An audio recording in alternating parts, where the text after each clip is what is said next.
They're all the same. They're all the same. Sane and tame, controlled. Zombies. They're all the same. All the same. They hate and fear difference. They envy and copy. They can't be their own beings. They're all the same. Zombie clones. Slaves. Slaves. All the same. They're all the same. Sane. Same. Slaves. Zombie slaves. Zombie slaves. All the same. Controlled. They're of this world.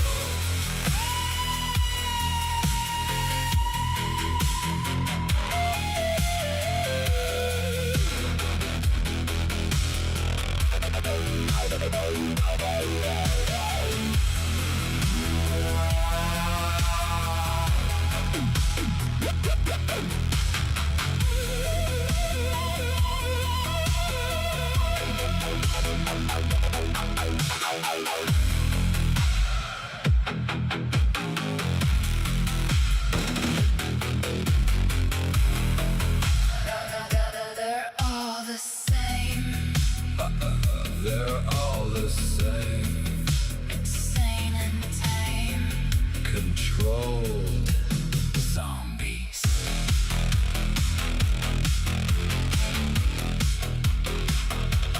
Zombie slaves. Zombie slaves. All the same.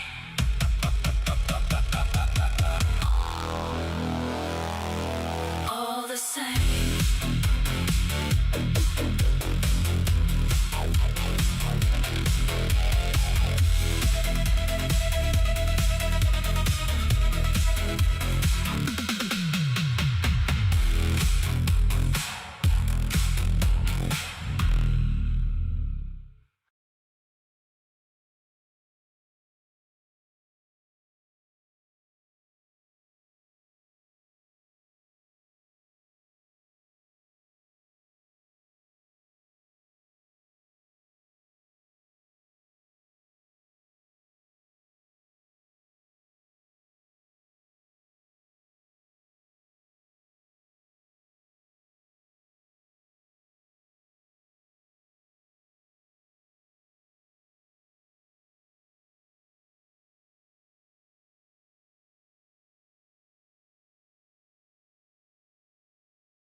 Us darkies, We being tugged out to sea. Oh Lord, the tugboats brigade is here, on a rampage, a flotilla, tugging away, us po tiggers. a flotilla. No more snacks, no beans or tortillas. We be floating on doors, We say we be kings and more, floating away on old doors. going far out to sea. Tell me, Tell me, how can this be? I can't swim. Save me, Jesus. Is that him? Oh, yeah. Oh Lord,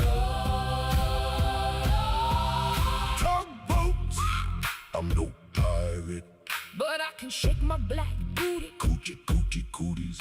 Oh Lord, Yo-yo. oh Lord, Oh Lord. oh Lord. Oh Lord. The tugboats, oh Lord. Our Lord. I dock it, Lord. Our black Jesus. Help me, I can't swim. oh Lord. Our Lord. My son, oh Lord, my Lord, I can't swim. Oh Lord. Oh Lord, Our Lord. oh Lord. I dock it, Lord. Black Jesus, Help me. I can't swim. Oh Lord. Oh Lord, Our Lord. my son, Oh Lord. my Lord. I can't swim. Oh Lord, Black Jesus. Oh Lord, sinking, sinking.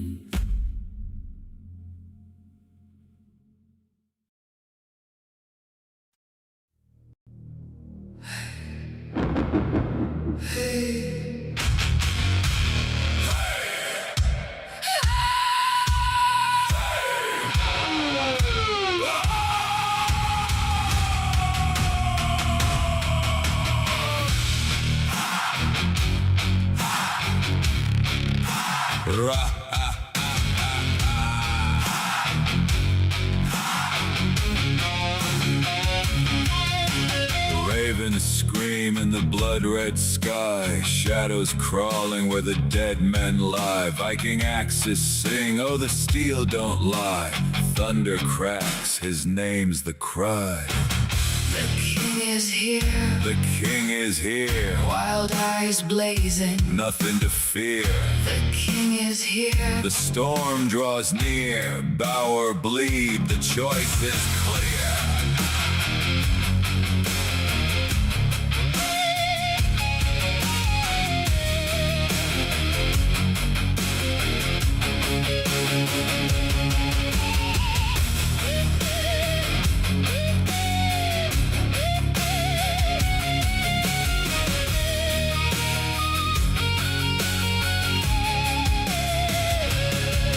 Mad laughter rides the howling gale.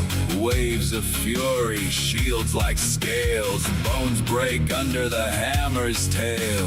Flesh and fear, both frail. the king is here, The king is here, ravens feast. the end is near. The king is here, The storm is clear, kneel in ashes, taste the spear. crown of iron, dripping flame, Carved by war, etched with pain. ravens rise. They call his name. The king is here, forever reigns. The king is here, forever reigns. Forever reigns. Forever reigns.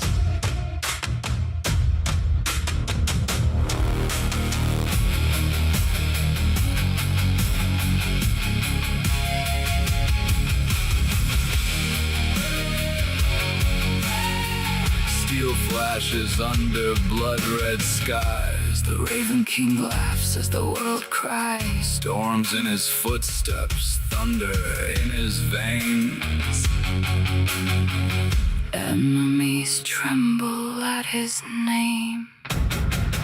The king is here, The shadows bend, axes singing till the bitter end. madness in his crown. In his eyes, No one escapes when the Raven King rides.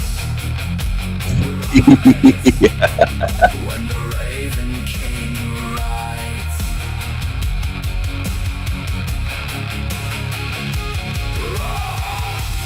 raven circle. Battle's done.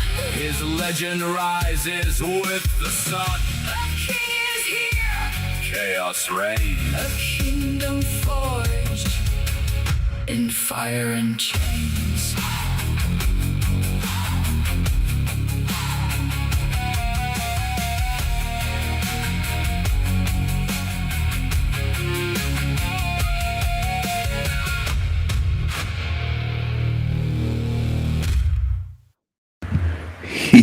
Yeah.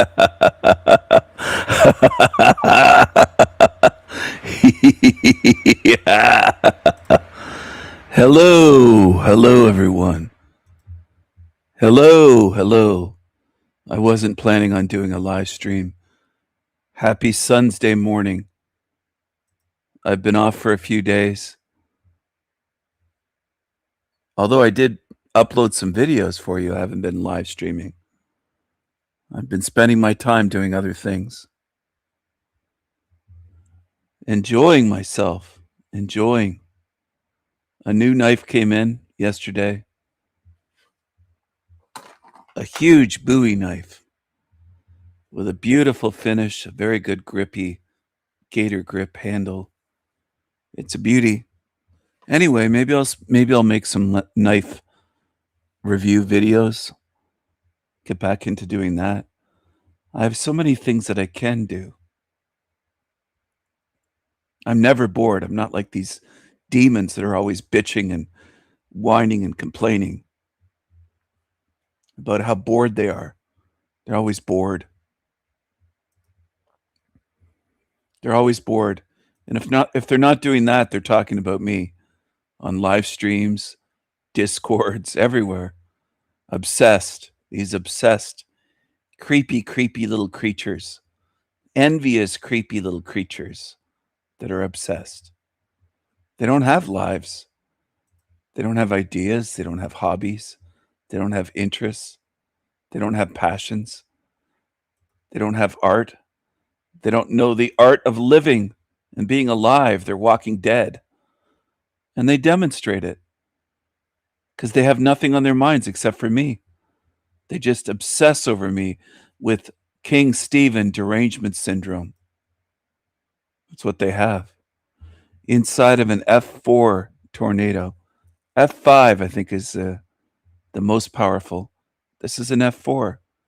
This is by your God. For the God believers, this is your God.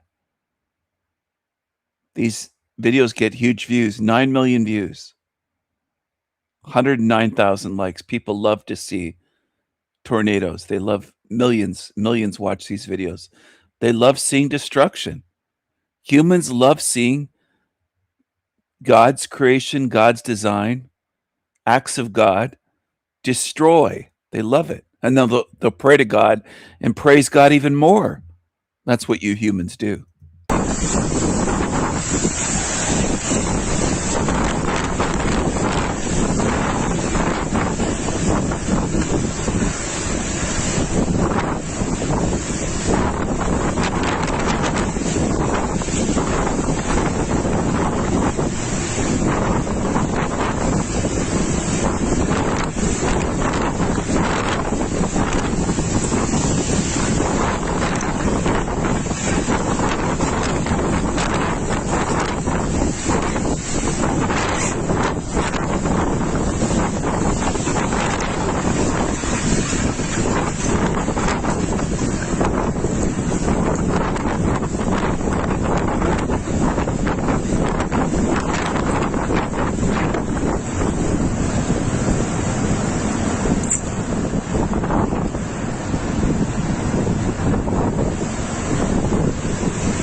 Vole, to je, tak to možná jsme i bez střechy, dívej, to jde sem,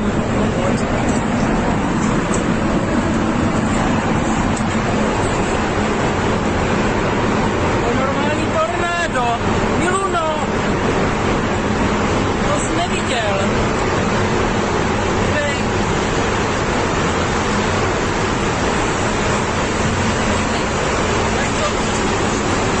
jak to lítají věci.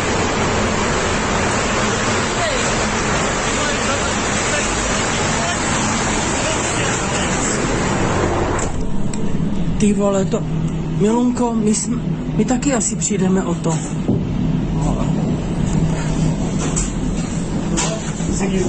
Nic si neudělaj, hlavně tam pojď. Ježišmarja.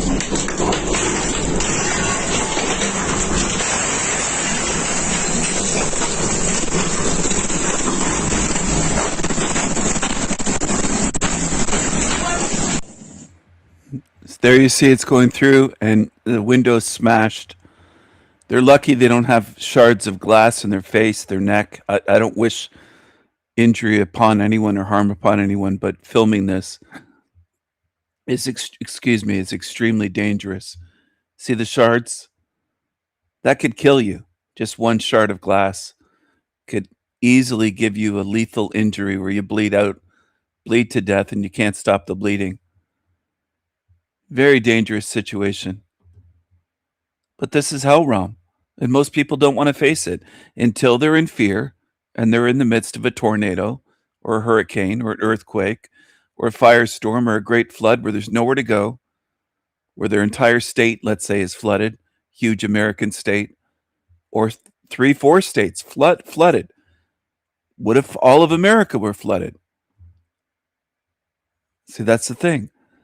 Most of you don't want to face where you are and the design and the God until it's you, till you're in danger, and then you're in panic mode. Now what? Now what do we do? You don't want to face what this place is. I know that. Or there'd be so many more people looking into it. There should be millions and millions if you are what you claim you are. You claim humans are interested and curious and want to know the truth. No, you don't. You demonstrate otherwise, most of you on earth. You deny the truth. You don't look into the truth. You don't look at the design and say, why is it this way? Why would this even exist? Why would there even be a thing called tornadoes? Why? Why does that exist? How does that help people or animals or even Mother Earth, Gaia? How does it help? Well, obviously it causes just destruction. It's part of the design, part of God's plan. And you don't want to, I know most humans don't want to face it. Most of you on earth will never think this way. You'll never challenge, you'll never question. You'll just go along with everything that is here, and it's all normal to you. You just accept it all as normal. All of it. That's what you do. And that's very weak. It's not moral. It's not strong. It's not curious. It's weak. And that's what most of you are. You'd rather be weak little slaves to monsters that send tornadoes. And then you'll make excuses for why tornadoes, for example, exist. And they're not the only thing. There's tons more that I've shown. You don't want to face where you are because you're weak and afraid.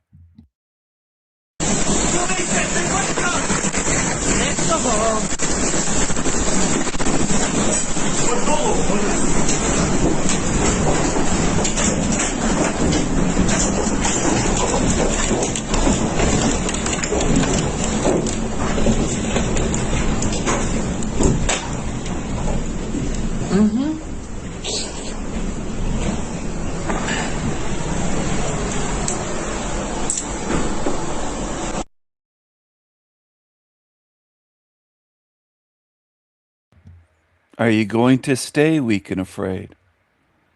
Is that what you're going to do? What are you going to do?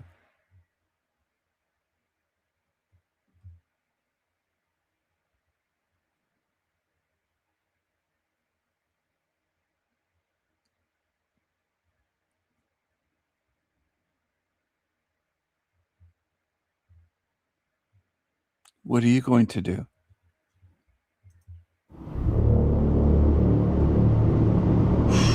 It's coming down. Here it goes. It's on the road right now. It is on the road. Holy cow. I had one goal this day. Put my camera probe in the path of a tornado. Let's go, let's go! I got Goal. Chris, we can deploy it. We can deploy it. Get our camera probe into the path of a tornado. This is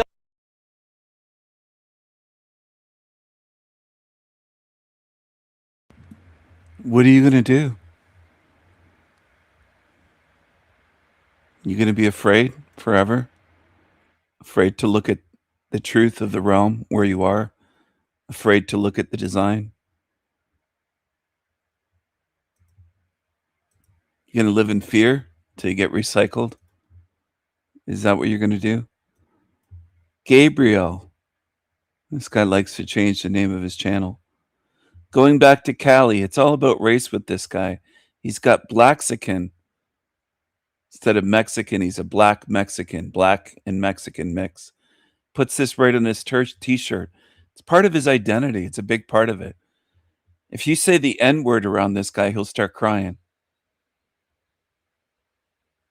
Blaxican. That's his identity. I found it. Let me send it.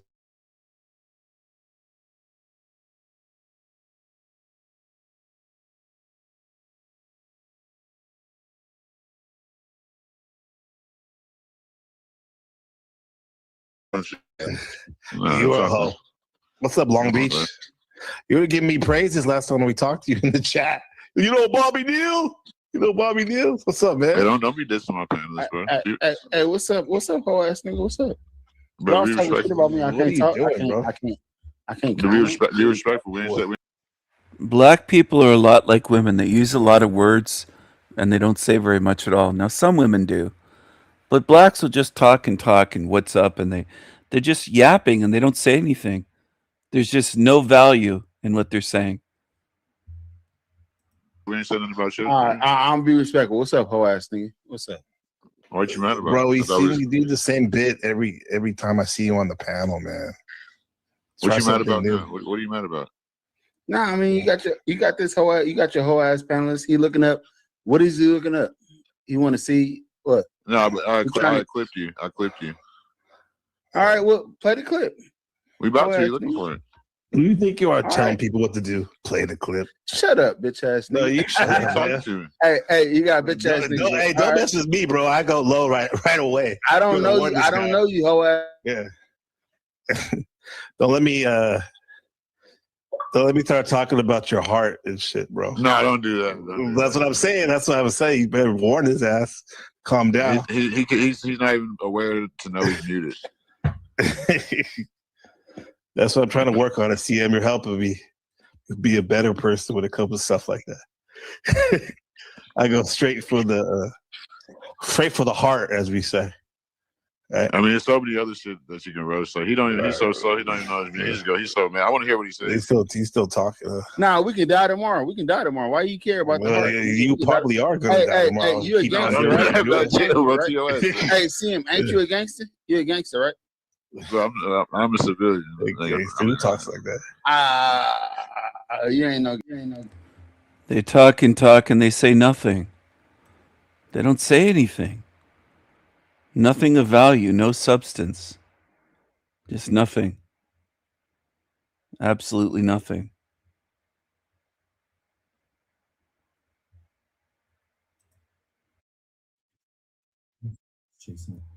They don't say anything. They don't have anything to say.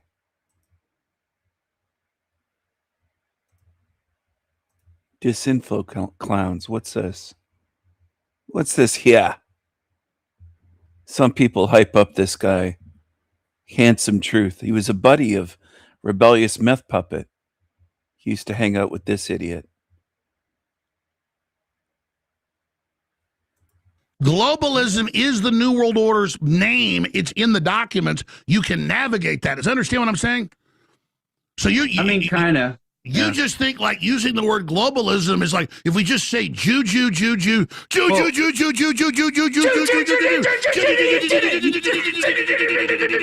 It's like we're fighting a boss in a video game and we're just like. I was waiting for that, bro. Oh my god. Nailed it. Let's have a contact. Jew. Doesn't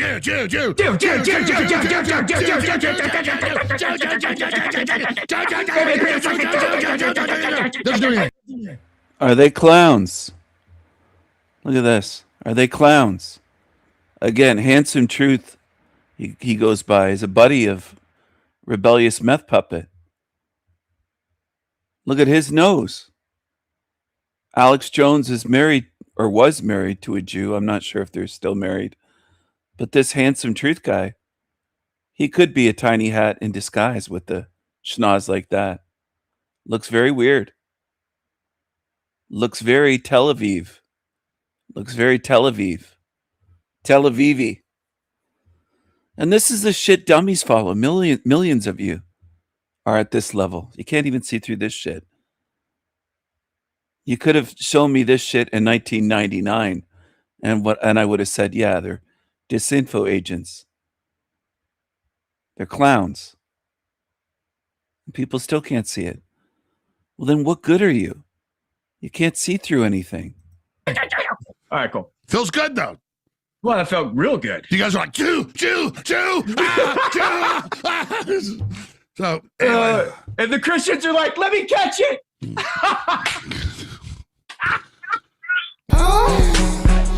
it nasty. Make it nasty. Make it nasty. Degenerate losers, both of them. And that's what some people follow. You follow absolute garbage. Like, so far, you basically said, Are you going to follow garbage forever? What are you going to do? What are you going to choose?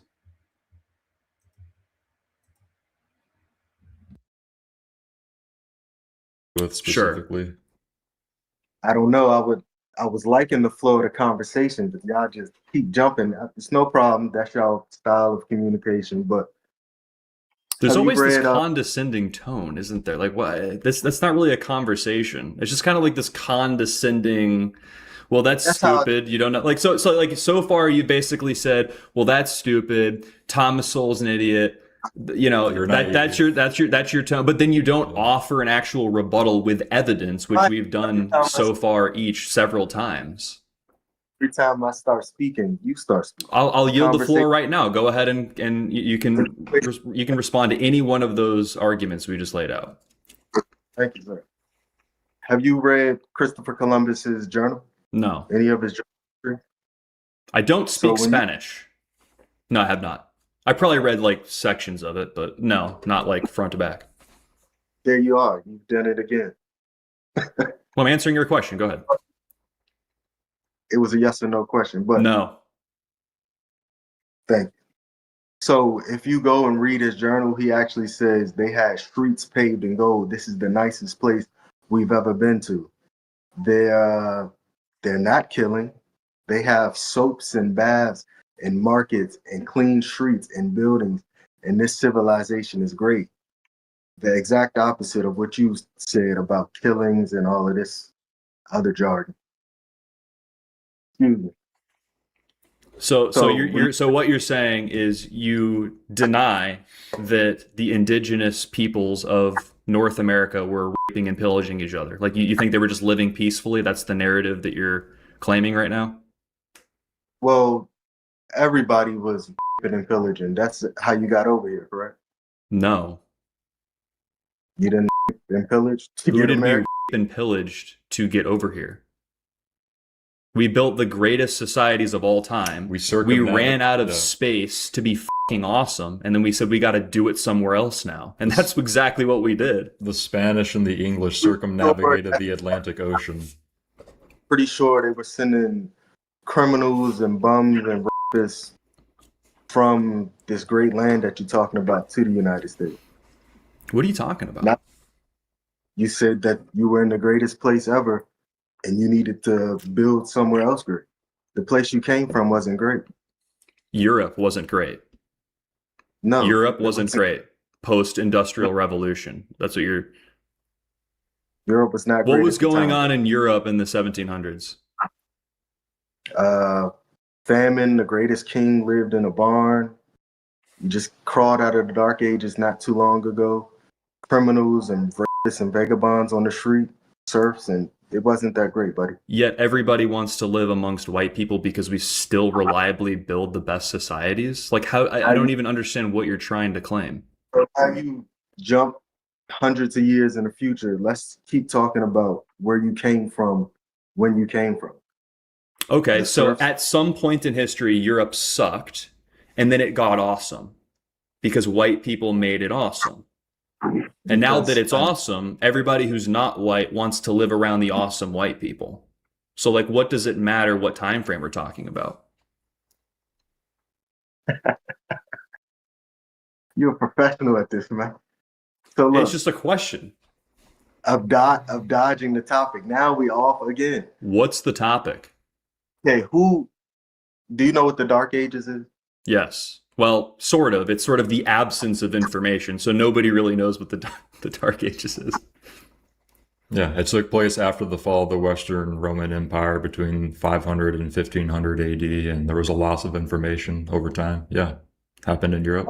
The Ottomans went after the Europeans. Yeah, there was a Dark Age. But what is the overall point, though? I'm going to tell you. Who brought Europe out of the Dark Age? Themselves. It was the Moors. Correct. That's not correct. Do you believe? Correct. Okay, are we going into the Moors were black people? Is that where we're going now? The Moors were many different ethnic groups, but yes, the Moors had black people. Yes. Okay, I don't know. Black people meaning sub-Saharan Africans. I don't know where to go from there, to tell you the truth. That is true. Okay, well let's play out. Let's play out that version of history hypothetically. If that were the case, if Northern and Western Europeans were dependent upon all the knowledge that was given by the Black Moors, how come the Moors and other sub-Saharan peoples didn't go on to circumnavigate the Atlantic Ocean and reach North and South America? How come only Europeans were able to do that? Europeans weren't the only ones able to do that. Actually, Abubakari, who was the brother of King Mansa Musa of the empire, he sent 600 ships. Who circumnavigated the ocean first? Abubakar.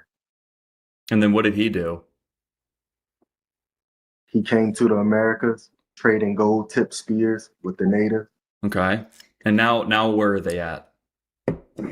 Where's who at? Where is his people? Where are his descendants, his posterity? What are they doing?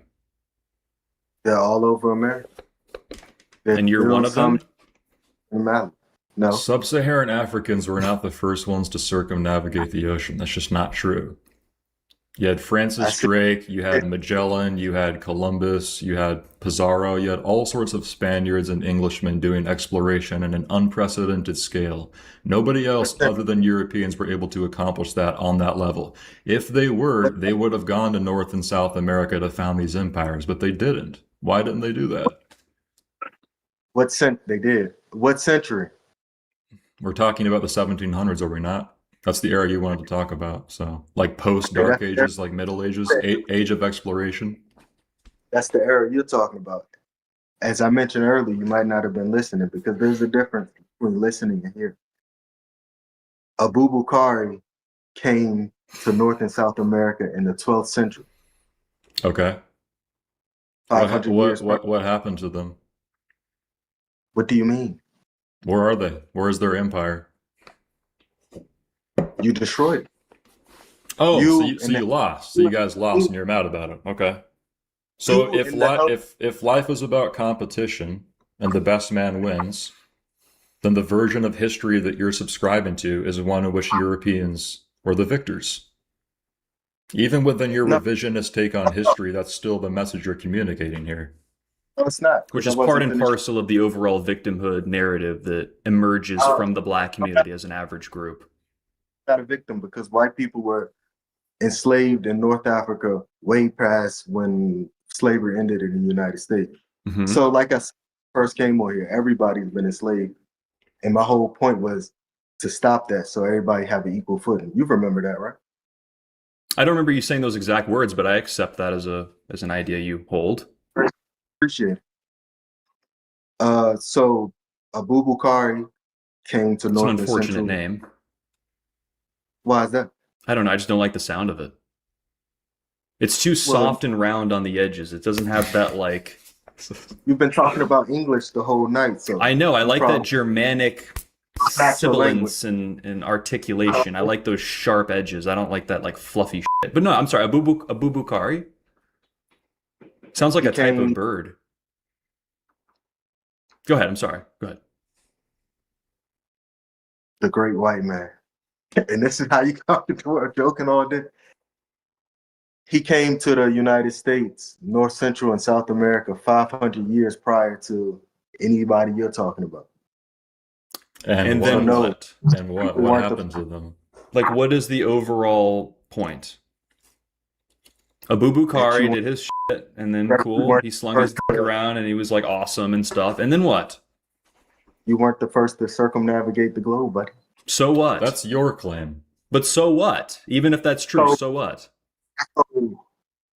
What's your claim? That white people were the first? Are you asking me? I would say Europeans were the first to circumnavigate the planet. To circumnavigate the planet, yes. That's your claim. Okay, let's say we accept the claim that Abubakari was the first person to circumnavigate the planet, which I think there's probably very little evidence for, if at all. And we don't accept that, by the way. But if we do accept that, what is the conclusion? What is your resolution? What do you draw from that? Nothing. He was just wrong. He said his people or Spanish Europeans were the first to do it, and that's just not true. What's more likely? Based off of current incentive structures and the way that society structures itself right now, and in terms of all the places everybody wants to live in, and in terms of all the cultural attitudes, what's more likely? That Europeans from classical antiquity all the way through the Golden Era, all the way through industrialization, all these technological marvels, that they circumnavigated the planet first, or that sub-Saharans did. Sub-Saharans who, when we found them, were effectively still a Stone Age people, and arguably still are, because everywhere you find them on the planet, they are immiserated. So what's more likely? That black people circumnavigated the world first, or that Europeans did? Based off of what we know about history, what's more likely? Out of the 55 plus countries in Africa, how many have you been to? Oh no, it's just one of those arguments where you have to go somewhere. You haven't been there. You have to go somewhere to have an opinion on it. I've been to 0, and I will keep that number at 0 probably forever, at least south of the Sahara Desert. The only place I'm going to south of the Sahara is Orania in South Africa, and that's it. Why do you ask? Let's get to that. Why do you ask? I'm trying to like him more and more. You're a clown. That's okay. But people always do this tactic. Why do you ask? It's not going to work. Why do you ask? But you still haven't answered my question, though. What's more likely? And answer in English, please. Correct. I know you don't know any other languages. Why would I? It's the best language. Why would we? Everybody wants to learn English. Has to learn our language. Anyway, answer the question. That's why it sucks when you don't travel. You said everybody wants to come where into the white man's land. We have traveled. I traveled, just not to Africa. You're dodging the question now. You're dodging the question, man. Answer his question and then answer my question, please. Brother, please. I live in Thailand. There's so many white people in there. In fact, you all are running from your so-called great country. Why do you think that is?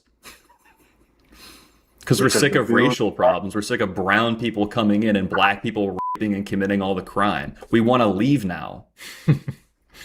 So why did you leave Europe? There was no black people. I already answered that, but can you answer his question so that you can get to my question, please? What's his question? He's saying, what was your question? What's more consistent with reality? That sub-Saharan Africans circumnavigated the world and are awesome and were kings, or that Europeans did it? Based off of everything that we know, what's more likely? More likely that the Africans did it first, because you guys don't run anything. It's the Jews. But Jews are white, though. See, guys, it's convenient. Can you substantiate that? I mean, it's getting kind of goofy now. It's getting goofy. I mean, can I substantiate that? Or him? Stop being a clown, man. But you said that it's more likely that black people did it first because we think something about Jews. What is the argument here? Okay, let's just say Christopher Columbus did it first. The guy who was sailing his ship. I don't believe he was the first one, but he was one of the early pioneers. Yeah. Okay. one of the early pioneers. The guy who drove his ship, his navigator, was a black guy. So he had somebody doing the work for him. Okay. So someone was doing the labor and somebody else was ruling and commanding. I don't even know how to substantiate that, but even the way you're framing that still that like reinforces the point here. Navigator, the guy who knew how to get there already, was a black guy. When they got here, he had translators, didn't he? How do we know that? And if so, so what? Why didn't they do it by themselves? Because they didn't know the language. Europeans never came here. They didn't know the language. No. I'm saying, how do we know that the person navigating the ship was black? If you can prove that, and if so, so what? Why didn't the black people just do it by themselves if they had the ability to do it? They did in the 12th century. Then why would they bring Christopher Columbus for him? Why would they do that? Spain in 1492. Because what? They just lost their rule in Spain in 1492. Who did? The Moors, who we've been talking about. So then Christopher Columbus like forced a black dude to, he's like, yo, show me America or else. Yes, he actually had to go get permission from Queen. So then the blacks lost again? They lost their power in 1492. What do you mean? And the more, I mean, this goes, we have to keep going back.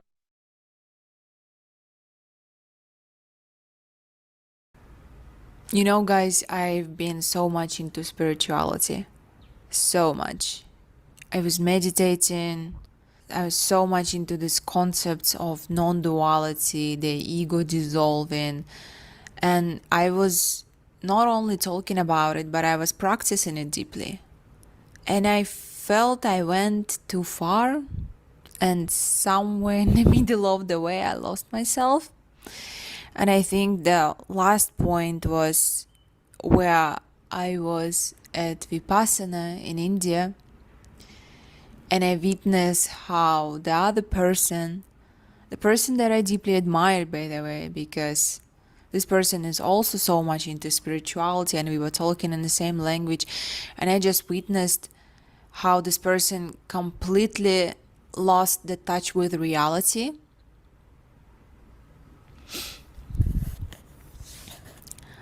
Because when you go into the spiritual concepts so much and you see how sick the world is, everything, what's going on, you just keep denying it, keep rebelling it, keep denying. You deny reality so much that at some point you might lose the touch of it.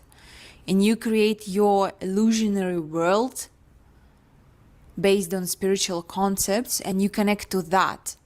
And while you connect to that, you might disconnect from this one, the one that where like I touch myself, like it's a leg. I mean, there is a sun. I'm recording this video on my phone. You know, these things. Like I need to eat, I need to go to the toilet. Those things I cannot deny. Like if I deny all these things, I will not survive here. And I want to survive because I want to live life. And that situation where I witnessed that experience of other person was a wake-up call for me. I'm gonna be honest, I was deeply disturbed by that. I was scared, and it still gives me anxiety if I think about this. After this, I wanted to grab this reality so much, you know. And I found Gestalt therapy. And Gestalt therapy, oh my God, I love so much. It just perfectly laid on somehow on the values that I already learned about life, and I chose for myself the values of being present, that everything happens only in this moment. And now, since I'm studying Gestalt therapy, I'm still loving it, but I need to also study the other basics of psychology to be a professional, basically. To be a professional on this market. And to be a professional on this market, I kind of started to look at myself more and more as a product professional. skills I need to have, the education, the goals, the prices, like all these things. And I just disconnected from the essence of why I started all of it. And now I'm slowly finding my way back. And these two concepts of where you are one with everything and you need to tap to the essence of your being to find the joy and the love within, which is my still deepest value. I need to keep that one. And plus, there is a new pillar appeared here about psychology, where you need to give the space and the time to experience all the emotions that arises within, where you need to be aware how you actually engage with reality.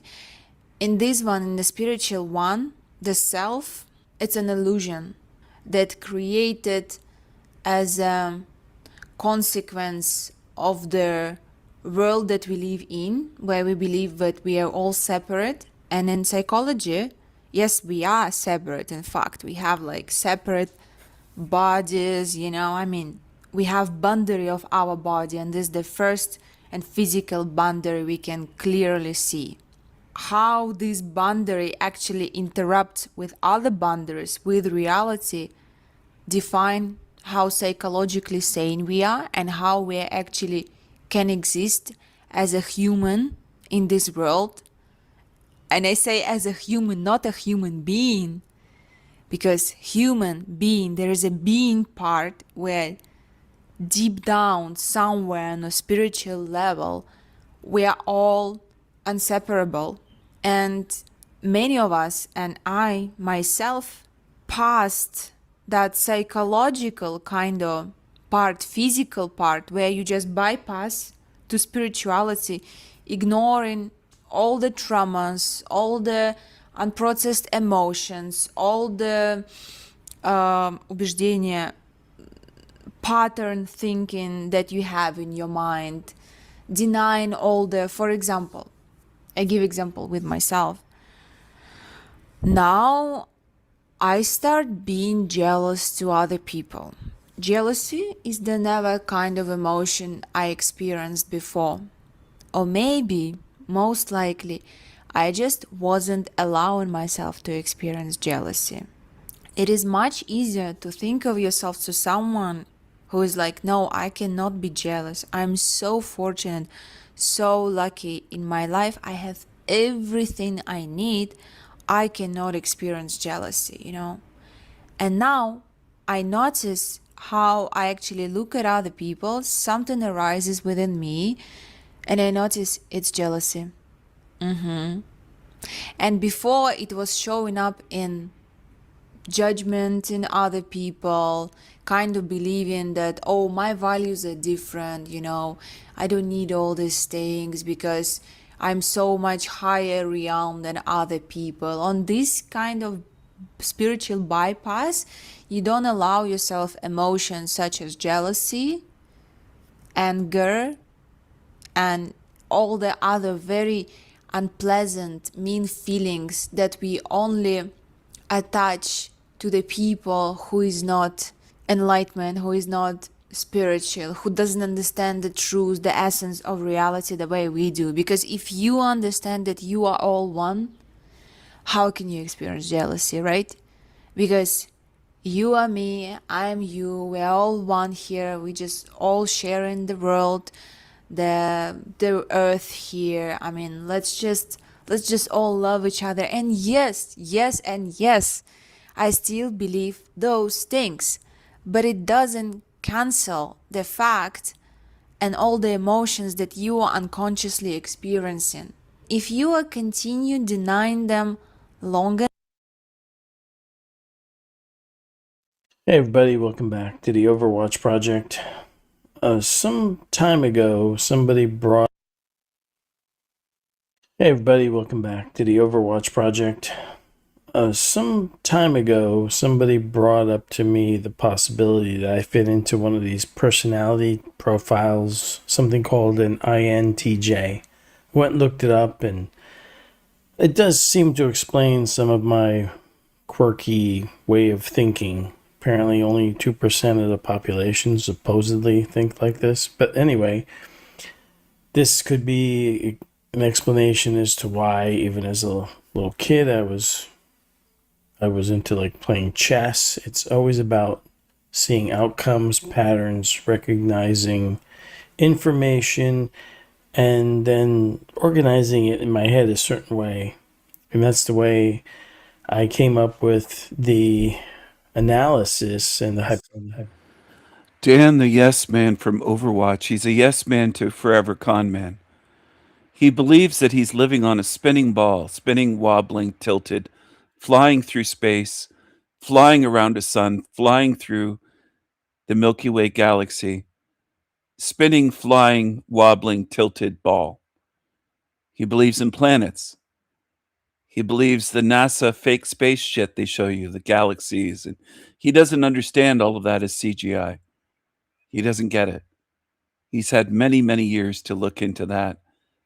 And he often tries to portray himself as highly intellectual, but he's actually a fool. He's a gullible fool. He also assumes that we chose this. And he also goes along with Forever Con Man, believing that we can't destroy this or end this matrix. So he believes we chose this life. He has no evidence to prove that we chose to come here, chose this. He believes in the fake space soul lure system and the globe. He believes in a lot of dumb shit. And people have told him, I told this guy many years ago to look into certain things. And I also asked him, where's your evidence that we chose to come here? Why would anyone that's been abused choose this? He couldn't answer. And that was years before my channels. He's had a lot of time, 5, 6 years solid, to change his mind and look into things. He doesn't do it. So he really isn't that intelligent. He believes he is, but he isn't. Hypothesis of the reincarnation soul trap. Loosh Farm. I actually had it in my head before I discovered Robert Monroe's books, before I even knew there was such a thing as Gnostics or Cathars. It started formulating, actually, occasionally, instinctually, even before I had the information, even before I made my YouTube channel or my website. And this thing that I do has been, unfortunately, proven correct from time to time, where I will foresee something sometimes years ahead of time. And it won't make sense to me exactly how something will happen that way exactly, but in my head it's like, well, if all this keeps going, then that's the outcome. And the thing that's been bothering me recently is this whole thing with all the rise of the technological surveillance state, but also the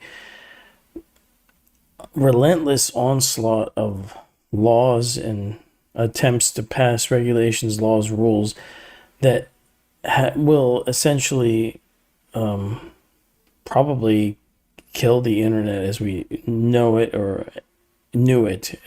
And the internet was actually much better off before like 2005, and after that it started to get ruined slowly as we all got corralled into these social media platforms, and now they want to essentially ID verify everybody and do all kinds of crazy nonsense. I found this on X today, and I thought, instead of trying to explain, this meme actually says it perfectly.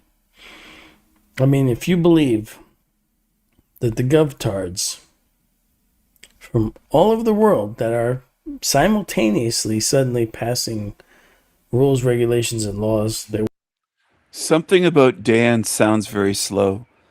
Does he say a few things that are true? Yes, of course. But everyone on Earth does. Even the biggest liars like Obama and Hillary Clinton and others. If you ask them what their name is and they tell you what their name is, That's true. So even the biggest liars are capable of telling some truth. But Dan just goes in circles. That's all he does. He thinks he's going to be able to stop certain things in this realm, and I don't know. The guy's just kind of weird. I think he's kind of weird.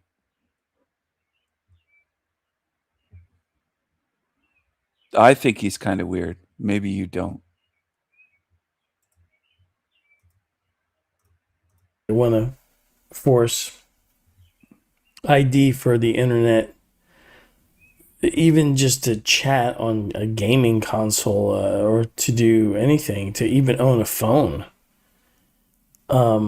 Plus everything else that they've done with the exterior surveillance technology that people don't, you know, you have to, this is where that INTJ shit kicks in.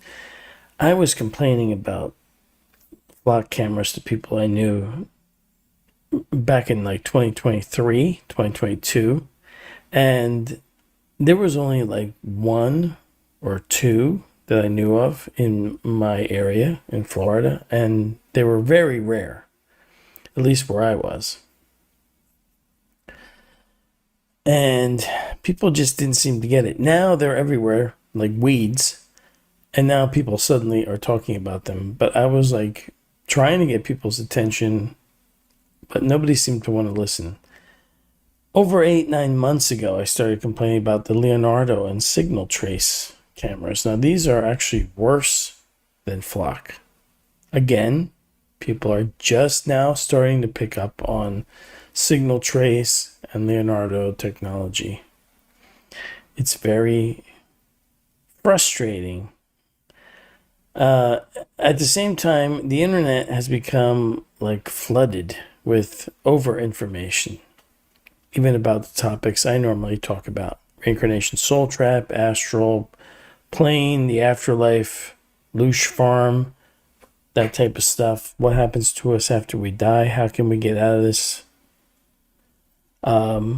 So we don't have to reincarnate here again after our time's up here, and on and on and on. And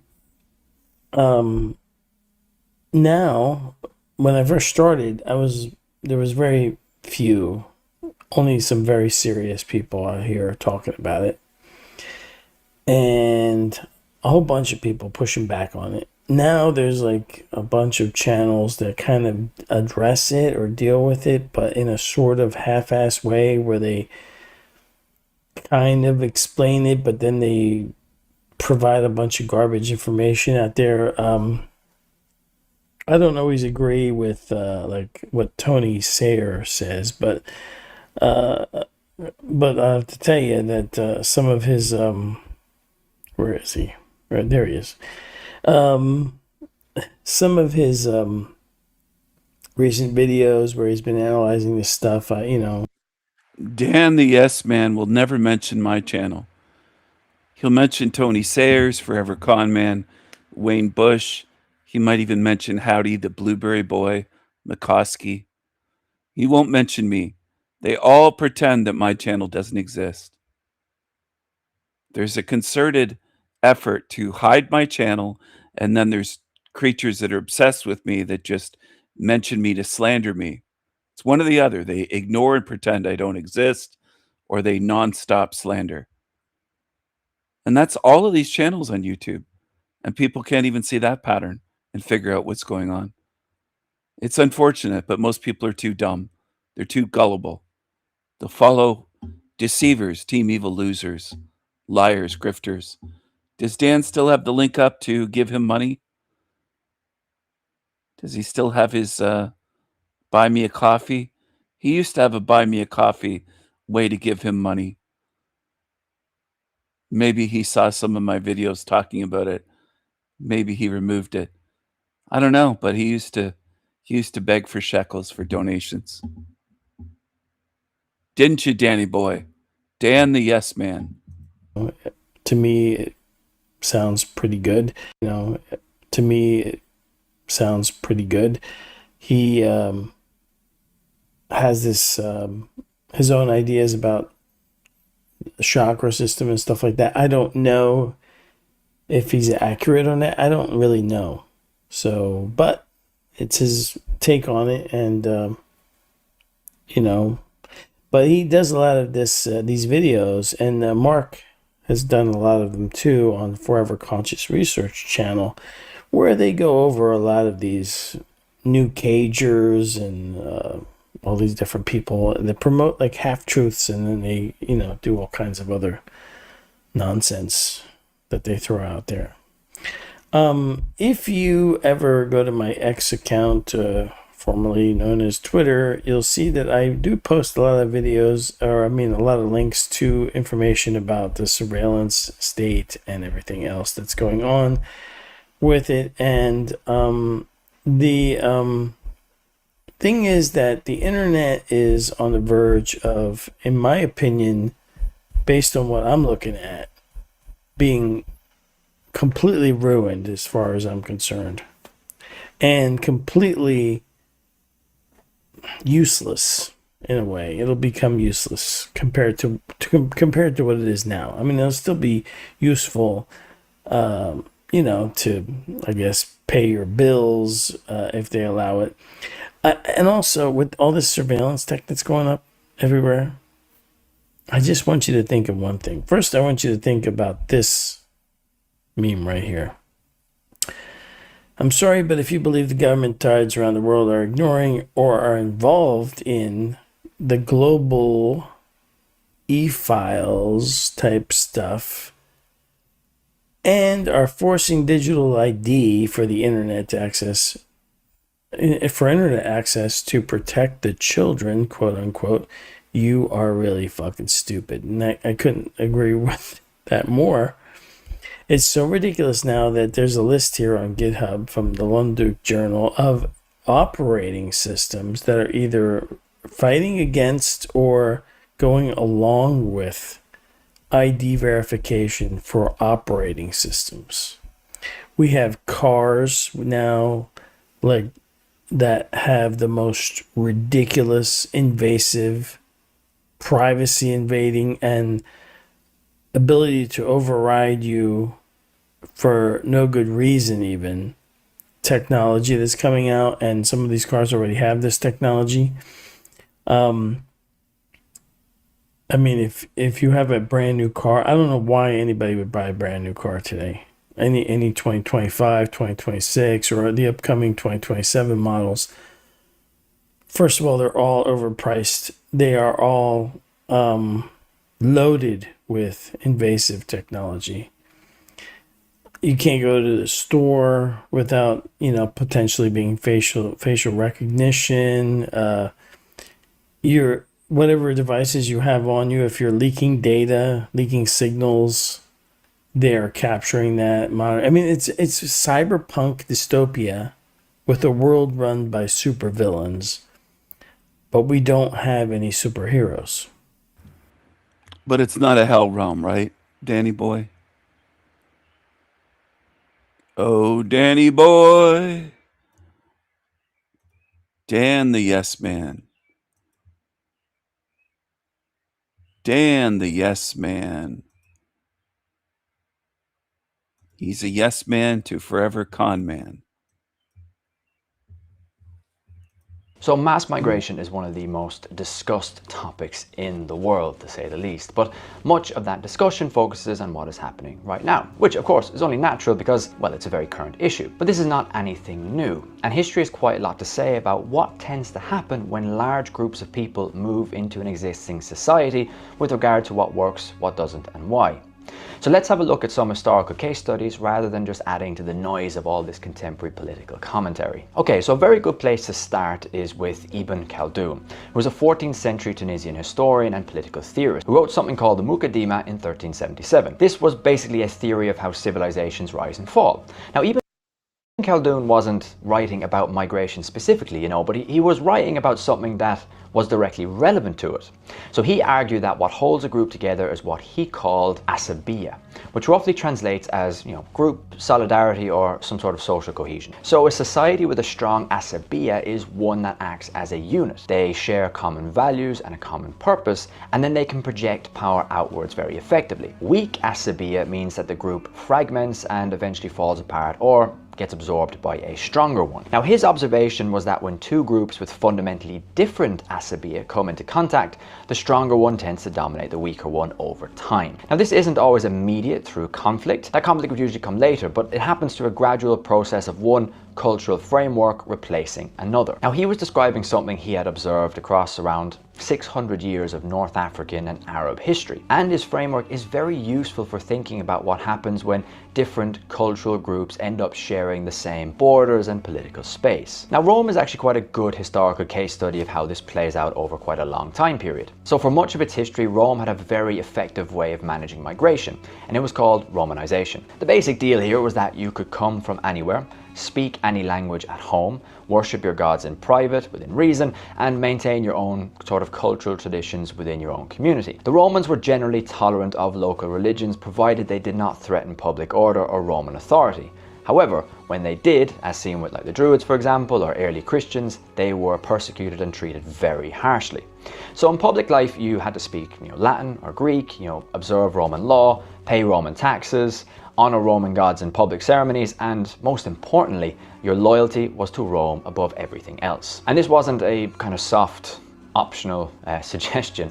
This was the operating framework of the empire, and it worked very well for many centuries. The empire absorbed Gauls and Spaniards and North Africans, Syrians, and Greeks into Roman civic life, and they produced senators, generals, and eventually emperors from a lot of these backgrounds. Septimius Severus is probably the most famous example, and he was emperor from 193 to 211 AD. He was born in what is now Libya. Trajan was from Hispania. Philip the Arab, emperor in the 240s, was from Syria. But regardless of where someone came from, Romanization created this shared civic and cultural identity that would have to transcend a person's ethnic origin so it could hold the empire together. Now, what changed was the foederati system. So Rome had been settling barbarian groups for a long time, but from the late 3rd century onward, Rome began settling large groups of Germanic peoples within its borders, and Roman control under them was pretty weak. So unlike what had happened previously, where you had individuals mostly integrating into Roman civic life, now there were various autonomous groups who maintained their own laws, their own leadership structures, and most importantly, their own military. In 376 AD, the Visigoths, fleeing the Huns, crossed the Danube in massive numbers. The Roman historian Ammianus Marcellinus records that the Romans agreed to let them settle in Thrace in exchange for military service. They were given the title foederati, meaning allies, and they were allowed to remain pretty much autonomous within Roman territory. And many Visigoths, it's important to remember, did actually try to become Roman subjects, but the arrangement broke down pretty quickly. And this is largely because Roman officials responsible for supplying the Visigoths were quite corrupt, and the Visigoths were starving. But now they had a deeper problem. Rome now had quite a large, armed and cohesive group within their borders that was now hostile to Rome. They maintained their own laws and social structures, and they were growing in numbers and strength. Edward Gibbon, writing in The Decline and Fall of the Roman Empire, described what followed. He notes that 1163 years after the foundation of Rome, the imperial city, which had subdued and civilized so considerable a part of mankind, was delivered to the licentiousness fury of the tribes of Germany and Scythia. That was 410 AD. The Visigoths, under Alaric, sacked Rome. Saint Jerome, writing in Bethlehem at the time, said the city which had taken the whole world was itself taken. Rome had not been taken by a foreign army that invaded from the outside, but it had been taken by a people who had entered the Roman Empire many decades earlier and spent years moving around within its borders. Now, of course, I'm not saying Rome fell because of migration. That would be far too simplistic. Rome fell for many reasons, dozens of reasons, including civil war, taxation, corruption, becoming too big to govern, a loss of civic identity, and more than that, but migration does play a key role in its demise. Now, here's a more recent example that makes the same point, but actually from a slightly different angle. So in the 1820s, Mexico had an issue. It had recently won independence from Spain, and its northern territory of Texas was quite vast and sparsely populated, so that made it difficult to defend. The solution the Mexican government came up with was to invite in American settlers. Now, they came in under a very specific arrangement. For example, the settlers had to become Mexican citizens, convert to Catholicism, learn Spanish, and abide by Mexican law, which included the abolition of slavery. Many of these conditions were just ignored or observed only superficially. The settlers, who were mostly Protestant Anglo-Americans from the southern United States, brought their own language, their own religion, their own legal expectation, and of course, their own slaves. Within about 10 years, Anglo settlers actually vastly outnumbered the Tejano population of much of eastern Texas. Now, Mexico did try to reassert control by abolishing slavery in 1829 and eventually banned further immigration in 1830, but it was too little too late and the damage was done because the settlers ignored that ban as well. By 1836, Texas had declared independence, and by 1845 it had been annexed by the United States. Mexico had invited people in under these very specific conditions, but lost the territory entirely because those conditions were never enforced and never accepted. The broad pattern you see in both examples is the same. So when migrating groups maintain these parallel institutions, loyalties, and legal frameworks rather than trying to integrate into the structure that's already there, conflict tends to follow. And over time, one group will replace another. Now, there are many examples you could point to that would come.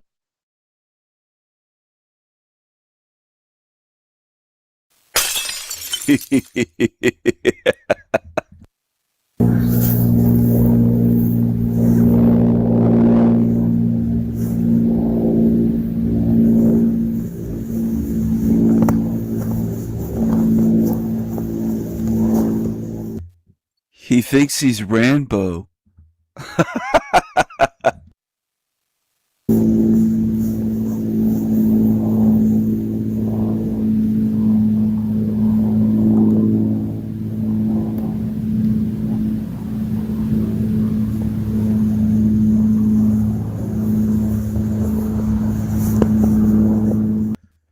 He looks like a girl twirling a baton. A bearded little girl. That's what he looks like.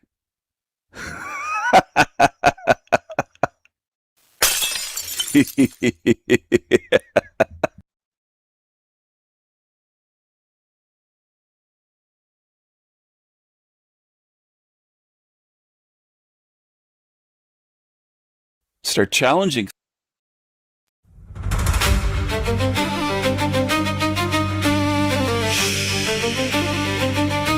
The time is now. Now is the time. Learn now. See now or pay later. The time is now. It will all burn. All of this will burn. Hell realm will darken and burn.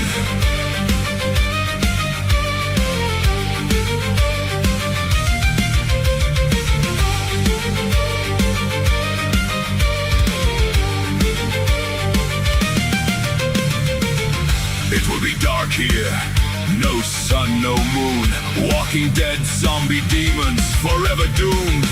This hell realm will be sealed. Demons will be entombed. The time is now. Learn now, see now, or pay later. Choose wisely.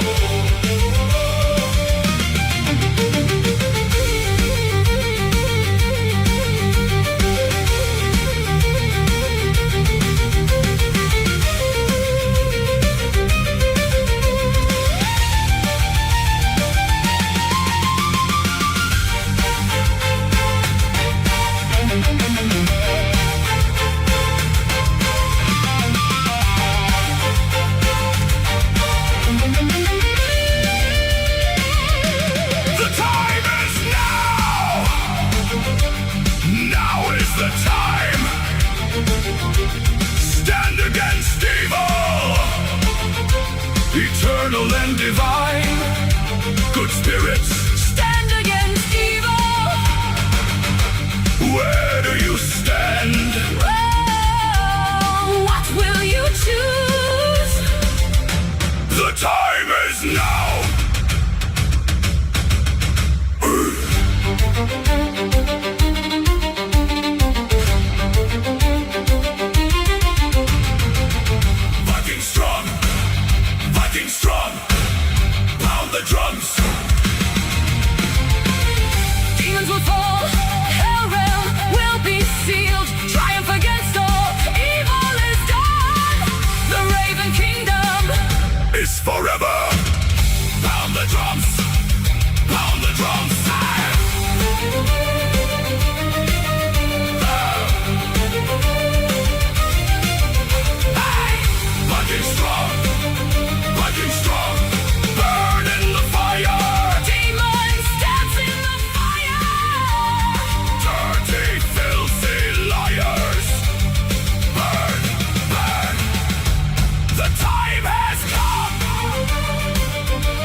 Hello, hello, my tigers. Hello, my tigers. Hello. I got this comment from Steak Tartarian, and I thought I'd respond and do a video on this topic. I'm not certain that I've really covered this thoroughly, but my work does, if you see what I'm saying. I haven't made a standalone video, I don't think, covering deprogramming, but he said, "Thank you, King Stephen," on one of my esoteric videos. I'm curious about your insights into how to work on self-deprogramming, as you have mentioned in recent videos. Any further alchemical gold you can share on this topic would be greatly appreciated by many, I am sure. So I don't know who this person is. They've been around for a little while on my channel.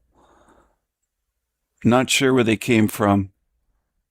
Don't really have a name or a face or a voice. It's just an alias on a screen, but I'm going to address it anyway. My channel, the body of my work, shows how to deprogram.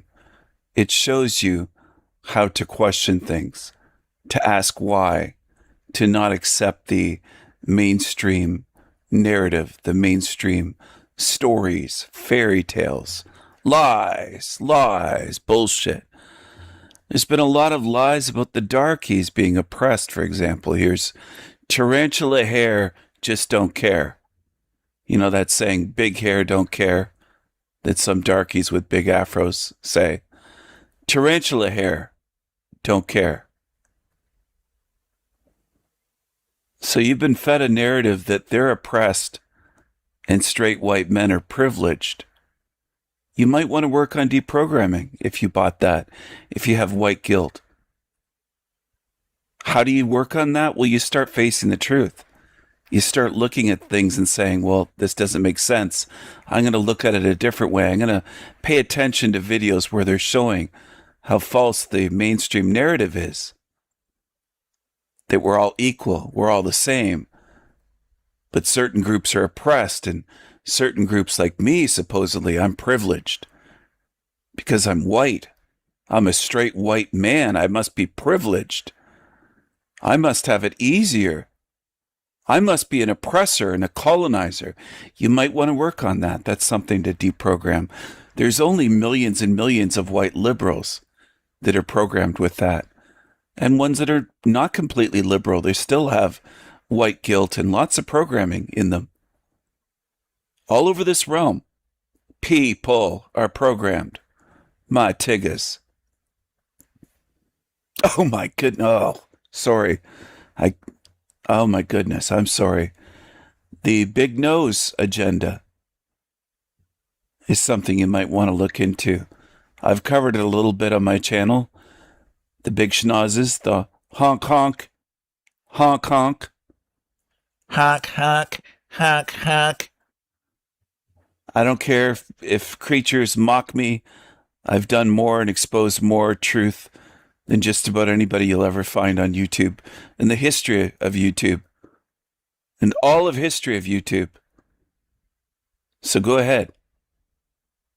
Out of your insecurity and envy, and that's what most beings that walk around this earth are. Envious little creatures. There's a big schnoz agenda. You might have been programmed with World War II and the Cold War. For example, these creatures here, these characters, these creatures. Churchill and Stalin. Two Freemason buddies, two Freemason brothers on the world stage, laughing it up. Best buddies. Couldn't be closer. Couldn't be closer. Look at that. They're like bosom buddies. Laughing it up. Laughing at you for the lies they fed you, the false narrative of World War II, who they painted as the bad guys. And then they set up the Cold War that lasted for, what, 50 years? Something like that, 50-something years. They duped you. They have duper's delight. And the masses go along with it.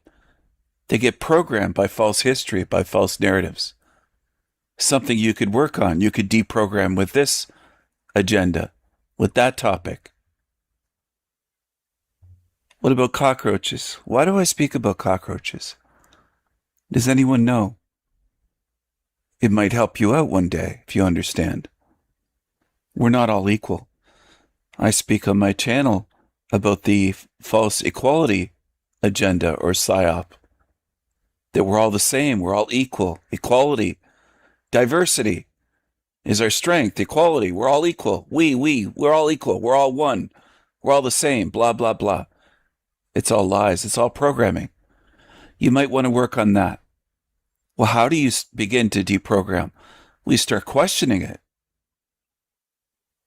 Start challenging things. Start thinking. Start saying, why are they pushing this? This doesn't add up. We're observably different. You start chiseling away at it. Okay? Chipping away. Chiseling away at your programming that you have, that you carry, most of you do, on Earth. Now, I know the creatures on Team Evil would say, we all do, we're all the same, we all do, we. They say we so often. Hundreds of times in a live stream, they'll say we. They want to group in everyone. Even when they're alcoholics and drug addicts, they'll say, we're all like that. Everyone on YouTube's an addict. And they just want to group in everyone. They're liars. That's another thing you could work on with deprogramming. Stop believing that just because they have a fucking YouTube channel, that they're a truth speaker. There's a lot of liars on here. They're cockroaches. Cucarachas. Some of you, I wager most of you on Earth believe that we all have a spirit and all are spiritually inside we're the same, even if we look different on the outside. No, it's not true. You've been programmed. Demonic entities. I've shown this thing looking very demonic. I've tried to show you how to spot demons and how to deprogram yourself from the lie that we're all the same, that we're all equal, that we're all spiritual beings, we're all one, we're all from the same source. It's all programming. And I've tried to show you that. I've tried to help you see things so that you could work on the programming or deprogramming yourself. Work on removing the programming is what I meant to say. Deprogramming yourselves. But that's on you. I can't do that for you. But you have to start paying attention, observing, looking at things, questioning, asking why. I just gave you some tools there. Some people skip over that and say, he didn't tell us how. He didn't tell us we want a mathematical formula. Like 3 times 3.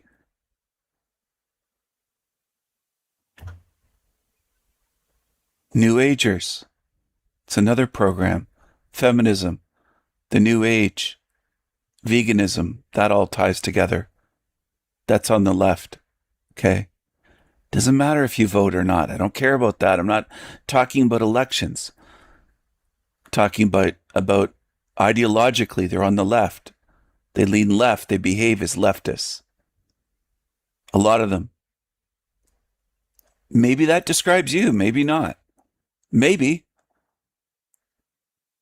Maybe it isn't, but maybe you still can't see the agenda and the programming that's around you in society. Maybe you feel sorry for them. Maybe you think you have to cry for them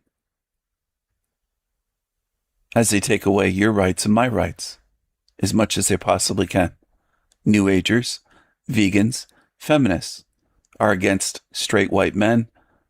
I don't know what you are. Maybe you are or not as a viewer. They're against meat eaters. Look at this creature. He's a grifter. Are you going to talk about me again? I love those shekels. My big nose, my tiny hat, my chin piercing.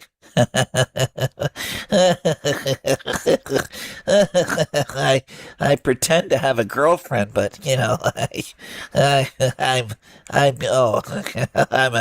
a fraud. I love the shekels. Join my last timers club. Maybe you should start deprogramming yourself in terms of viewing these YouTubers and start seeing what they are and drop the programming, the belief that they're all good. He's doing it for shekels. He's doing it for profit. Or he wouldn't spend any time on a channel. It's all about the money. It's all about the shekels. It's obvious. Snake Eyes, another one I've shown you. A lot of you are programmed to believe, oh, this doesn't mean anything. Oh, yes, it does. Don't judge by how people look, Stephen. Don't judge by appearances. Oh, you should. You've been programmed not to. Maybe you should start doing that. Start looking and observing, paying attention, using your discernment and judgment, and saying, well, it looks like a snake-eyed creature, and it behaves like one. Maybe it is one. Maybe it is a snake-eyed creature. Maybe it is a snake-eyed demon. Looks like one, behaves like one, it speaks like one. Maybe it is one. And deprogram yourself from feeling sorry for these creatures when someone like me points out what they are. You think, oh, he's being a bully. He's not nice. He's mean. He's calling them snake eyes.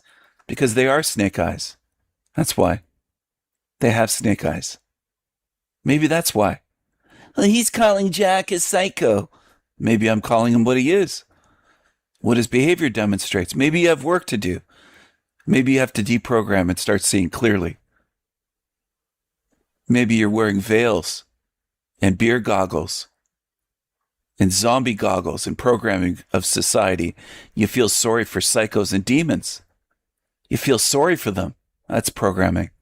You think I'm mean for exposing them and showing you how to see them. Oh, I don't like him. He's showing us the psychos and he's calling them psychos and demons and snake eyes. And it sounds mean. It sounds mean. You go in a corner and cry for them. You're a programmed zombie. I'm showing you what they are. They show you what they are, but most of you can't see. It's not enough. You need someone to show you and point it out and speak about it for years. That's reality. Most humans can't see on their own. There's another snake eyes creature. Dead, dull eyes. Mark Passio. I exposed, my voice cracked there. And I'm not going to edit this. I exposed this creature years ago before I had a single YouTube channel. I exposed him on his channel and on other channels. I spoke about him, what he is. I saw through him many years ago. Must be, I don't know, 6, 7, 8 years ago, but it's a lot longer than 4 years ago. People to this day still can't see through these creatures. Mark Devlin, never happy with Mark Passio. Mark and Mark. Marky Mark in the Freemason bunch. Shills. Creatures. Mark Passio still pushes the spinning ball at the beginning of his videos after all these years. And he's a vegan. He's a lot skinnier today than in that picture. This creature here, Mark Devil In, has a 33 right there with his orange shirt. Orange is 33. He's not doing it to test baby truthers or doing it tongue-in-cheek. He's mocking you. He's a thief. He's a plagiarist. Some of you will never see it. You'll ask me questions and how do I do this? And you won't work on deprogramming. I know that already because thousands that have been on my channel are lazy. Millions of YouTubers are lazy. Millions of truthers are lazy. Look at this clown with the big clown shoes. He's vowed to recycle, to reincarnate here. That's why I put the recycling symbol right on the clown shoe toe. He's a clown. He's a Satanist. He'll say he's a former Satanist. He's a Freemason. He uses Freemasonic signs. How do you deprogram? You start seeing through these creatures. Start looking at them, analyzing them. Mark Devil In.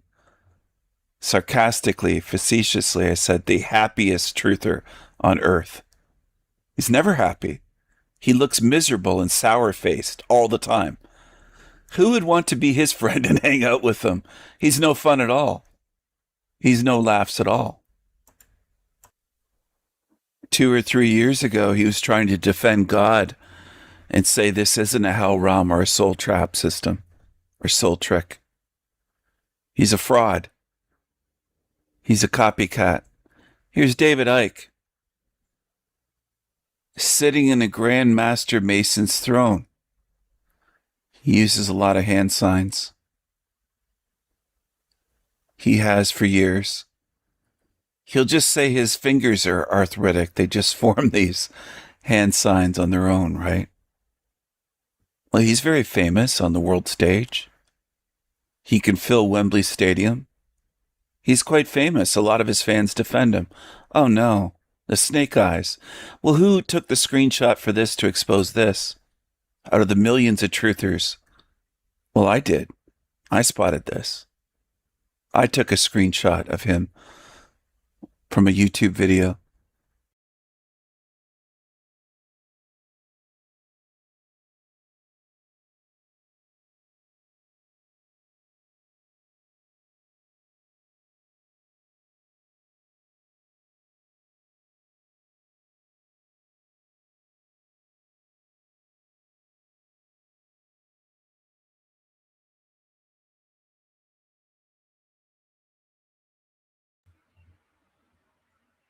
Hello, everyone. Hello. I'm going to drop the link in the chat room so you can watch the rest. Alchemical Gold, Deprogramming in the Matrix.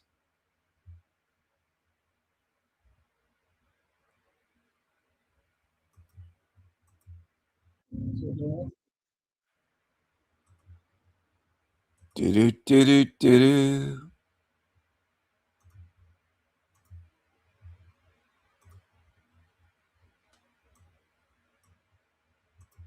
So I've been watching a bunch of near-death experience videos, and I think they saved my life, truly. Like, I was headed nowhere good. I was depressed, like things were a little off since moving to this small town. I'm losing my mind. I'm like, I don't know who I am anymore. And so I watch all these videos and people are meeting Jesus. I'm like, you know what? There's more to life than just me. And they all seem to have one thing in common. He's walking somewhere.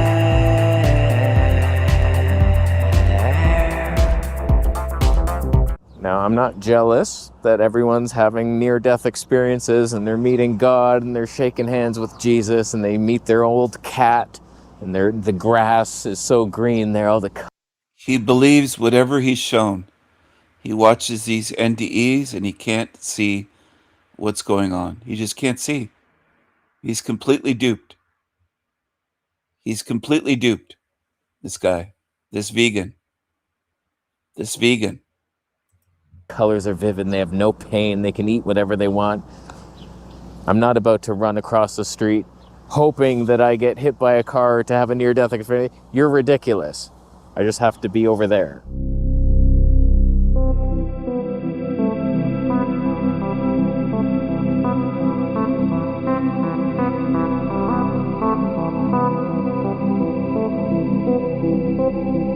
I didn't have to be on this side if we're being 100% honest with you, but whatever. Okay, it didn't happen this time. So I know there's a lot of people who don't believe in God, and that's your choice. It's fine. I'm not going to put pressure on you to join some cult. Enjoy your Satan's waiting room. And you're going to have fun. The chairs are made of spider fangs, by the way, and the temperature is -3 degrees. And the only blankets in the office are made of skunk fur. And it's wet. But, like, you're going to be fine. I'm not trying to convince you, oh, believe in God. Jesus is the way. You have another way. That's fine. Take your own path. And so I'm watching all these near-death experiences, and it seems one common theme is people meet Jesus. People who didn't necessarily believe in him. They were Muslim, they were Buddhist, there were all these different belief systems, and then they die. And oh my God, Jesus is all of a sudden very real. And here's what I'm thinking about that. Say you don't believe in Jesus, like whatever. Maybe you should anyway. Just hear me out. When you have a near-death experience, it's very possible that what you experience when you die is what you think you will experience. So in this lifetime, you build up a bunch of beliefs.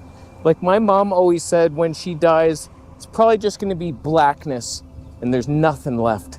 And I think that's what happened to her when she died, for at least for a little bit, until she figured out she could move and fly around with her light beams. And she's like, oh, wow. Okay, there's more. Okay, thank God. But she probably spent quite a long time in darkness. Whereas a lot of people believe God is real, Jesus is real, and then they die and they meet him. So even if you don't... So this guy thinks that he's clever. He's spewing the same shit as Finkelstein. How about the atheists that die and see Jesus or God and they don't believe? Have you watched those NDEs yet? It's a little bit more complicated and complex than what you're presenting, that you get what you believe. It isn't that simple. But I know his type that are low IQ, like Finkelstein, want it to be simple. The dummies want it to be this simple, that you get what you believe. It isn't that simple, though. It just isn't. You have a lot of work to do. So he claims he's watched hundreds of NDEs, and this is the conclusion that he comes to. Imagine watching hundreds of NDEs, and he's just at a basic bitch low IQ level of understanding. But most people are like this little guy. He's a real tiny little vegan. He's a little manlet. Think he's real.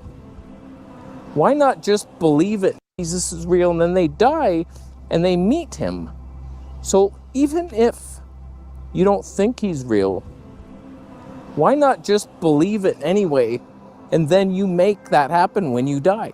Which is not going to be anytime soon. I'm not going to cross the street again and test the theory that when you die, you see Jesus as long as you believe in him. My mom taught me how to cross the street when I was 12 years old. I'll be fine.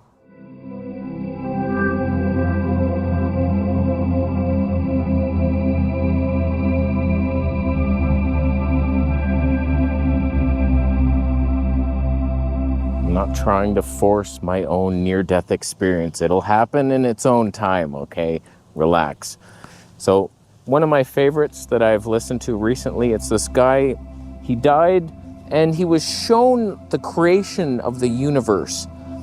And there was dinosaurs, Adam and Eve, they were petting dinosaurs. Like they're actually real. Because me, with my weird beliefs, like, oh, the earth is flat, bro. Dinosaurs were never real. Well, he just proved us all wrong, and they were nice and friendly.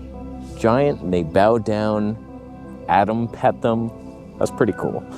So like that happened. And so when you hear these things, as long as they're real, it really...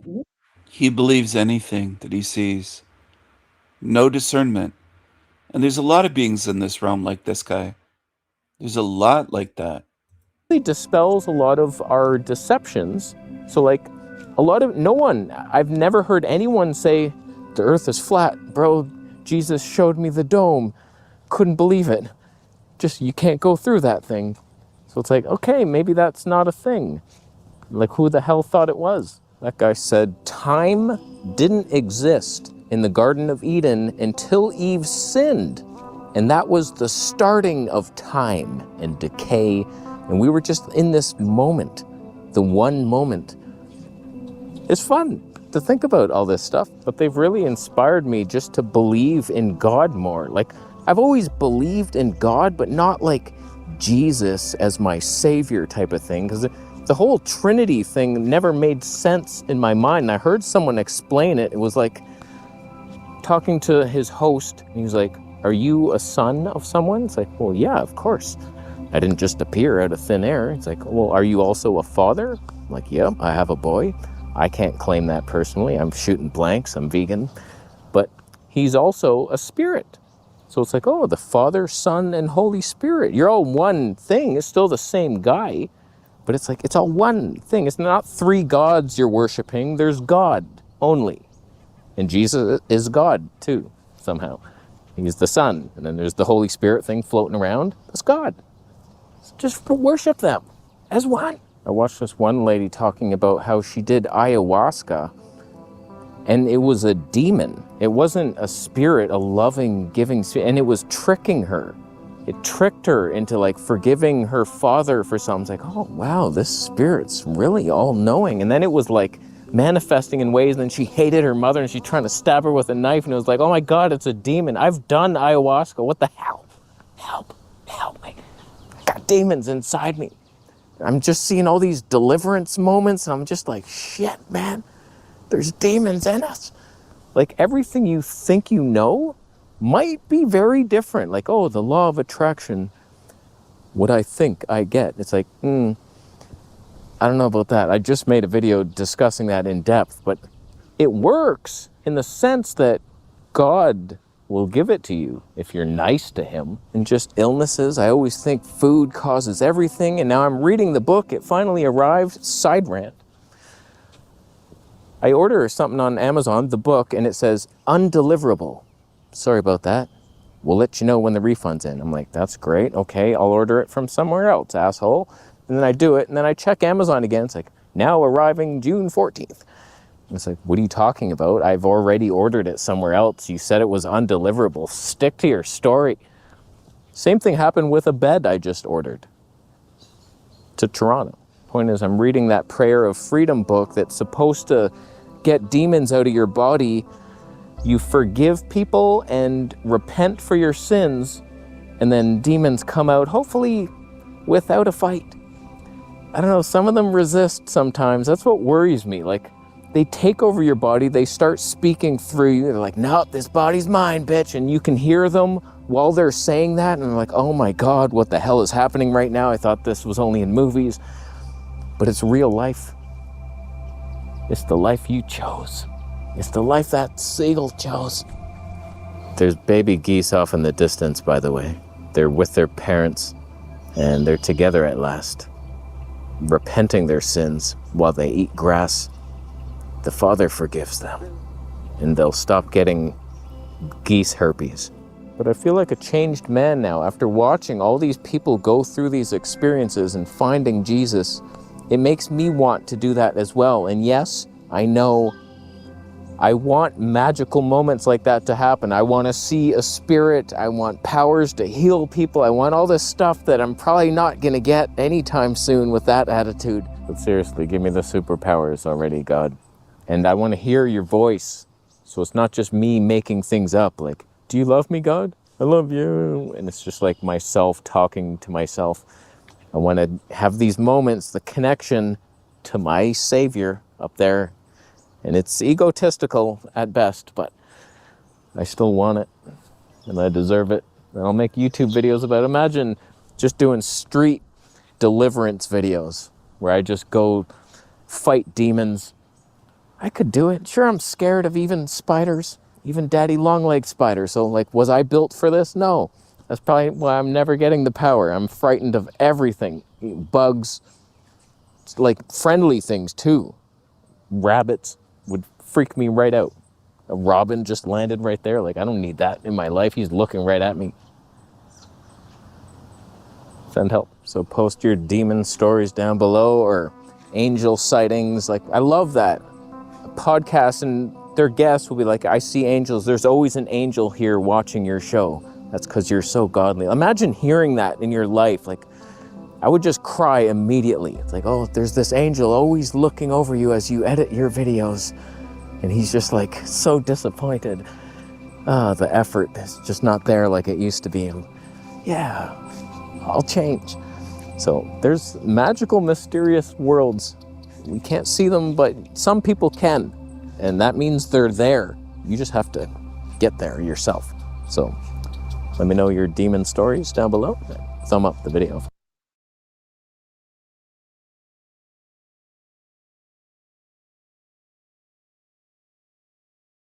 Excuse me, sir. Can we have lunch together? What? Can we have lunch together? It'll be kosher. We can have a kosher meal together. Excuse me, sir. Would you like to have lunch together? Would you like to have lunch together? Lunch? Would you want to have lunch together, me and you? No? Excuse me, sir. Would you like to have lunch together? Hey, guys. Shalom. You want to have lunch together? Can we have lunch together? Yo, boys, you want to have lunch together? Let's get lunch. I'm buying. Yeah. We out? I'm buying. We out. It has to be kosher. Shalom, guys. I was wondering if you want to have lunch together. English. You just spoke English. Excuse me, sir. Want to have lunch together? Would you like to have lunch? Would you like to have lunch together? No? You want to have lunch together? No? Are you not hungry? You want to have dinner instead? I'll buy you coffee. Let's sit down and have some coffee. You want to have lunch together? The thing is, I don't have time. 10 minutes. 10 minutes for lunch. A slice pizza. Okay, let's have a slice together. Danny. Danny. Nice to meet you. I'm SQ. Yeah, everybody have lunch. Thank you. Shalom, how are you? 3 cheese slices. Kosher pizza. Do you know, as Muslims, we also believe in Moses and his brother Aaron? Aaron? Can I ask you, why did you decide to have lunch with me? Because I'm very open to engage with other people. Do you guys also like learning new things and experiencing new things? Always. Yes. Danny, so if I offered you a Quran in English, would you take it? I will take it, but I'm not going to promise you I'm going to read it. Okay. I'm going to take it. You're going to take it? Would you ever try to read it? What about you, Marcos, if I gave you a Quran? If I'm a reader, I'll take books, but I'm not a reader. You can read everything. I just learn. It's in English. It's a translation. Yeah. In this is also Moshe, right? Moses is in this. Aaron, Abraham. There's even a chapter called Abraham in this as well too. Jacob's also in there. His son Joseph's in there as well too, right? All of the prophets that you guys believe in, we believe in as well too. That's why it's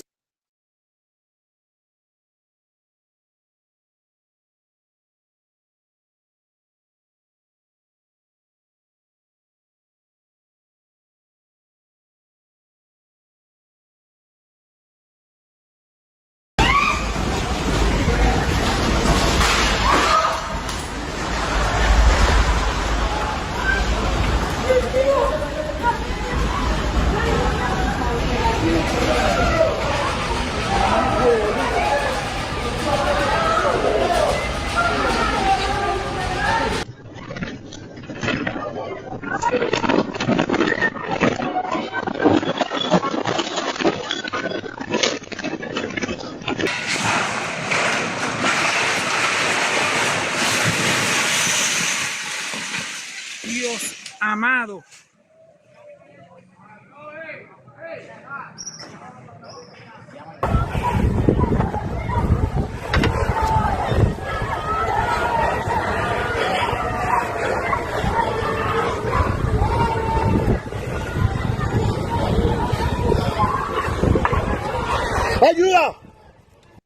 The depth at which an earthquake nucleates, where it starts, is really important because the deeper it happens in the earth, the more distance there is between that point and the earth's surface where we all live for those energy waves to fade away, to die out as they move away from the source.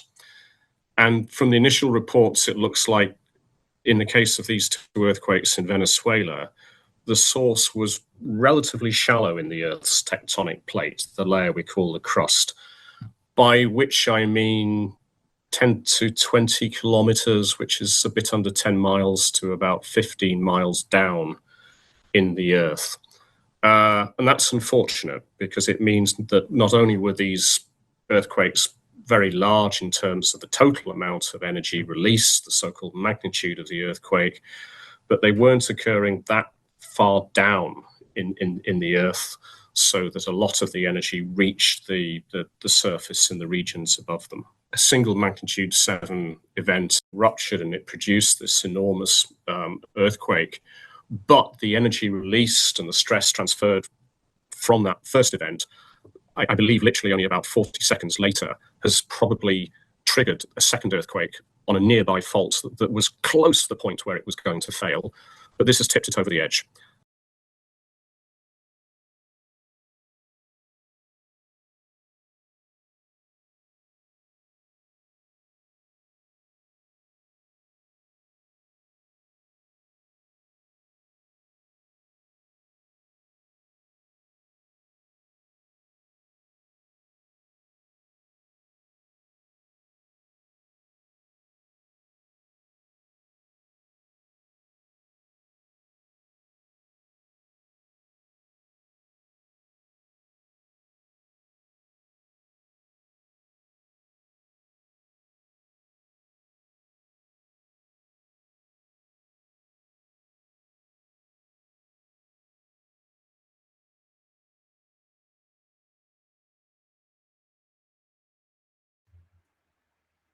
Most humans defend, deflect, deny.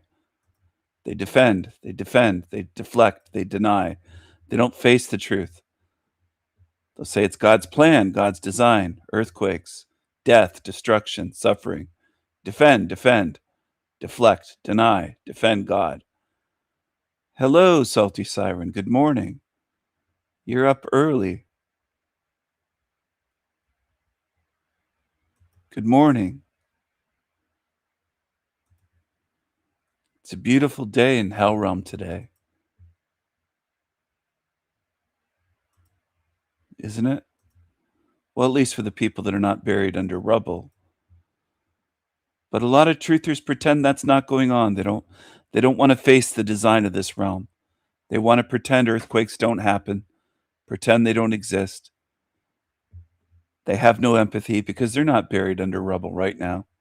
So they don't care. And you'll be notified when it comes up. All right. Well, one thing, you know, I've written 15 books, and what we did, if you didn't know about it, this one here, we said we were going to be like Disney and open up the vault and let out the ones who have been out of print. This one was out of print for several years, this Legacy from the Stars. And we kept getting emails and people saying, don't you have a damaged, torn up copy around somewhere? Because they wanted to have all of them. And we found on Amazon, they were selling this for $100 for a used copy. And so we said, you know, we should have held on to some. But we said, maybe we better bring it back out, and at least the limited edition. Of course, the people who are selling them for that price are not going to be happy. But so we have printed it again, and it's Legacy from the Stars, so now all of them are out. But there are some of mine that we're going to go out of print. So you just never know. If the demand comes up again, we may reprint them. You probably know this one is the one I sat on for 40 years. That's the one of my beginning. That came out after the conference, I believe, in July. I don't think we had it at the conference, did we? Last year. A lot of you know how I started out, I think. I'm just going to give a little abbreviated version, but I've been doing hypnosis for over 40 years. I about it. Well, we took her through 5 different lives, and then in the middle of all of this, my husband was almost killed. He made it back from Vietnam fine, but he was on his way to the base one night and was almost killed by a drunken officer who hit him head on, and he had a Volkswagen bus. And you imagine what the head-on collision in a Volkswagen bus is. There's nothing in front of you. There's no motor or anything, so he was ground into the metal. He should have died that night. It was very, very bad. His entire body was crushed. So what ended up happening, they had to cut him out, cut the wreckage apart. They didn't have those jaws of life in those days. And they brought in the helicopter and got him into the hospital. And when I got there, well, the only thing that saved his life was there was a corpsman following him behind, in the car behind him, who had just got back from Vietnam. So he knew how to work with trauma cases. Otherwise, he would have bled to death right there because he lost all the blood in his body. His body was crushed, his face was torn apart, and they got him into the helicopter and got him to the hospital. And then I followed over there. They came and got me. So at the hospital, when I was waiting, he was in intensive care. 5 doctors, one after the other, came out and said, there's no way he can live. There's too much trauma to the body. All these lists of things that were going to kill him during the night. Well, when we were doing this hypnosis experiment, not knowing what we were doing, no rules or anything, we were trying everything. So toward the end, we had her go into the future. And we said, just to see, out of curiosity, what we would be doing and what she would be doing. So we took her into the future, and she saw us living in the situation where we are now. We live on top of a mountain out here in Arkansas, in the country, and she saw us there with grandchildren. So that was all she said. But that night, when the doctors were telling me there was no way he could possibly live, I kept telling him, you're wrong, you're wrong. I couldn't tell him how I knew, just that I knew if she saw us in the future, he had to be going to live through all of this. But what happened was so magnificent, because when we took her through the 5 lives, she went back to the beginning where she was created by God. And we Hello again, Salty Siren. I did say hello to you, but you probably missed it. Good morning, good morning. Good to have you here. You're up early today. This is Dolores Gingy Cannon. She's a real deceiver. She loves those N-titty downloads. She loves talking to N-titties. She loves talking to N-titties. They're beings, they're people. They're the ones who have got enough knowledge, they don't need to come back to Earth anymore. They are over there and doing their job, but they're still in that other part. What I'm speaking to is way, way above that. And it is full of love. When I work, you can feel the love in the room. In my classes now, we have a website where they can interact and talk to each other, so they're never left alone out there. If they have difficulty in cases, they can talk to each other and ask for advice. And we just had one come the other day. People say, if they take your class, can they do what you do? They can, because one of them on the website said, when I'm working with the subconscious, they said, I want to get on my knees. It's so powerful and so full of love. And she said, I've seen what they can do, and the energy is tremendous. And that's what I'm working with all the time. And I think it comes over on me because I'm in that energy all the time. But over the time, I did the UFO work and ET work for 25 years. And I got a lot of information there because I was speaking directly to the ETs. But then it began to go into this more complicated information, and that's when I started writing the Convoluted Universe series, because it was going beyond UFOs, and that's when they began coming in and giving us this more complicated metaphysical theories and concepts.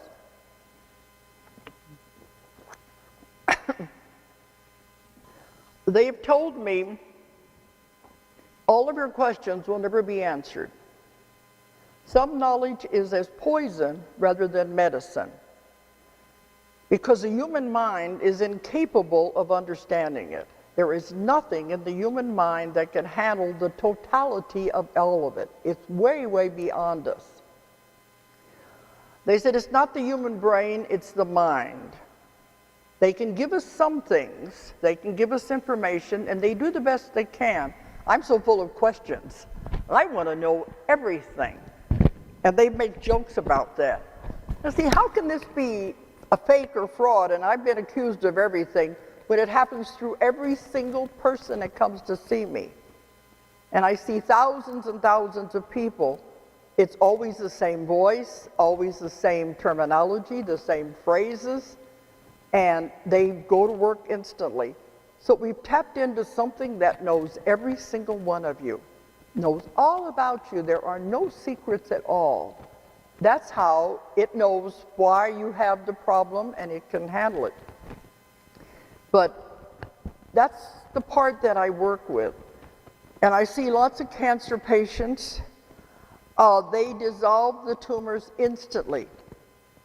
This is what's amazing. I've seen it happen again and again and again. But see, first you have to find why this happened. Because, you know, the ideal state of the human body should be perfect health at all times. You should never, ever be sick. The human body is a miraculous machine that has been created to take care of itself and heal itself if we don't interfere. That means the doctors are not necessary. I have doctors coming to me as clients. I have psychiatrists coming. Every walk of life you can possibly imagine. Everybody's got a problem. And people are very complicated. That's what I do, is the counseling and the therapy with them. But we're finding out that a lot of these doctors are telling me they're getting out of the medical profession and going over into alternative and natural healing, because that's where it is. And I'm working with doctors now all over the world. I teach a class at the college in New Mexico that is involved with alternative healing. So this is, to me, is the way we're going. This is they say it's the therapy of the future, is the natural.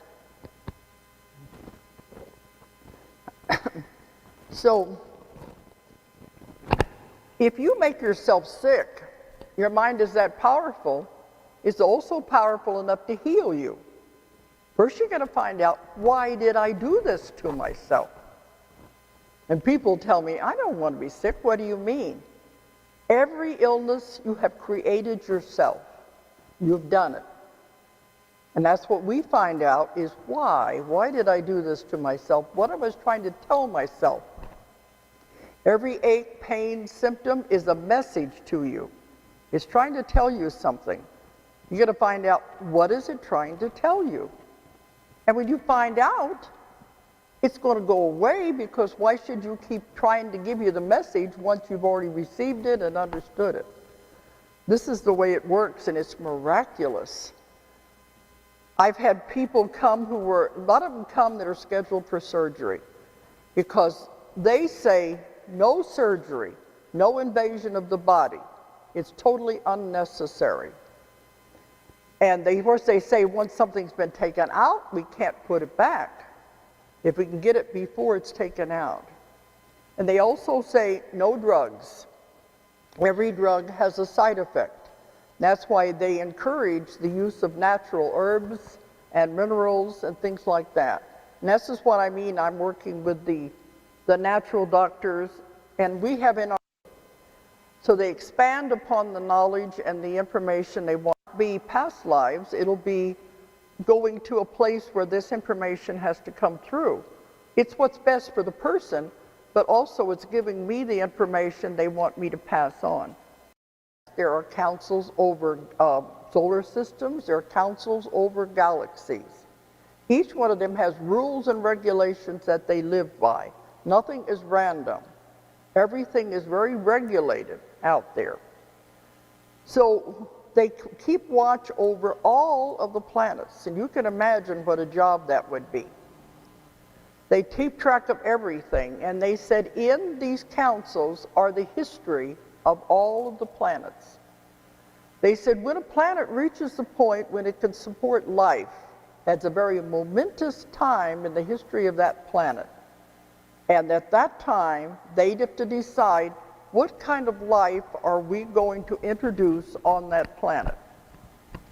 And I think with this kind of a group, you can follow these things, because people say, what does God have to do with any of this? God is very much involved too. It's the evolutionary theory and the creationist theory mixed together, and it all fits beautifully the way they explain it. But when I've had people in sessions go back to when the earth was forming, and whenever the volcanoes were erupting, there was no life on earth. There was just too much ammonia in the air. I've had them go back to those times and tell me what the life was like at that time. I've had them go to the times whenever life was being created. Many of you probably had these past lives too, but you don't remember these things on a conscious level. I've had them go to where they were helping form the oceans, form the first life. Because we've all been creators. We've all been parts of this. We just don't remember because they're focused on this life right now. But if it's important for the person to know, it will all come out. So I think I'm not going against your belief systems. Just stay with me on this anyway. Who here loves Dolores Cannon? Does anyone love her? Does anyone love her? Let's jump over to Ireland here. The Irish are not having it. What's going on with this Tigga? What's going on with this Negro? So here we've got an absolutely hilarious clip which really does show that the Irish are not having it. A person decided it would be a funny thing to film a video titled "Stealing People's Girlfriends in Ireland." And the first Irish man he walked up to and tried to do this pathetic prank to showed him the consequences of his behaviour. Let's take a watch. TikTok today, I'm going to be stealing this gentleman's girlfriend and he's not going to do nothing about it. Are you Google? Because you got everything I'm looking for.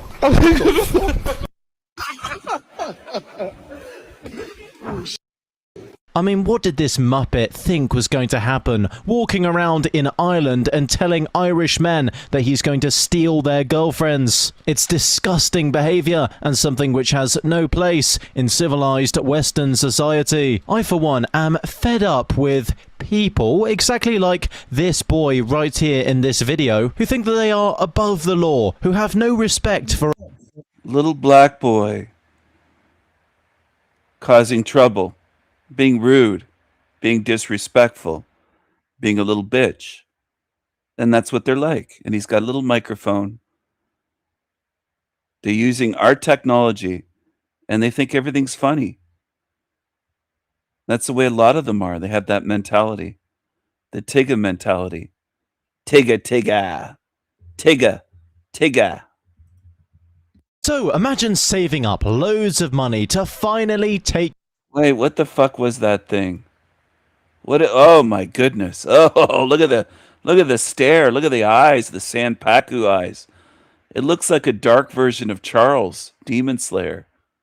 Looks like a darky version of him with the Sandpaku eyes. God damn.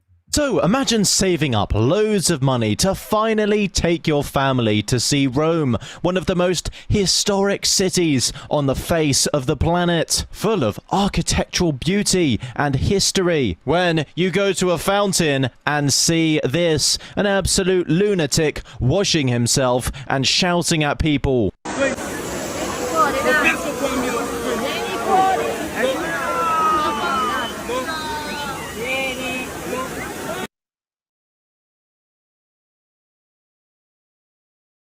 Look at the Sandpaku eyes. Look at this.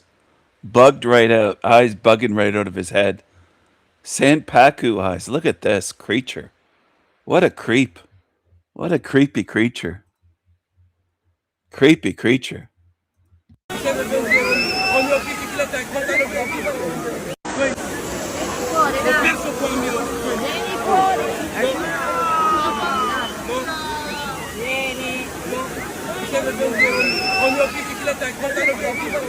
I mean, just look at...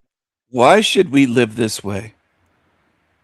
Why should we live this way? Just look. Look at him. Look at this thing. Just look.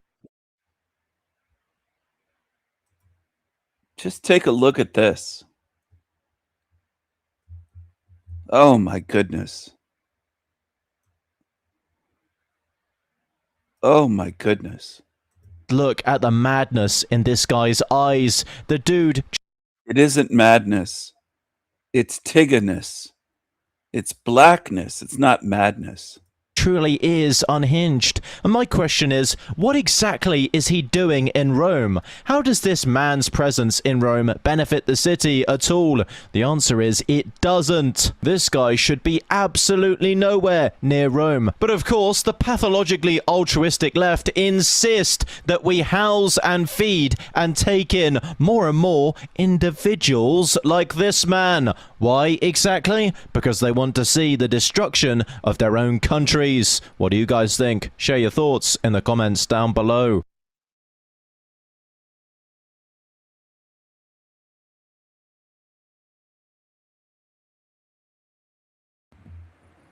That's a tigger. That's a tigger. Amid rubble and devastation, on the ground in Venezuela, the desperate search for survivors continues. Es algo terrible. This is something terrible, says this Mexican rescue worker whose team recovered casualties. The death toll climbing by the day, tens of thousands still missing as of Saturday. They say there are people who are still alive, but it seems there is not enough machinery and equipment to clear all this rubble, says Yamile Santana, whose son and his partner are missing. Rescue teams and relief aid are pouring in from countries around the world, from full-scale military support to community-driven efforts to send help in any way possible. This Ottawa group filling a truck with supplies that will be sent to Venezuela. We just bring the trucks. We try to help Venezuela people, and yeah, this is the most important thing right now. Venezuelan Canadian Victoria Ramirez among those helping here. Unfortunately, I have family that is from the worst affected area in La Guaira. Her sister and cousin lost their homes in the earthquakes. You know, when you see people that are resilient and strong like that, you know, you can't complain. You feel their strength and you feel their resilience. So I think that's what all Venezuelans feel, and we just want to help from afar. The Canadian government has announced $5 million in humanitarian assistance to support emergency relief. Canadian organizations say they're prepping to help deliver that aid. We have a lot of experience in this area, but we need to understand what these communities actually want. Sanpaku eyes galore, of course. My goodness. My goodness. Another Canadian woman with the bugged out Sanpaku eyes. My goodness.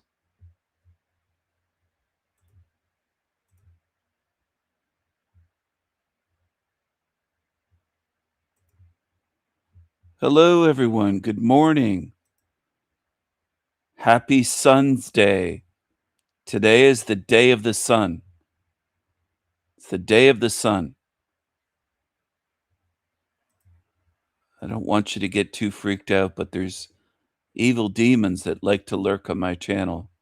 Creepy creatures like this one. This creep is obsessed with me. This creep here is obsessed. Look at the eyes on that thing. Look at that. Oh. And it's creepy and degenerate. It's really, really creepy. It's an exhilarating activity that can be incredibly dangerous, parasailing. There are no federal rules governing it, and outside the United States, you really are on your own. Lisa Guerrero with the story of a woman whose parasailing adventure in Mexico came this close to costing her her life. Here we go, Katie. When Katie Malone launched into the air on a parasail, ominous storm clouds filled the sky. But she never imagined her rope would snap in the rough winds, leaving her drifting 1,000 feet in the air. Oh my God. Everything just broke loose, and I just started praying, please don't let me be paralyzed, don't let me die. The 31-year-old massage therapist from outside San Diego was violently tossed around for 45 minutes before crashing 2 miles away. Filming below, her good friend Ben Moore watched her disappear from view. From the height that she fell, I didn't think there was just any chance in hell that she would have survived. I had broke 11 bones total, so I had broke my skull, my jawbone, cheekbone. She was medevaced from Mexico to San Diego, where doctors put her jaw back together with 14 screws. Do you feel lucky to be alive today? Very lucky to be alive. When I was spinning out of control coming down, I just didn't know if this is going to be it or not. Parasailing horrors have happened before in Mexico, very often triggered by rough weather. In 2012, a gust of wind blew this 9-year-old into a building. Look at that. He collided with the side of a building. Look at that. A gust of wind blew this. This is what you get in Hell Realm when you want to try something and have some fun. This can happen to you. Only in a Hell Realm, of course. 9-year-old into a building. He survived. In 2012, a gust of wind blew this 9-year-old into a building. He survived. Jesus Christ, he hit really hard into the side of that building. But people will defend it. It's God's plan. It's God's design. It's fun. It's this, it's that. Most people will never just face where they are. Never. They'll never do it. know if this is a good idea. And when I investigated parasailing operations in Mexico, the crew sent me into the air as storm clouds loomed, a situation eerily reminiscent of what happened to Katie Malone. Wow, and here comes the wind from the storm. Look again at Katie's liftoff. There's dark storm clouds heading her way. So this was a terrifying experience for Katie. I mean, being trapped up in the air over 1,400 feet for 45 minutes, basically just like a kite in the air. A weather warning had been issued earlier that day, according to her attorney, Michael Winkleman. Despite clear warnings in the area for severe weather, as well as just visually looking at the sky, they still want warnings in the area for Winkleman. Despite clear warnings that day, according to her attorney, Michael Winkleman. Despite attorney Michael Winkleman. Despite attorney Michael Winkleman. Despite Michael Winkleman. What? Michael Winkleman? Oh my goodness. Clear warnings in the area for severe weather, as well as just visually looking at the sky. They still went out. They still took Katie in the air, and they exposed her to what could have been fatal risk. They were so cavalier with Katie. They shouldn't have taken her up in the inclement weather. Today, Katie's mom is just happy her daughter is alive. It was literally the worst thing I've ever been through my whole life. Katie Malone has filed a lawsuit against the parasail company and resort where they were operating. The resort says they don't comment on pending litigation. The operator didn't return our calls. Katie Malone. Here we go, Katie. It was supposed to be a dream vacation for her 29th birthday. The highlight, a parasailing adventure. Then tragedy struck. Katie Malone's wire suddenly snapped. What followed was 45 minutes of pure terror as she was whipped around at the mercy of high winds. The ordeal ended in disaster when she slammed to the ground and suffered a fractured skull, pelvis, and ribs, and lacerations to her. Jesus Christ. Is this a hell realm? Well, I think it is. I think it is. Well, I do agree. You have to advocate for yourself with common sense. I do agree, but also I'm making the point that there's nothing you can do in this realm that's fun that doesn't involve, well, almost nothing you can do that doesn't involve some kind of risk of great injury, because it's designed to be a fucked up place where one small mistake you can be hurt, severely hurt. So there's that aspect to it as well. But I do agree with what you're saying. With high winds like that, I'd say, yeah, not today. I think maybe I'll try it another day. Not going to do it today. Very high winds, stormy, storm clouds. Life is a hazard, so don't have kids. Die antinatalist. She has a whole 4 views in 52 minutes. Pittsburgh.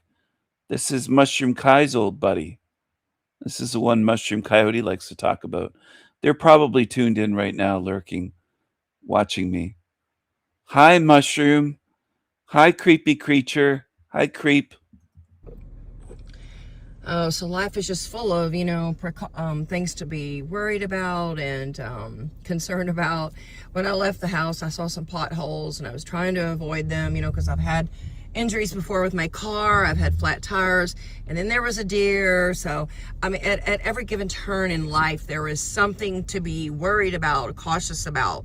Flat tires, running out of gas, looking for deer in the road, looking for pedestrians, looking for bicycles, looking for motorcycles, you name it, traffic hazards, tires and mattresses that get blown off of back ends of trucks. Life is just never ending amounts of worries. And this is an impromptu video that I, created. So take a sharp left turn. It's not rehearsed. But there's just so many reasons not to have children, not to reproduce, because you are inflicting harm upon them. You are inflicting worry and hazards upon them. What more can be said? Life is a hazard.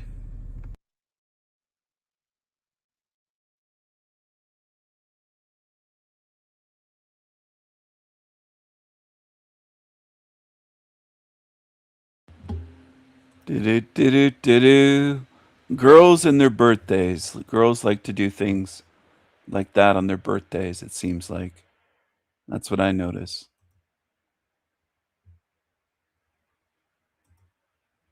Now, what else do we have here?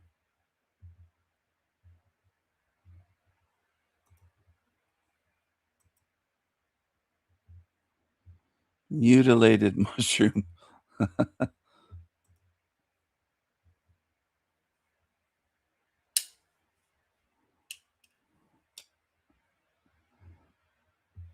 Mushroom had his little lemons removed.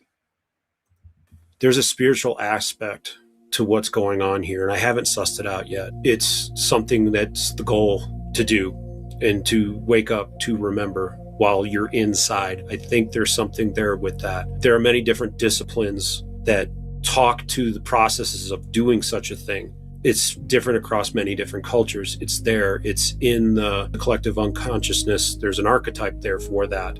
I would hope that we start seeing that soon.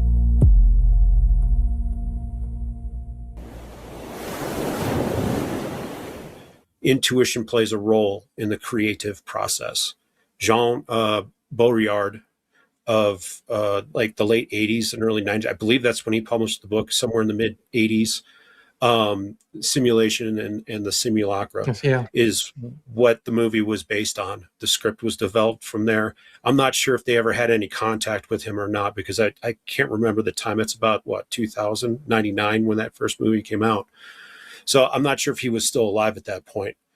I can't remember. I want to say he was with us until about 2000, 2005. But we find that these large archetypes that are present in the collective human unconscious sort of bleed their way into this dream or reality. You could make the argument for art, for music, that there's some level of intuitive nature to it.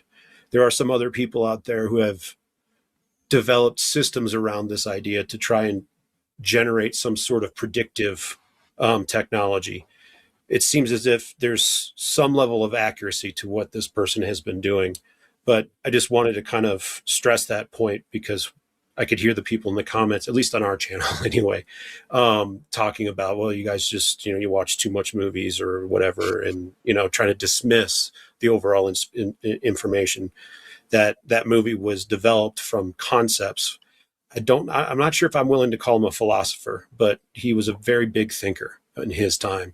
And so, yeah, generally the idea, very much like here, a lot less people, and there's some nefarious stuff going on that is going on because of some sort of small fine print legalese with some level of authority. And what that authority is, I can only venture to guess. We don't have data on that.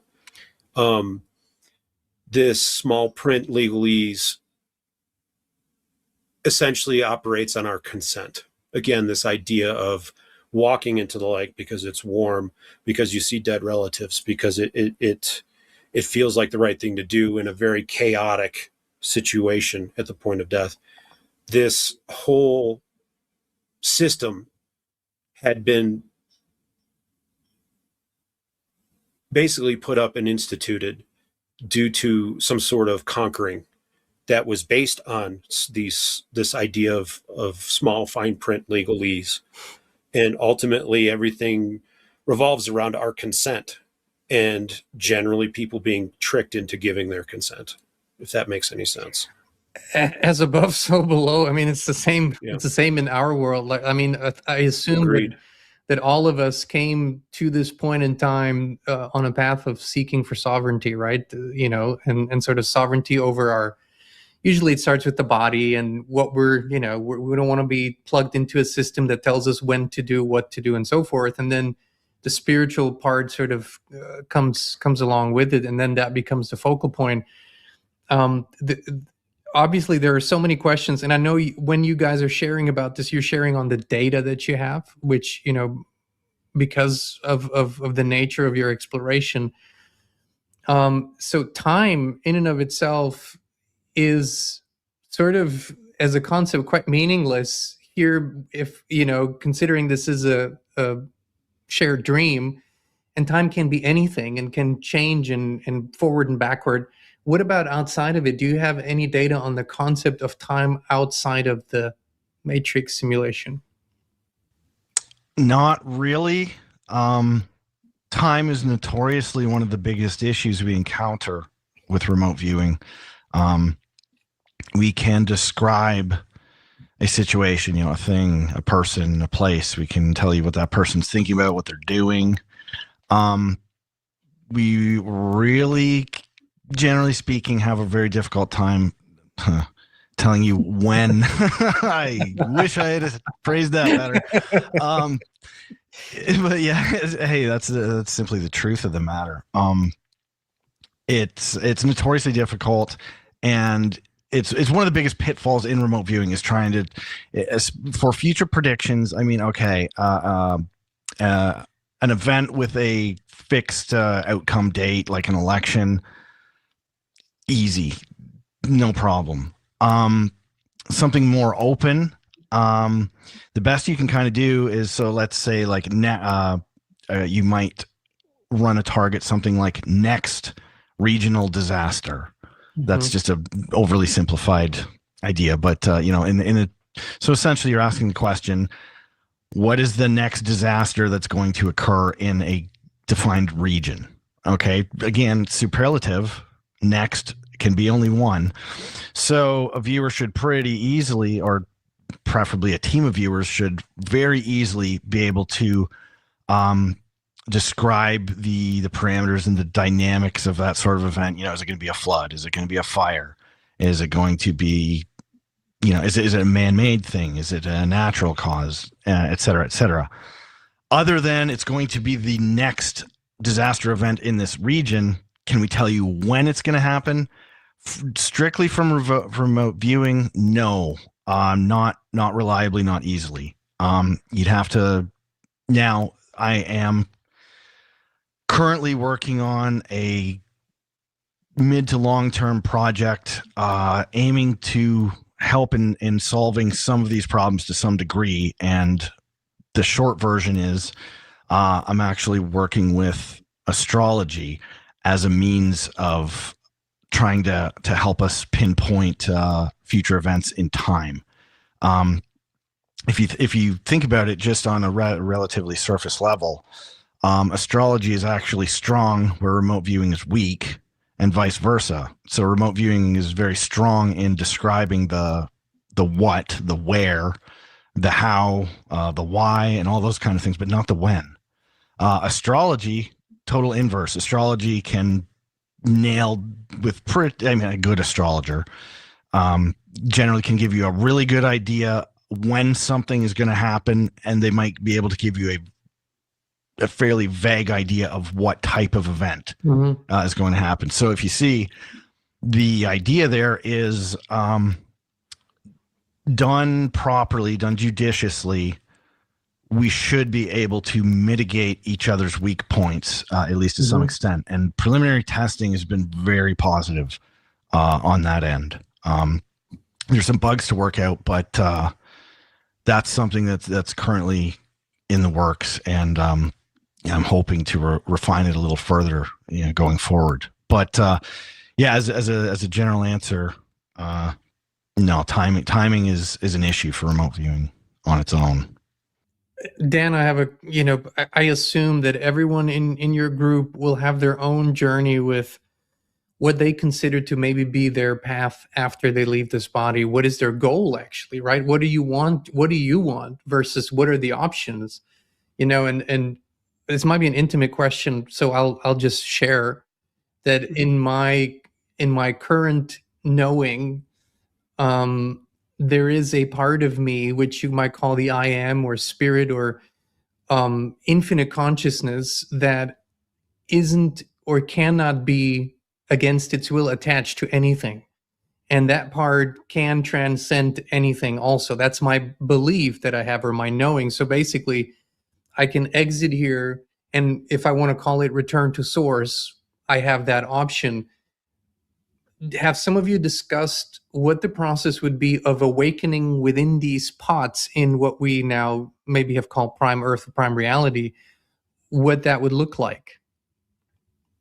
We haven't really had any data. We haven't really had any projects to that fact, or what that general idea, that gestalt that you were just describing to.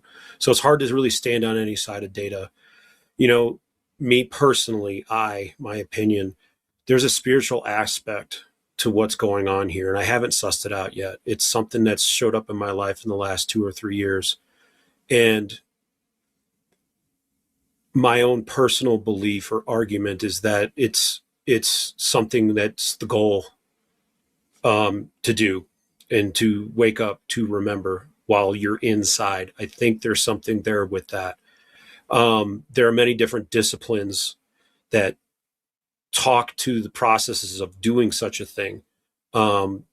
It's different across many different cultures. It's there. It's in the, as I was just describing, the collective unconsciousness. There's an archetype there for that. We see these days that it's, fuzzy around the edges, depending on who you're talking to, and to, whatever cultures you want to, cite. I would argue that, I would hope against all hopes that we start seeing that soon. Mm-hmm. But as for remote viewing data, we don't have anything on that level. I'm obviously, once you go, these are some obvious questions in my mind, at least.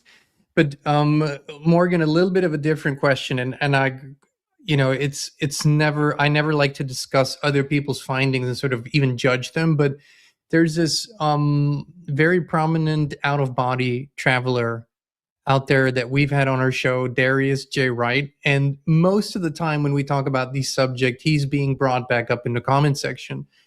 And I don't know if you're familiar with his explorations, but he's describing everything from the halls of Amenti to these beautiful ethereal worlds that exist. And without putting any label on it, but have you heard of him, his findings, and can your data show that these worlds actually might exist, albeit they could be part of the dream?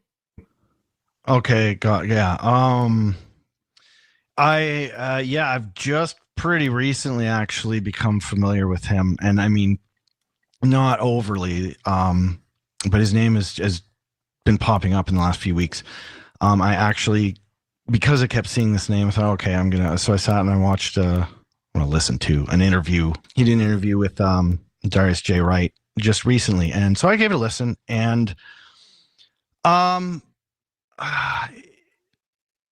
it's kind of complex, actually. I would never just outright dismiss anything that someone like him is talking about, because enough of what he describes is perfectly understandable to me and sounds correct. So he's an out-of-body traveler. Mm-hmm. He's not a remote viewer, by his own admission. He wouldn't call himself a remote viewer. Yes. Thankfully, because there are people that do that aren't. But anyways,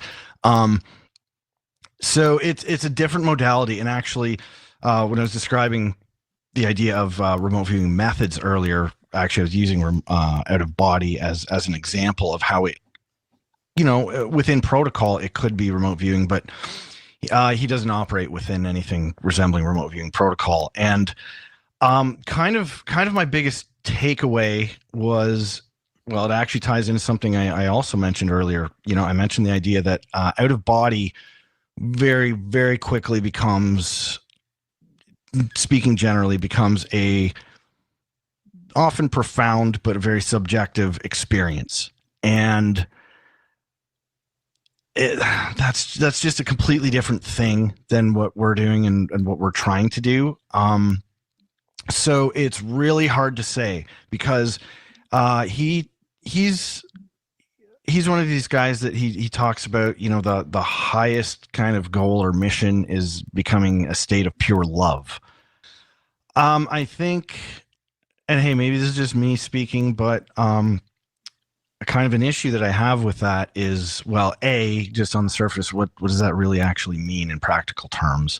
But B, I tend to approach ideas like that with a little bit of caution, if not a certain degree of, I think, healthy skepticism, particularly because love is a pretty tricky emotion, and it's very, very easy to fool yourself into thinking you're in a state of love when you're actually, maybe it's more of a state of lust. Maybe it's more of a state of bliss. But neither of those things are true, pure love. So when you're having a profound subjective experience and that experience is becoming pure love, I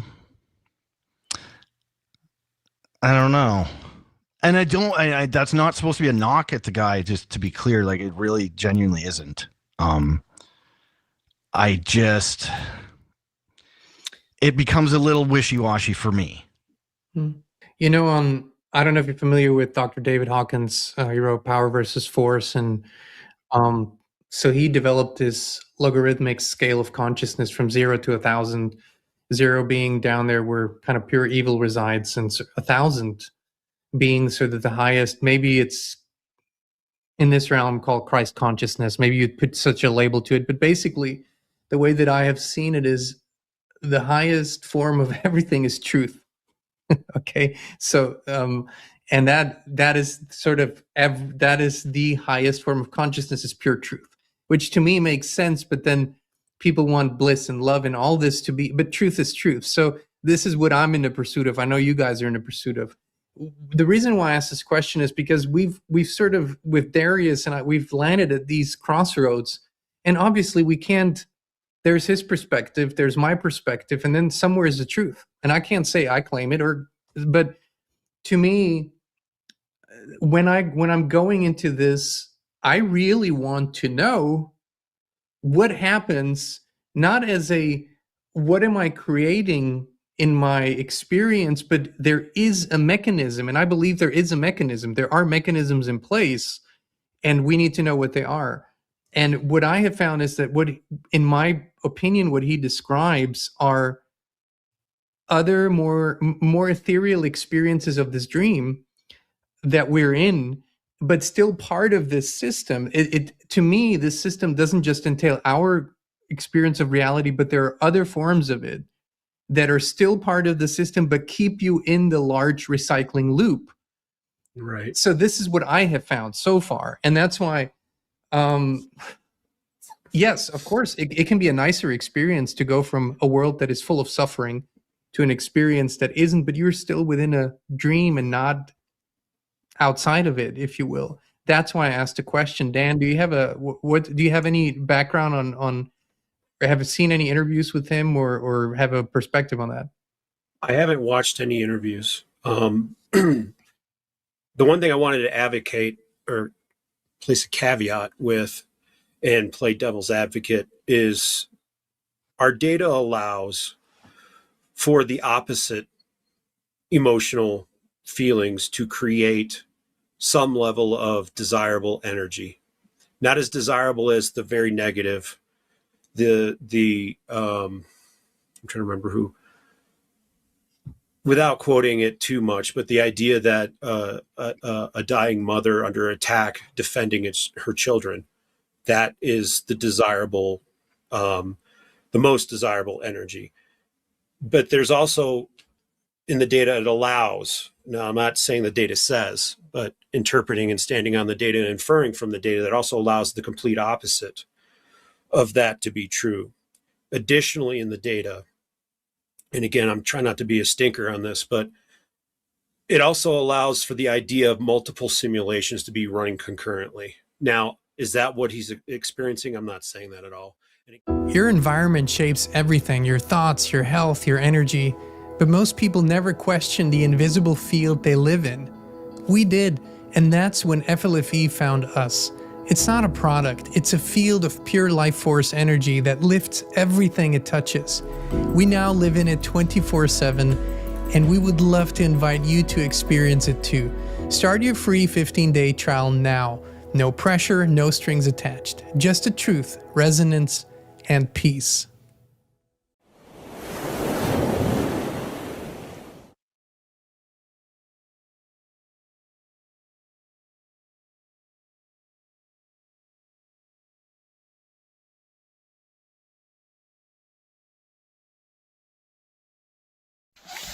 You do not need money. You don't need material things that you buy with your hard-earned money. Money will never amount to your happiness. Happiness comes from within. This was a message from Oliver Tree. He died last year in a plane crash.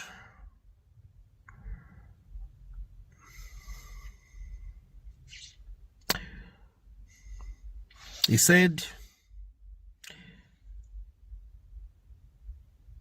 this on stage while crying. Money will never make you happy.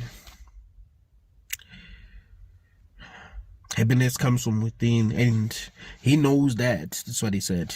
I know that because I live in Hollywood. I have everything that I ever wanted, but still I'm not happy. And he was crying when he was saying that.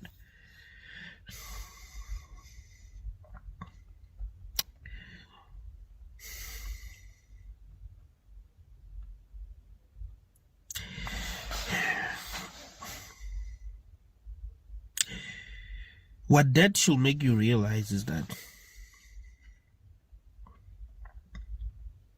it's not that happiness comes from within.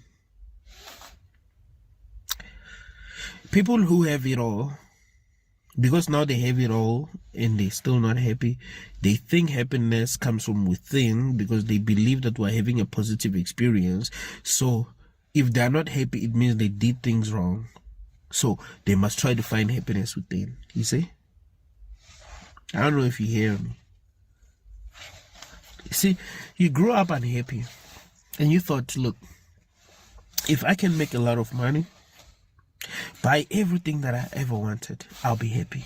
Then you make a lot of money and you buy everything that you ever wanted and you're not happy. Maybe life is a bit more complicated than you thought. You know, you're in Hollywood. You know, you have a lot of bills to pay. That's one thing about being rich. You gotta stay busy. Like, you're never going to be like super comfortable and do nothing. You know, you still gotta do a lot of things because you're famous. You're already used to that lifestyle. So anything else might feel like a downgrade. So and you've signed a lot of deals and you owe a lot of people money and all of that. So he realized that he's not happy. He told himself a lie. He said happiness is within, but I can guarantee you, if you are still alive and you try to search for happiness within, you wouldn't find it. Because happiness is not within. Even though it sounds good to say, you know, happiness is within, happiness is within. The people who say that happiness is within, they are chasing for material things. So you might say, no, man, they've been monks or some spiritual teachers that are not searching for me. Like, no. Here's the thing. They got their happiness from their own success. You know, you find that there's this spiritual teacher with a lot of followers. Yeah, that's making him happy. He's already got followers. He has things that a lot of humans will never get to have. He's got loyal followers who are there for him, who listen to him. A lot of people never get to have that. So he feels good, and he's starting to believe that happiness comes from within. Like, he's starting to believe his own BS. But if he was in the shoes of the people who follow him, he wouldn't be saying that kind of BS.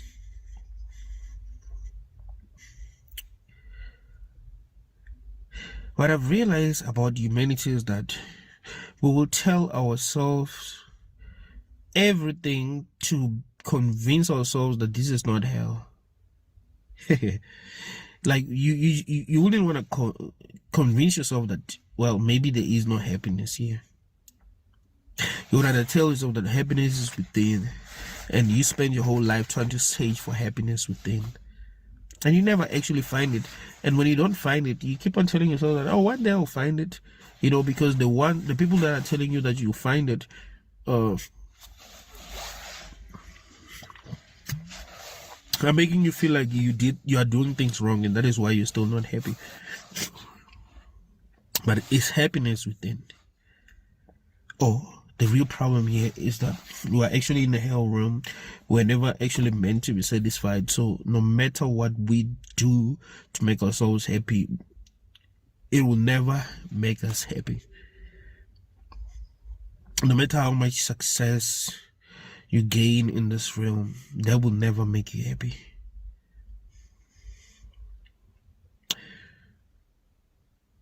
You might enjoy life more because you have all these things that you ever wanted. But the more you have, sometimes the more empty you feel, you know. I was listening to this guy who's rich. They asked him, what's the worst thing about being rich? And he was like, people hating you because you're not doing things for them. People hating you because you're not doing things for them. And he went on to say, the thing is, when you're rich, everyone wants something from you. And it never stops, you know. It doesn't matter what you do for them. So a person might ask for $50,000 to say, I want to start this business. You give them, they'll still come back. And if you don't give them money, they're gonna hate you. And you're not even gonna have genuine relationships anymore, because what people want more than anything is money.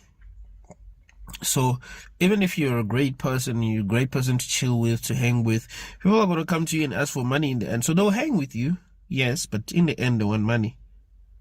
And you don't want to have that kind of relationship where people want something from you. You're not going to feel good, right?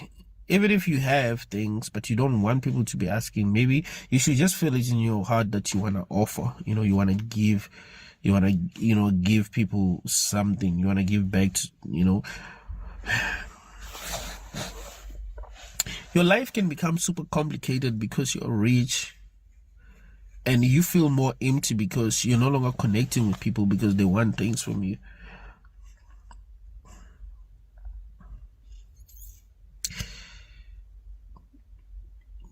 But if you were broke, relationships will feel more genuine, So really,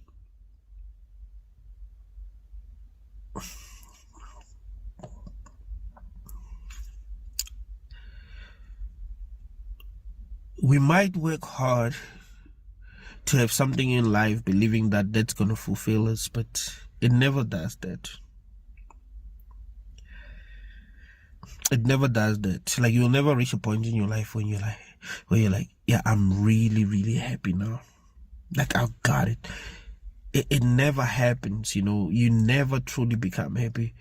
Some people, make a lot of money and they think, okay, I'm still not happy. What's going on? And then they watch videos on YouTube and someone says, I thought life was meaningless until I had kids. You don't know the feeling, and they think, okay, maybe if I had kids, but if they have kids, then it's the same thing.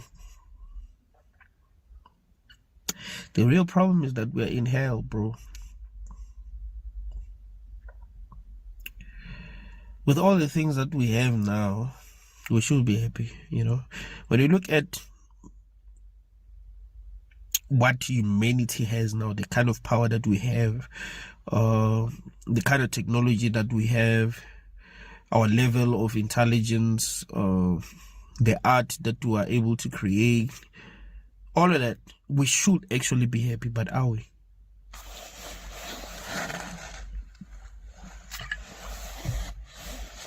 Are we happy? Or we are trying to cope with life? So we're not doing things because we are happy. We're doing things because we're trying to cope. Who's actually happy? Do you know a person that you can say for sure that, oh yeah, this person is like really like...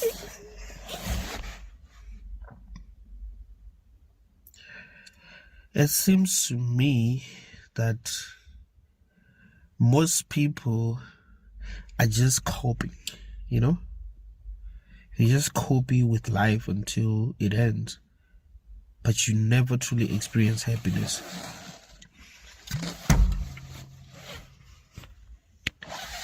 Most people that you might think are happy because maybe they have things that you want, and you are imagining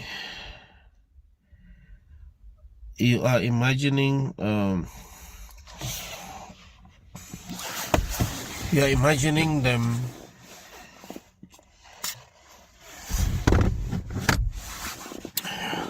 you're imagining yourself in their shoes, right?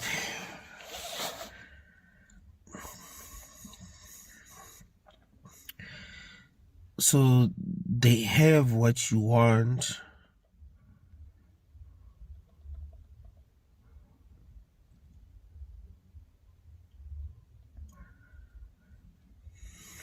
and you ask yourself, how would I feel if I had what they have?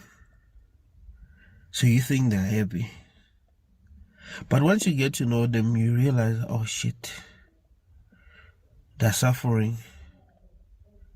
You'd be like, so you're going through trash too? Like, I thought your life was great. But that's life, you know? That's reality.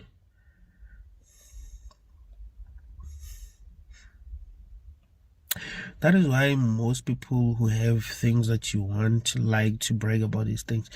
And I keep on telling you, man, listen, if you got something that truly made you happy, you wouldn't even want to brag about it. It makes you so happy that you feel so satisfied that you don't even want to brag. The moment you want to brag about something, it's not that it makes you happy, it's that you feel that you're going to find happiness in how people are going to feel about you having what you have, you know? That's it. Happiness fulfills your heart. So you don't do some desperate shit. You know what I'm saying? Like, you don't do things just for attention, for show off and all of that. You're so good that you don't want to do anything. You know? That is why those who have money and everyone knows they have money, they don't want to show off their money. They're good. You want to find people who actually have money now, who've been having money for a very long time, trying to prove to people that they have money, buying unnecessary. No, they're good. They're already used to a feeling of having money. They might even not want you to know that they have money. So a lot of the dumb shit that humans do. Dig a song. Dig a song. We're in the jungle.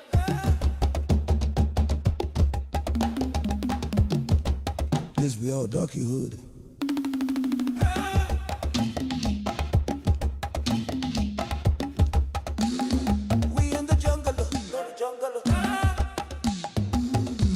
We the original people. We the original people. Tigger sounds. Tigger sounds. Tigger sounds. Tigger sounds. Umi na ko'y konti, makakasa baya akari jama ay damo tafa ko baya ko atulupuko sa tena le tanya ay tay hate tatay ang kabo ale baya ko umi na ko'y konti, makakasa baya akari jama umi na ko'y konti, makakasa baya akari jama ay damo tafa ko baya ko atulupuko sa tena le tanya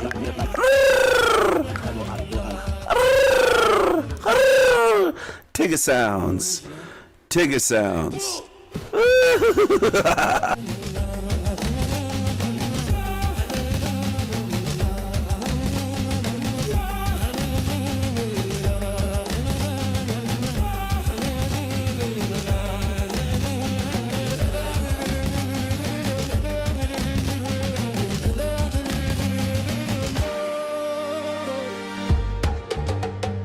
You feel me? Tigger sounds. Comes from the fact that they're not happy. And they think it's gonna make them. We in the jungle. Hey.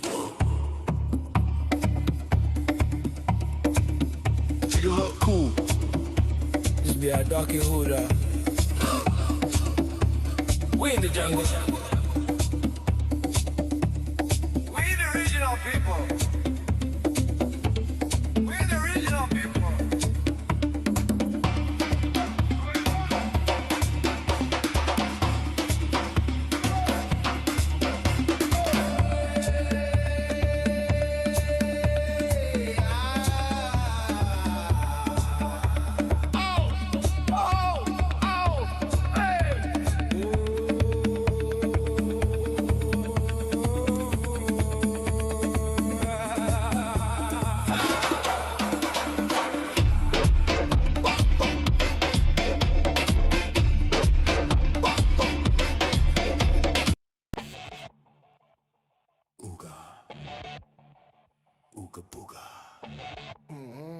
Yeah, boy. Yeah, boy. Jump.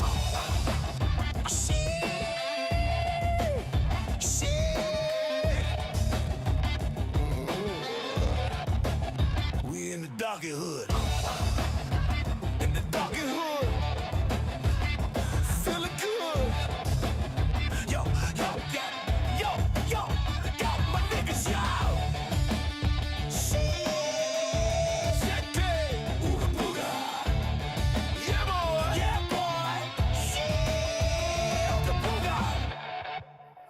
We in the darky hood. Hey, we feeling good. We feeling good. You feel me? You feel me? You know what I'm saying? You know? Sucker, sucker. We feeling good. In the darky hood. My niggas. Your boy, your boy. Ooga booga.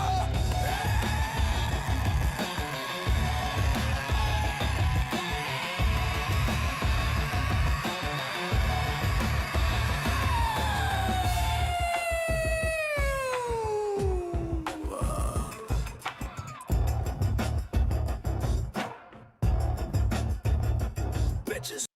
Take it through there. Take it through there. So inclusive, but not like Howard Hughes. Still making shit in the Matrix and no syphilis. No long, no movies on repeat. Just say no to slow defeats. Through the Tigger, yo. Through the Tigger, yo, yo, niggas. Through the Tigger, yo. It's truth or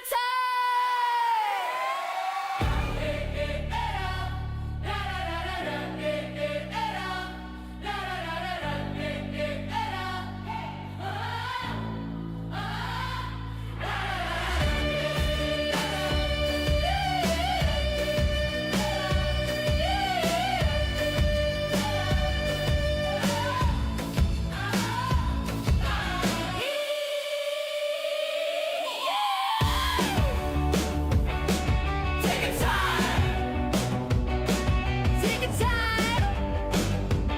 Yeah, boy. You feel me? Tickets at home. Tickets at home. What you don't know will hurt you. How? Tickets at home. Ravens and crows. Ravens and crows. Ravens and crows. Ravens and crows. Fucking demons and zombies. You are not free. You will never see beyond here. This is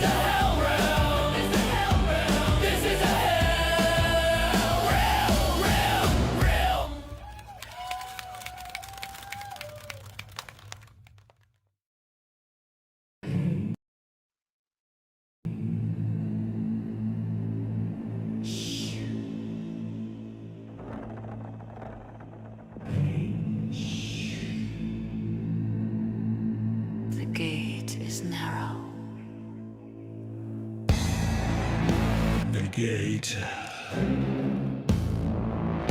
is narrow. Shh. The narrow gate won't open for all. Big or small, wretched and wicked, kind and good. Spirits are judged. There is a reckoning of spirits.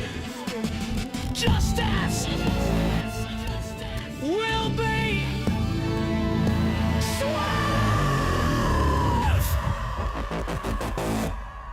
The gate is narrow. The gate is narrow.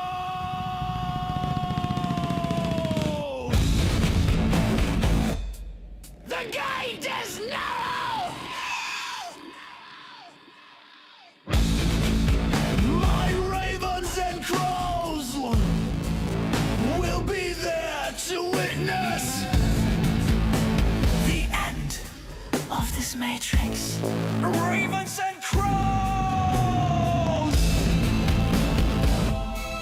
Ravens and crows!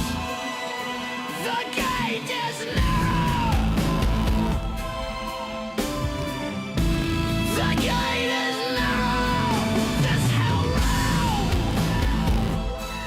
will be sealed forever and ever! Evil demons belong here. Evil demons will burn here. Burn! Burn! Burn! Forever and ever! Burn!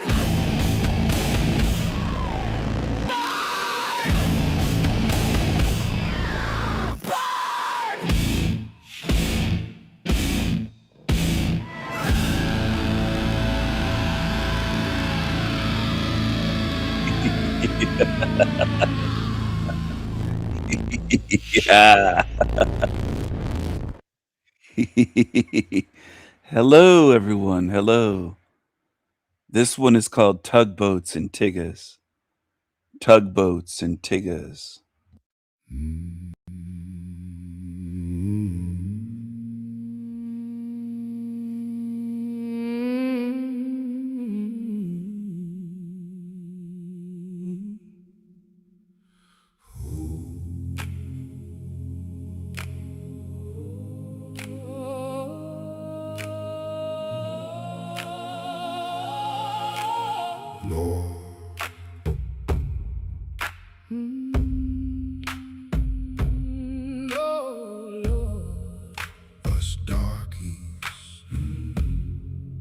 Us darkies, we being tugged out to sea.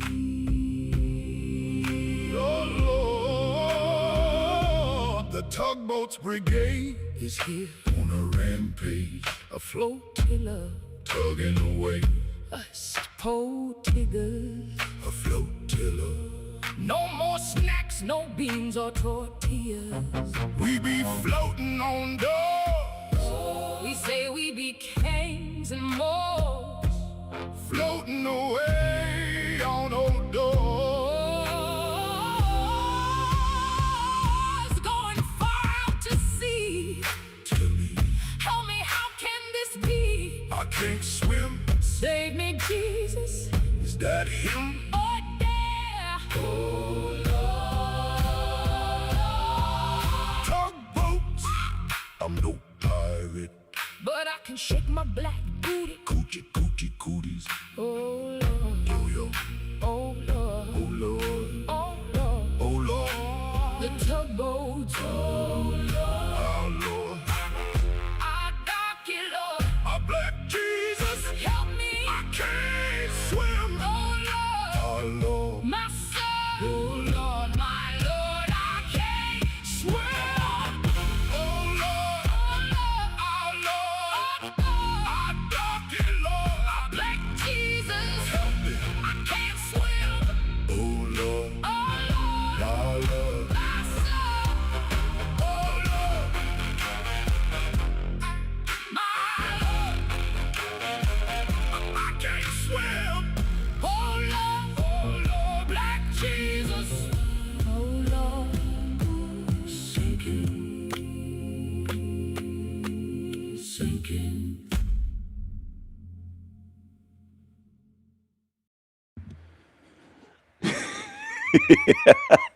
Hello, everyone. Hello. That's a fairly new song of mine. Tugboats and Tiggas. It's using a gospel, darky, old Negro slave song way of singing. I wrote the lyrics and I put that together. For the darkies. For the darkies. Watermelon felons.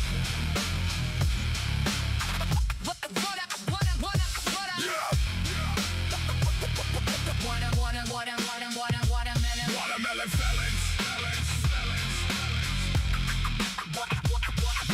felons. The usual suspects. The usual suspects. Get you some fried chicken. Watermelons and Kool-Aid. Watermelons and Kool-Aid. It's a beautiful day in the darky hood. A beautiful day in the darky hood. Won't you be my, won't you be my, won't you be my Bring me more black Jesus. Black Jesus. He a watermelon felon. Watermelon felon. Purple and gold. Purple and gold. No futures we hold. Gang, gang. Watermelon felons. Watermelon felons. Yeah. Yeah. Yeah, get you some grape soda. Load up some cookout mac and cheese. Hot sauce and black eyed peas. Spit lyrics better than Yoda. Baby, you need some bent over my knee. Watermelon felons. Watermelon felons. The usual suspects. The usual suspects. Black Jesus rules. Black Jesus. Purple and gold. He be doing voodoo in the hoodoo. Shut up your ass for watermelon felons. Watermelon felons. Watermelon felons. Watermelon felons. Watermelon.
Hello, everyone. Hello, hello. Hello, hello. Hello, hello. Hello, hello. I don't know why you say goodbye. I say hello. Hello, hello. Hello. Hello. Good morning. Happy Sun's Day. Happy Sun's Day. What's this guy? Pink Tourmaline. That's a strange name for a channel. Does he accept donations? Of course he does. Membership club. Pink Luminary. $15 a month. If you want to pay this guy, go ahead. All of what he says or could possibly say on his channel is free on my channels, and I do more for free. But people want to pay for shit. I know they do, because they do it. They watch and pay for shit all over YouTube. What's up, everybody, and welcome back to another video from Pink Tourmaline. This is a video that was sent to me. It's about pre-birth memories. But what the gentleman is trying to speak about, the story that he's telling from his pre-birth memories, he's saying one thing, and he's remembering, right? He's giving us the exact memory, but he's got a sort of spin on it, an interpretation that effectively lines up with most NDEs, that, hey, this is all for my benefit. But if you look at it through what I believe is the correct lens, I think this gives a lot of insight into exactly how the manipulation works in the astral, exactly how the soul trick takes effect to convince us to, of our own volition, come into this realm and incarnate. This is a really, really, really interesting story, because this gentleman remembers that whole journey very, very well. These are kind of like some of the stories that we get from the Life Between Lives hypnotherapists, the ones that are involved with what's called Journey of Souls. Michael Newton, his whole organization. It's kind of similar to what they recount when they take their patients through these hypnotherapy sessions and they access those old memories. It's really, really interesting when you look at it through that lens of exactly what is happening. So we are going to go through a bunch of excerpts. I have pulled them out, and we're going to talk about it step by step. So who is this gentleman? This gentleman's name is Christian. This is from his website. He has worked for over 15 years as a project manager for complex nuclear pump and valve manufacturing projects. He's also a public speaker, having presented at over 100 events. When Christian was a young child, he remembered his existence before coming to Earth. While that memory left him completely for his early adult life, it spontaneously returned at the age of 30. As Christian took up meditation practice and went through a personal awakening journey. He also began to have out-of-body experiences. Christian now seeks to remind others in at least a small part of who we really are beneath the human play. Christian is the author of a book, A Walk in the Physical, which attempts to succinctly describe the larger spiritual context in which we exist and the importance of love in our human journey. Again, we're hearing somebody else talk about the importance of love and that it's all love, which I'm not disagreeing with. And I think that's something to remember. There's elements of truth, I think, as there has to be, when we filter through these different stories, and there are pieces, there are definitely pieces and elements that I think are correct. I do think it is important that we eventually try and foster a vibration of love and caring for each other, and recognizing that we're all in this together. A lot of times we're making enemies with people on this planet that are actually just trying to get to the same place that we are. We're all kind of on the same team. Sometimes we forget that.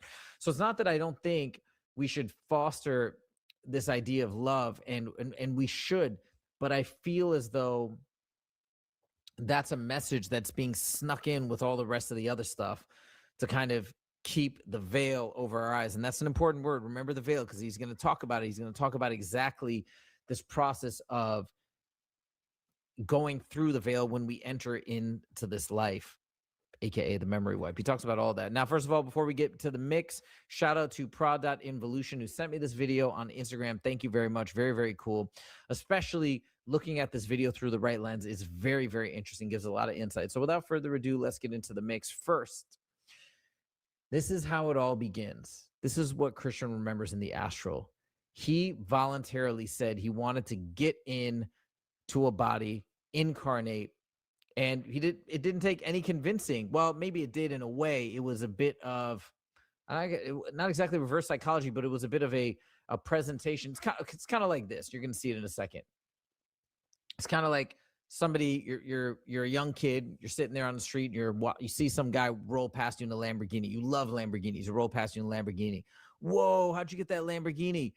Oh, how'd I get it? Yeah, this is a pretty sick car, huh? Yeah, that's amazing. Oh my God, I've always dreamed of having a car like this. Well, you can have a car like this. Really? How can I do it? Well, you just got to get into the narcotics business. That's what I've been doing. Well, narcotics business, yeah, but if you do that, I'm telling you, man, after a year you work for me, you're going to have this exact same car. That's how it worked for me. Oh my God, really? Okay, I want to do like something along those lines, flashing something, tempting somebody. That's what you're going to see described here. It's pretty crazy. And I'm not saying that this is how we're all convinced necessarily to incarnate, but I feel like this is a great example of how the soul trick perhaps might work for many of us. I remember long before I had ever even had a physical experience, before physical incarnation at all, coming across a being who had been physical. And we were in a realm of living light. I was with a large group of beings that were moving across this landscape that I'm using the word landscape loosely. It was like a realm of light, a living light. And there was this being in the group that was so bright. He just exuded this level and quality of freedom and power and joy. You know, by the way, this is almost, again, I kind of missed this the first time I watched it, but this is before he had ever even incarnated in the first place. It almost sounds like how they may be getting spirits or souls from outside of the matrix to enter into the matrix. I mean, this is just a thought. Now I'm listening to it, and he said he just comes across this being with this super brightness, kind of like the bright light that we talk about seeing when we pass on. So he sees this being just like rolling through with a Ferrari or a Lamborghini. It's kind of that same idea. Has this ultra brightness, and he's taken aback by me, and he's like, "Oh my God, how did you get this?" And here we go. We'll continue. And I was like, "Oh my gosh, like, what could you possibly do to be this? Do you feel as much joy as I feel that you feel, and as much freedom as I feel that you feel?" And when I asked him, like, how are you this? How do you feel this much? How do you know this much? How is the quality of your essence like this? Something like that. And he shared with me that he had lived, well, many times, but one in particular, he had lived a physical lifetime in which he had suffered from a long-term health condition. He had some kind of pain in his body. And the way that he chose to meet that pain allowed a refinement of his being. It's like the only way I can describe it. It was like he grew, he evolved through that experience, through how he handled and held that experience. And I was like, I want to do that. I want to do that. I want to do that. Like, I was so inspired. And at first he said something like, and again, these aren't words, and this is not negative, but it was something like, yeah, that's what they all say. Like, you just don't know how hard this thing that you're asking is, kind of thing, you know? Like, I was just ignorant to what I was asking, like how challenging it can be to be physical and be human in this case. And I persisted. I said, no, I mean it. I want to do this. And he said, well, go talk to your guides. So I said, yeah, sure. You say you want this. I don't think you really know. No, I really want it. Oh, that's crazy. Again, I don't know. This could be a legitimate entity that was made. I'm sort of speculating here, but again, through that lens of, I mean, this might literally be how people are entrapped in the matrix. I do also believe that there are some of us, or a lot of us, or I don't know what number, there are those of us that know what this is about and choose to incarnate here to try and break other people out of the matrix. I really, really believe that as well. But this could very well be how entities are. He really, really believes that, everyone, that some people are on a mission here to help others break out of the matrix. Well, how does that work? How do you help them once you're in here? How does that work? Well, you haven't thought it through. You're just spewing the same nonsense and saying you really, really believe it. People believe all sorts of shit that doesn't add up. How are you going to help somebody If they're in quicksand, are you going to go into quicksand to help them? Or are you going to help them from the outside? Are you going to jump in the quicksand? If someone's in a fire and you don't have any fireproof clothing on, are you going to burn with them to help them? How do you help them by drowning in a sewer matrix? Has to be done from the outside.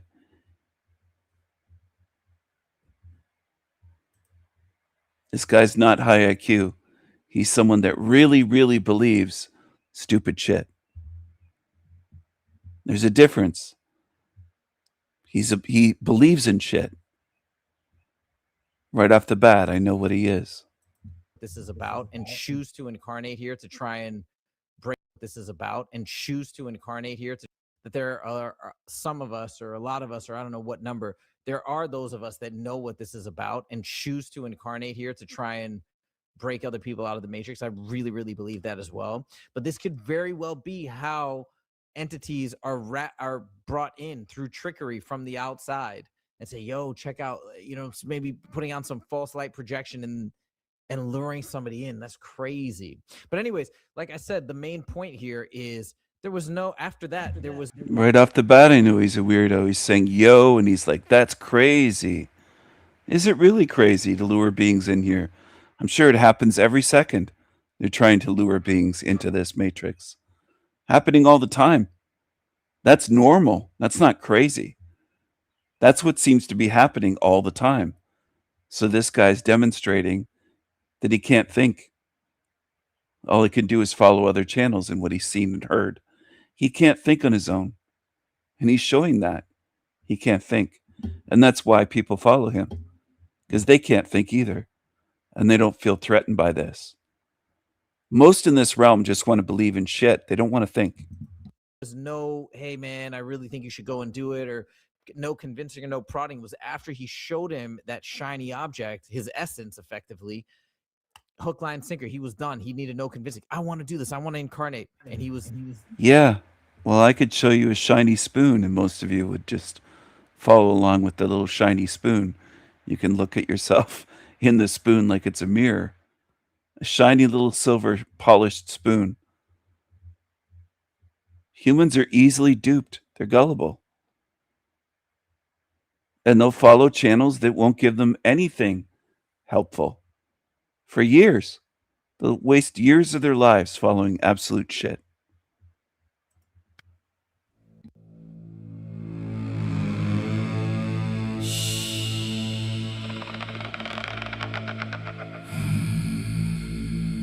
The gate is narrow. The gate is narrow. The narrow gate won't open for all, big or small, wretched and wicked, kind and good. Spirits are judged. There is a reckoning of spirits. Justice will be swift.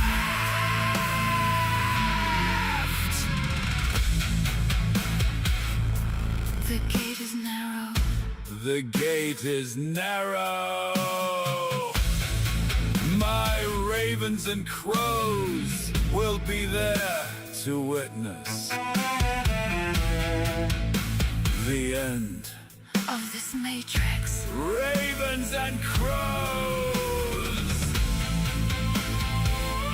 Ravens and crows. The gate is narrow. The gate is narrow. This hell realm will be sealed forever and ever. Evil demons belong here. Evil demons will burn here.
Hello. Hello, everyone. Have a great lunch, Joe. And hello. Hello to those who are tuned in still here watching. Let's go back to the guy I was showing. He's kind of a creepy creature. He's a kind of a creepy creature. Let's see this guy. Pink tourmaline.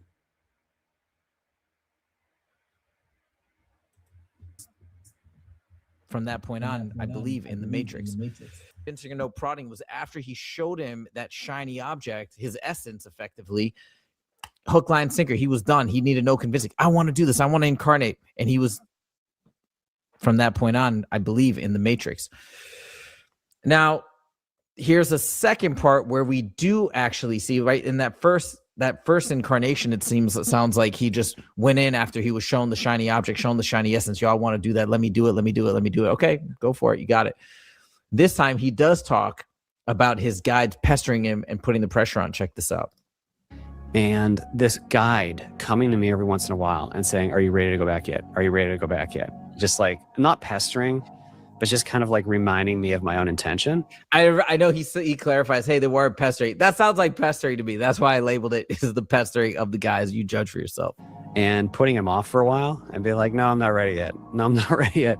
And then eventually he came to me and I said, okay, I'm ready. I'm ready now.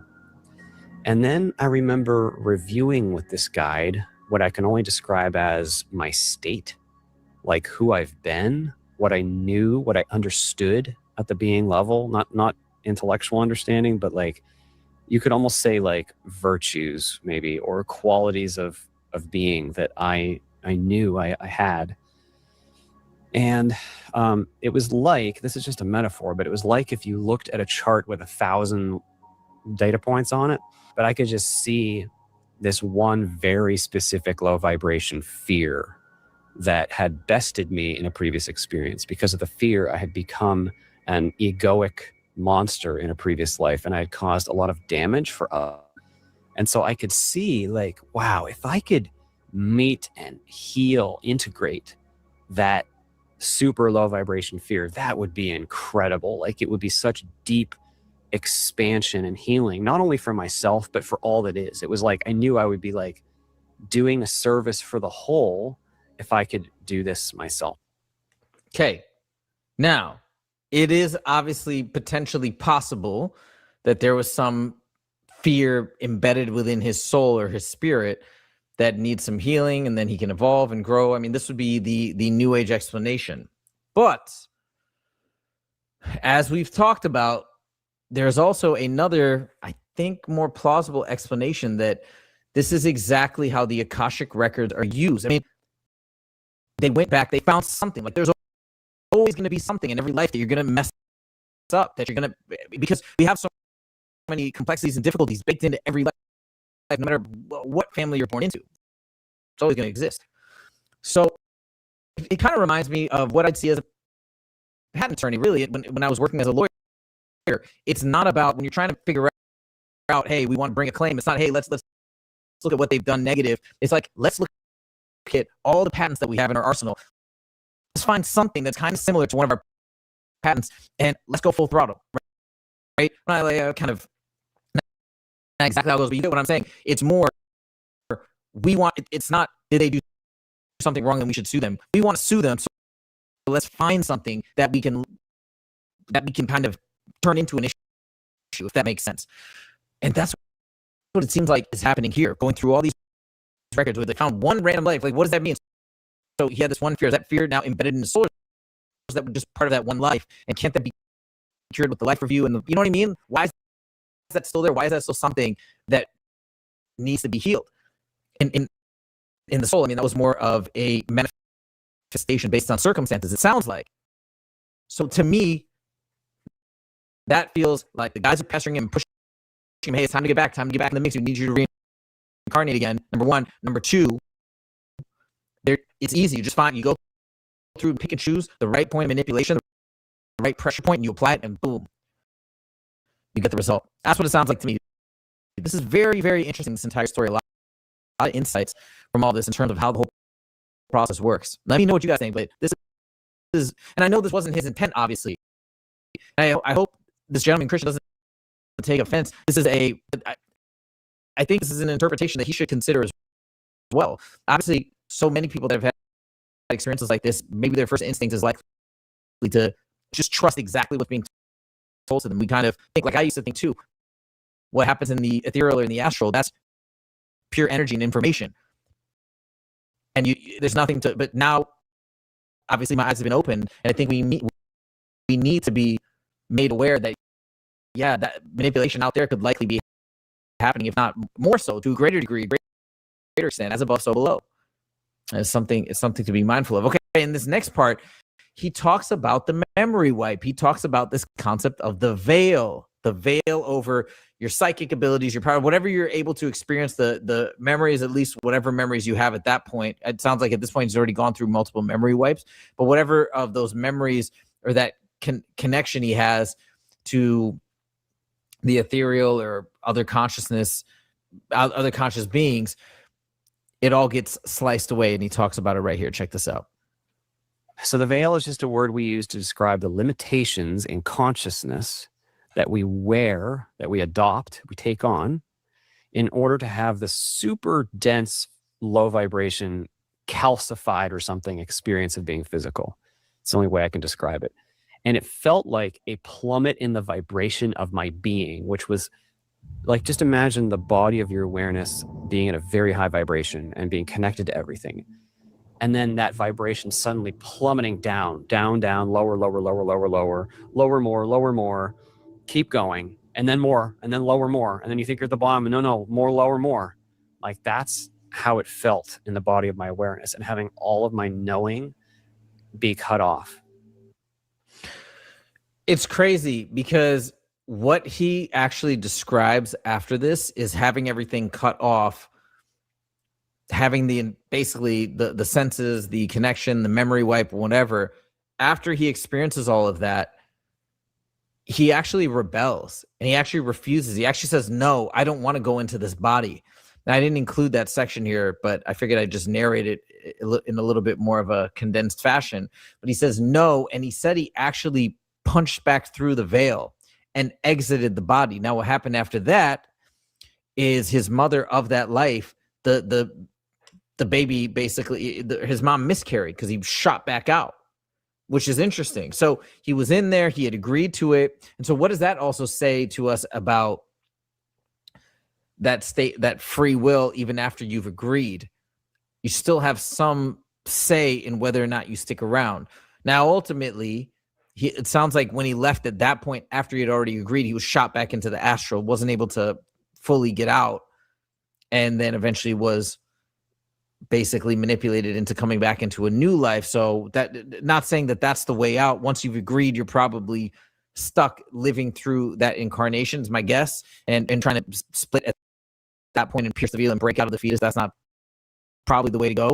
But anyways, I just found, I mean, it was just kind of an interesting story, because I haven't heard something like that. I haven't heard somebody else with pre-birth memories talk about an experience like that. It's a very interesting. Okay, now we get to this point where he is ejected out of that fetus, and they immediately have him do a life review. Well, he hasn't even had a life.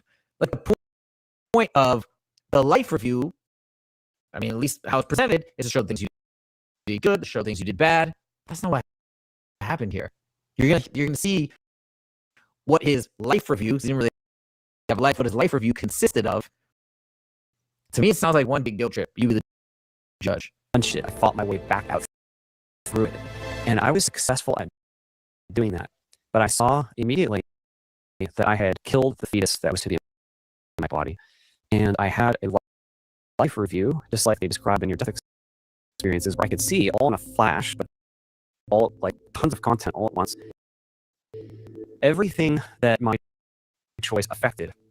So I could see the grief that I heaped upon the mother because she had a miscarriage, because I had rejected the body. And I could see how, because the mother had grief, she would carry that with her, and hundreds of other people, all of their journeys would be made more difficult because of the mother's grief. And I could feel it and see it from all perspectives. had only made the journey more difficult for the players in the game, so to speak. And that was not my intention. So eventually they brought me this life because I still wanted to do this. There it is. He still wanted to do it, but again, that to me, it's a life review. He didn't even have a life, but they're just showing him the negative consequences. And by the way, who knows? Maybe there were some people that randomly had some positive things happen in their life as a result. I'm not saying this is something to aspire to happen by any means, but my point is he's just shown the negative, and it wasn't even really like he didn't even really have a life. Why is he shown that? That sounds manipulative to me. That sounds like, hey, we almost had you hook, line, and sinker going. You then ejected. Well, we're going to show you this stuff. Definitely make sure you don't do this again, because look at all the bad stuff that happened. Yo, this is crazy. This is this story is really, really crazy because it kind of shows how the system works. And again, I know this isn't his intention in presenting this story. He does have some very nice positive stuff at the end that still resonates. I'm going to share that. We're going to end on a positive note, as I like to always do. But yeah, it's just pretty interesting, I think, looking at it through this lens of what exactly the whole system is all about. Okay, now he talks about going back into the second life. Again, he gets cold feet and wants to bounce. And he gets very emotional here and says he felt God, straight up B1, the God mind, come in and communicate with him directly. You judge for yourself. I don't know. But the question is it God or is it the archons or the demiurge, whatever it may be, whatever you want to call it?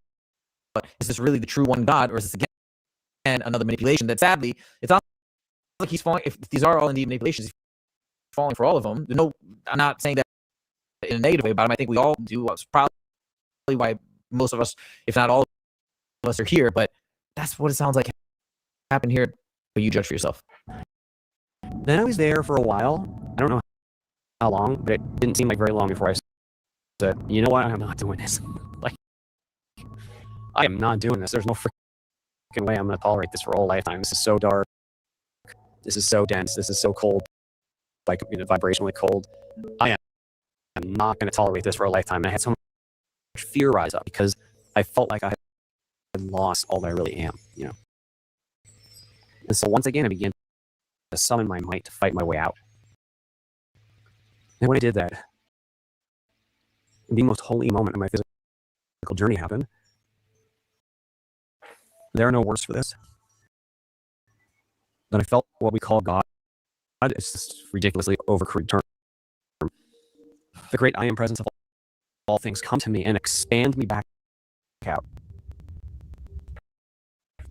And it showed me everything within me and within us, the whole universe. I could feel everything within me, and I could feel this incredible love. And I could feel the sun, our sun, the sun of Earth, churning. It had a consciousness to it. It was like alive somehow. I don't understand how that can be. But the sun had its own consciousness, and it was churning with bliss. And God said to me, "This is what you are. You can never not be this." And I was like, oh, then I don't have to fight, you see. Because I was fighting out of fear, because I thought I had lost all that I am. And so when I stopped fighting, I quickly came back into being in the body and just being simple existence, being in the womb. And it felt like I was there for a really long time. And then I have a memory of the day I was born. There it is. He made it through, and that's who he is today. But I mean, doesn't that sound like love bombing to you guys? He felt this incredible love. He was shown some things, made feel comfortable. Maybe they felt that was the play to get him to calm down and to actually be born and then come into this life and be a loose generator for however long he lives. I mean, you tell me. That's what it sounds like to me in this case. But just wanted to present that. Man, this is so wild. The more I'm listening, because I listened to it already, this video 2 times. This is my 3rd time through listening to it. A lot of times, though, when I'm making the video, I listen to it, I guess, with a bit more attention to detail. Just, I don't know, just by virtue of recording and being on camera. You're really focused in and paying attention. So now I'm really seeing details that maybe I missed a couple here and there as I was thinking about this video, but man, this is really, really crazy. If you think about it, it's a very in-depth look at the entire process at different levels and different stages. And it's probably not the smooth sailing for everybody. This probably, I imagine, happens a lot where people agree and they get cold feet and then they have to be manipulated in one way or the other, or told to go back or forced to go back, or maybe in this case, love bombed to go back. Tells a very, very complex and interesting story about how this whole thing works. Now, here we are at I believe this is the final slide, the final section, again ending on a positive, because he says something in this final takeaway, regardless of whether he's got the wrong perception of what has happened in his whole story, it doesn't matter. But ultimately, I think this part does ring true. This is the right message right here that he's presenting at the end. Maybe the previous stuff paints the wrong picture about what's happening on this planet in these lives that we are experiencing, but right here there's truth, I think. And right here, there's a very, very important message that we always need to remember. I can at least say that we all are much more than this human character that we have fallen so deeply asleep into. And I feel deeply impassioned to remind my brothers and sisters, everybody here, other parts of the one, that we don't have to be afraid, and that we are far more than these very dense human characters that we've taken on for a while. We've really lost the forest for the trees on Earth in many ways, and we've fallen so deeply asleep into these identities and stories and thoughts and names and jobs and bodies and pains and fears. And we are actually so much more. And I know that like, how do you put words on that? But the thing is, we each know it. Like deep down, underneath all the questioning thoughts and underneath all the pains and the stories, all the stories, there's so many stories.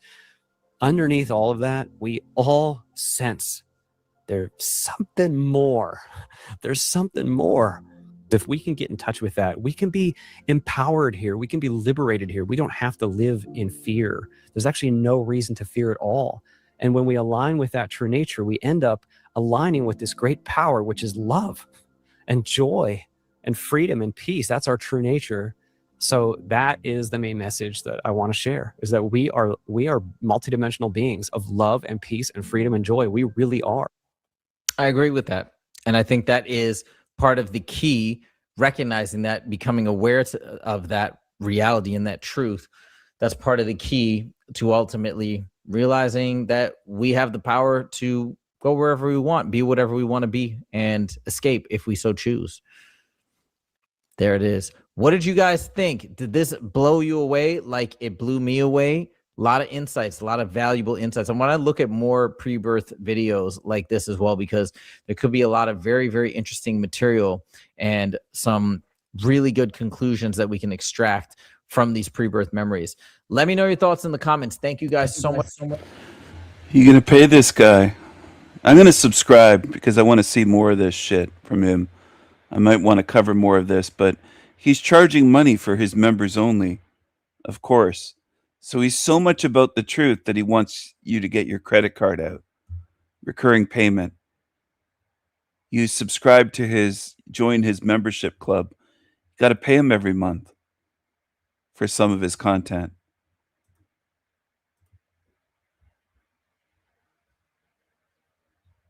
It's a for-profit channel. How are you going to trust him? Maybe you will. It's up to you.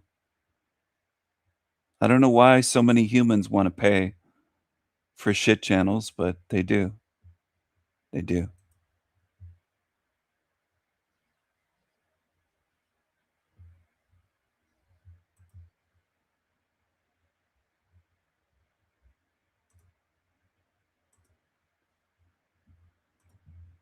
What are you going to do? What are you going to follow?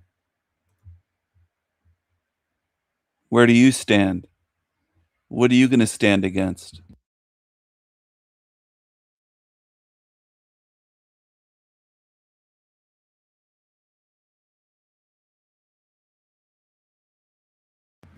Where do you stand? What are you going to stand against? What are you going to do?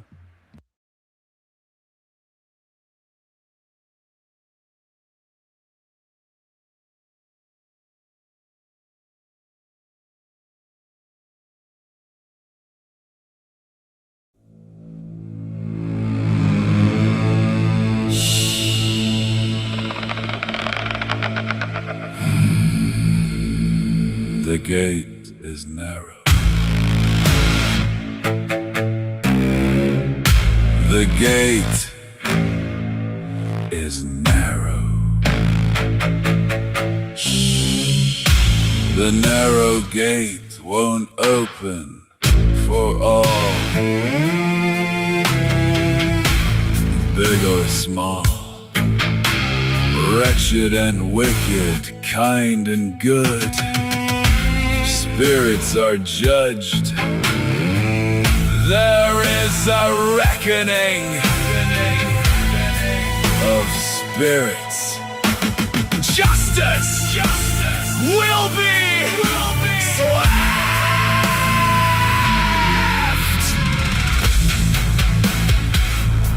The gate is narrow. The gate is narrow. My ravens and crows will be there to witness the end Of this matrix. Ravens and crows. Ravens and crows. The gate is narrow. The gate is narrow. This hell realm will be sealed forever and ever. Evil demons belong here.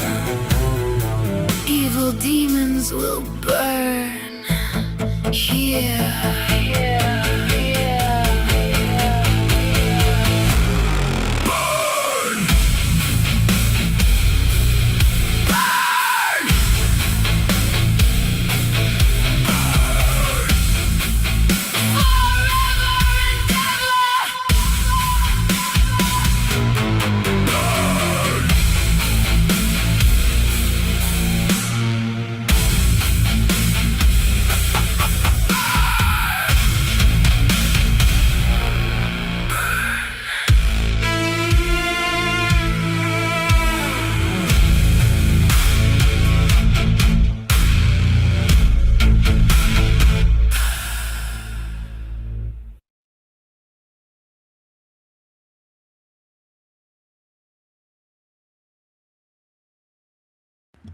Hello, everyone. That is The Narrow Gate Part 2 with my vocals. I'll drop a link in the chat for you. Enjoy. Enjoy. Enjoy. Enjoy. Enjoy. Enjoy. Enjoy. Enjoy.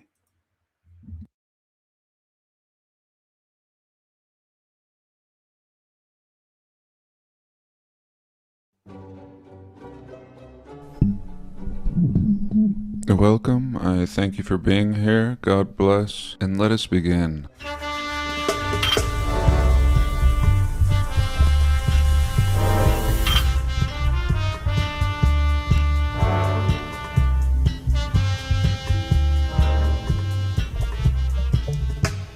Okay. Today is your lucky day. There's no point in trying to play the game the way it's been laid out for you. And the truth is I've been stupid. Most of us have. We've played the game the way we think we should play it. And the game is absolutely rigged. Absolutely rigged from the core. Full of bull from the core. The quicker you can get away from influences that just don't know, that just do not research, the better off you'll be. There's no point in trying to play any system. If you push the truth or share it, you will be punished. It's so stupid. Truth is always punished, and those who share it. Total waste of time. Pushing the BS that they want you to push. It's morning right now, clearly. And I was gonna make like a video, talk about all kinds of things, like I do every week, but there's no damn point. This world. That's all I want to say this morning before I proceed to set you free. Oh yes, setting you free. This world has had its hands around your neck for too long. Now, most of you may not want to hear this message, and I don't give a If you don't want to hear the truth, there's plenty of places for you. But if you're sick of this system, if you would like another way, I will share it with you today. And I think I'll share it every week moving forward. There's no point anymore about history or entertaining. No point in playing music. Barely a point in editing. I don't care. Total waste of time here. Waste of time. I mean, once you're labeled as one who doesn't push the BS that they would like pushed, there's no reward or incentive. It's pretty grim. Let's get into it. Pause. So there is no money in the world. Not real money, at least. It's like Monopoly. It's exactly like Monopoly money. Except the difference is we all treat it like it's real. The people give value to things. And we all need this artificial money to some extent. And it's rigged. Its value is affected by decisions that people in power who don't give a shit about us make. We learn that in 1933, they took away the gold. The Constitution says money must be backed by gold. There is no gold today. They changed that. Now, I have a theory about the reset, and I think in our reset system, we never had the gold. You have gold and still using outhouses? I don't think so. The gold era and the golden era, really the great time where people were building beautiful buildings, that was not our time. We've gobbled up this history of the last people, the golden era of all nations. There was a golden era where they built beautiful buildings, and then there was a reset, and we came. There was no gold. There was no golden era for us or our reset generations. The new beginning was rough. Dirt streets, outhouses, and again, early 1900s, they tell us that they reset the money, no longer backed by gold or silver. And in my opinion, that is the beginning. It's our beginning, our inheritors' beginning. We start out with this paper, non-backed by anything of value currency. And the truth is, it was most powerful. You had the most purchasing power with this dollar. It's artificial dollar, but still, it had most power in that time period. And it would only continue to be devalued for the next 100+ years. Because it is a system not based on gold, it's a system based on debt. And so as you increase the debt, the value of the dollar goes down and down and down.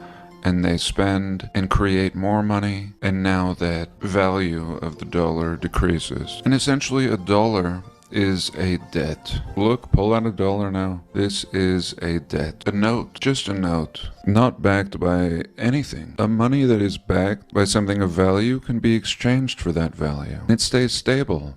If a dollar used to be backed by gold, again, I think before the reset, it means it didn't go up or down. It was stable. It was solid. It was just replacing the value of gold. Instead of trading gold, you would just trade the dollar, but you could trade the dollar back in for a piece of gold, of whatever value that was. So how do you pay? How do you pay? Well, we're paying with notes, which means we're not really paying anything. Note is a promise to pay. It's just a temporary negotiable instrument. It's saying until there is gold, we're gonna use this debt instrument, which is not really anything. How do you pay? Did they want us to just use monopoly money that degrades over time? So there is a system. There is a way to pay. I mean, they devised a way to pay in 1933. It's like somebody said, "Sir, if there's no gold, how do we really pay?" And they devised a way to really pay something off, not to pay it off with another debt, which is just now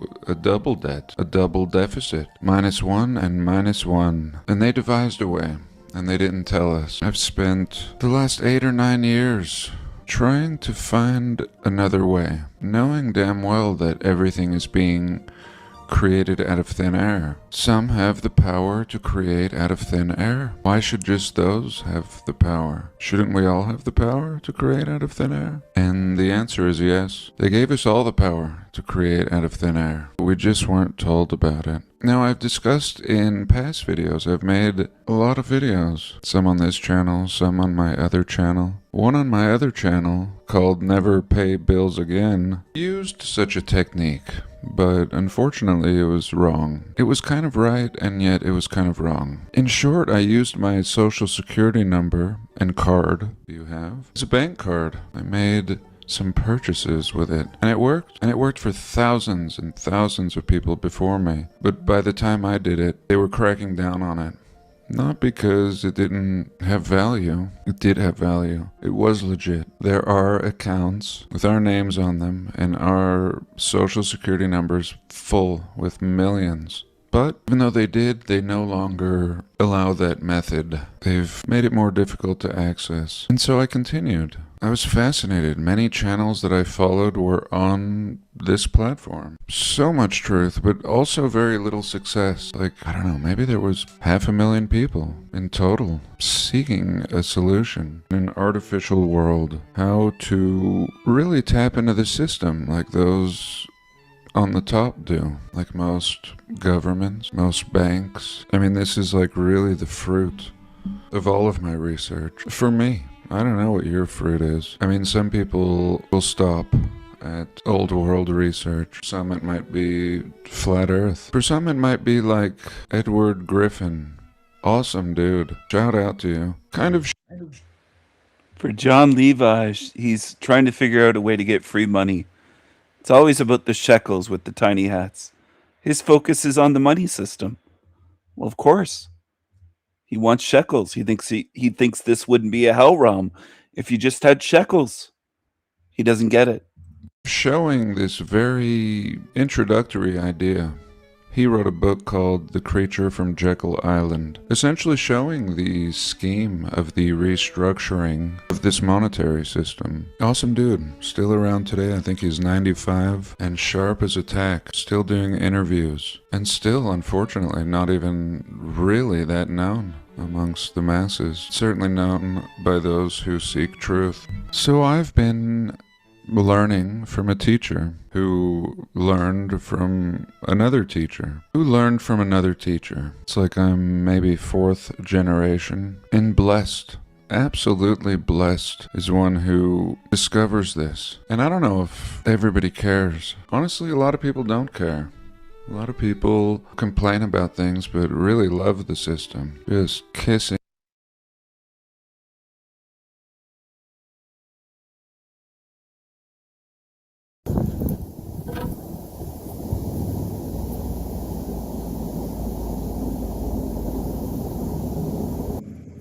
He calls it someone's patio. Well, it's his mommy and daddy's house. He's in the backyard of his mommy and daddy's house.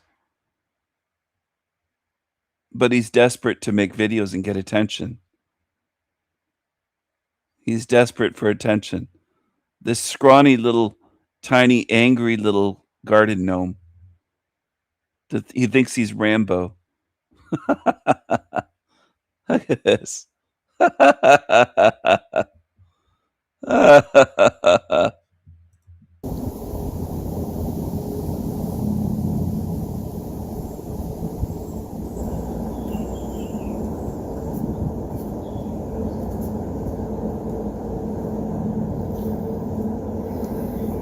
What is this guy, 120 pounds? Soaking wet? He's tiny. He's tiny. He's teeny tiny. Itty bitty little D. Little D has a little D.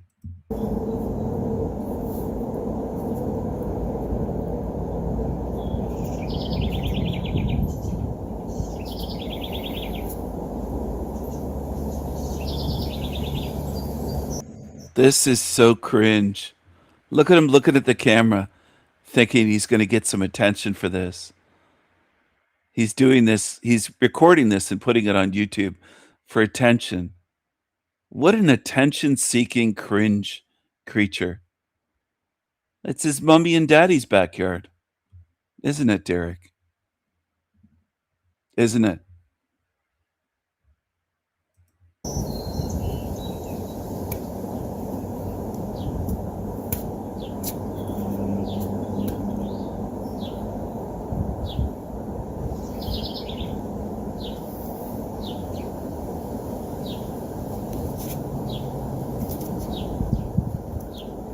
No calves at all on this creature. He's got the skinniest little toothpick legs. Skinny little toothpick legs. That's why he wears baggy clothes all the time. He doesn't want people to see how scrawny he is.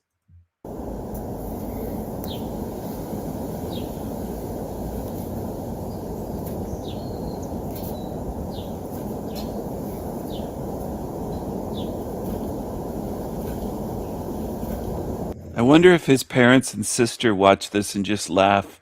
They look out the window, laughing at him.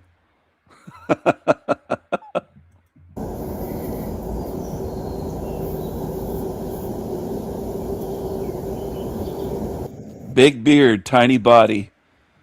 He's trying to be Rambo.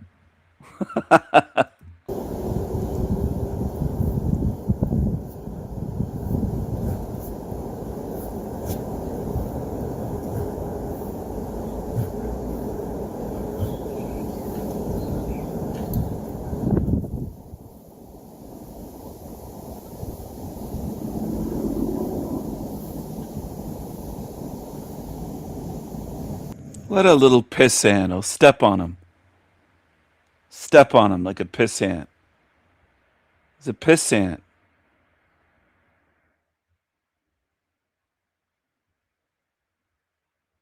He's just a little pissant.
Look at this.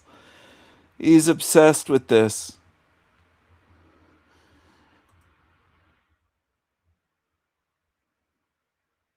Now he's using this name. He's using a Japanese name. Or Derek, previously known. Look at this. Lord Gaydon hath spoken. He thinks he's funny.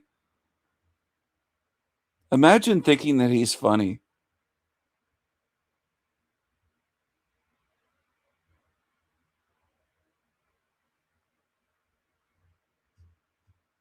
Look at this. The music sucks.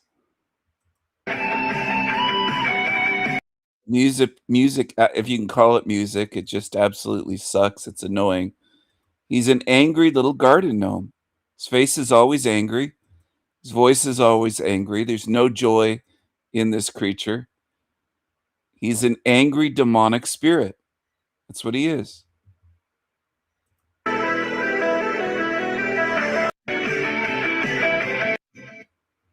It's an angry demonic spirit.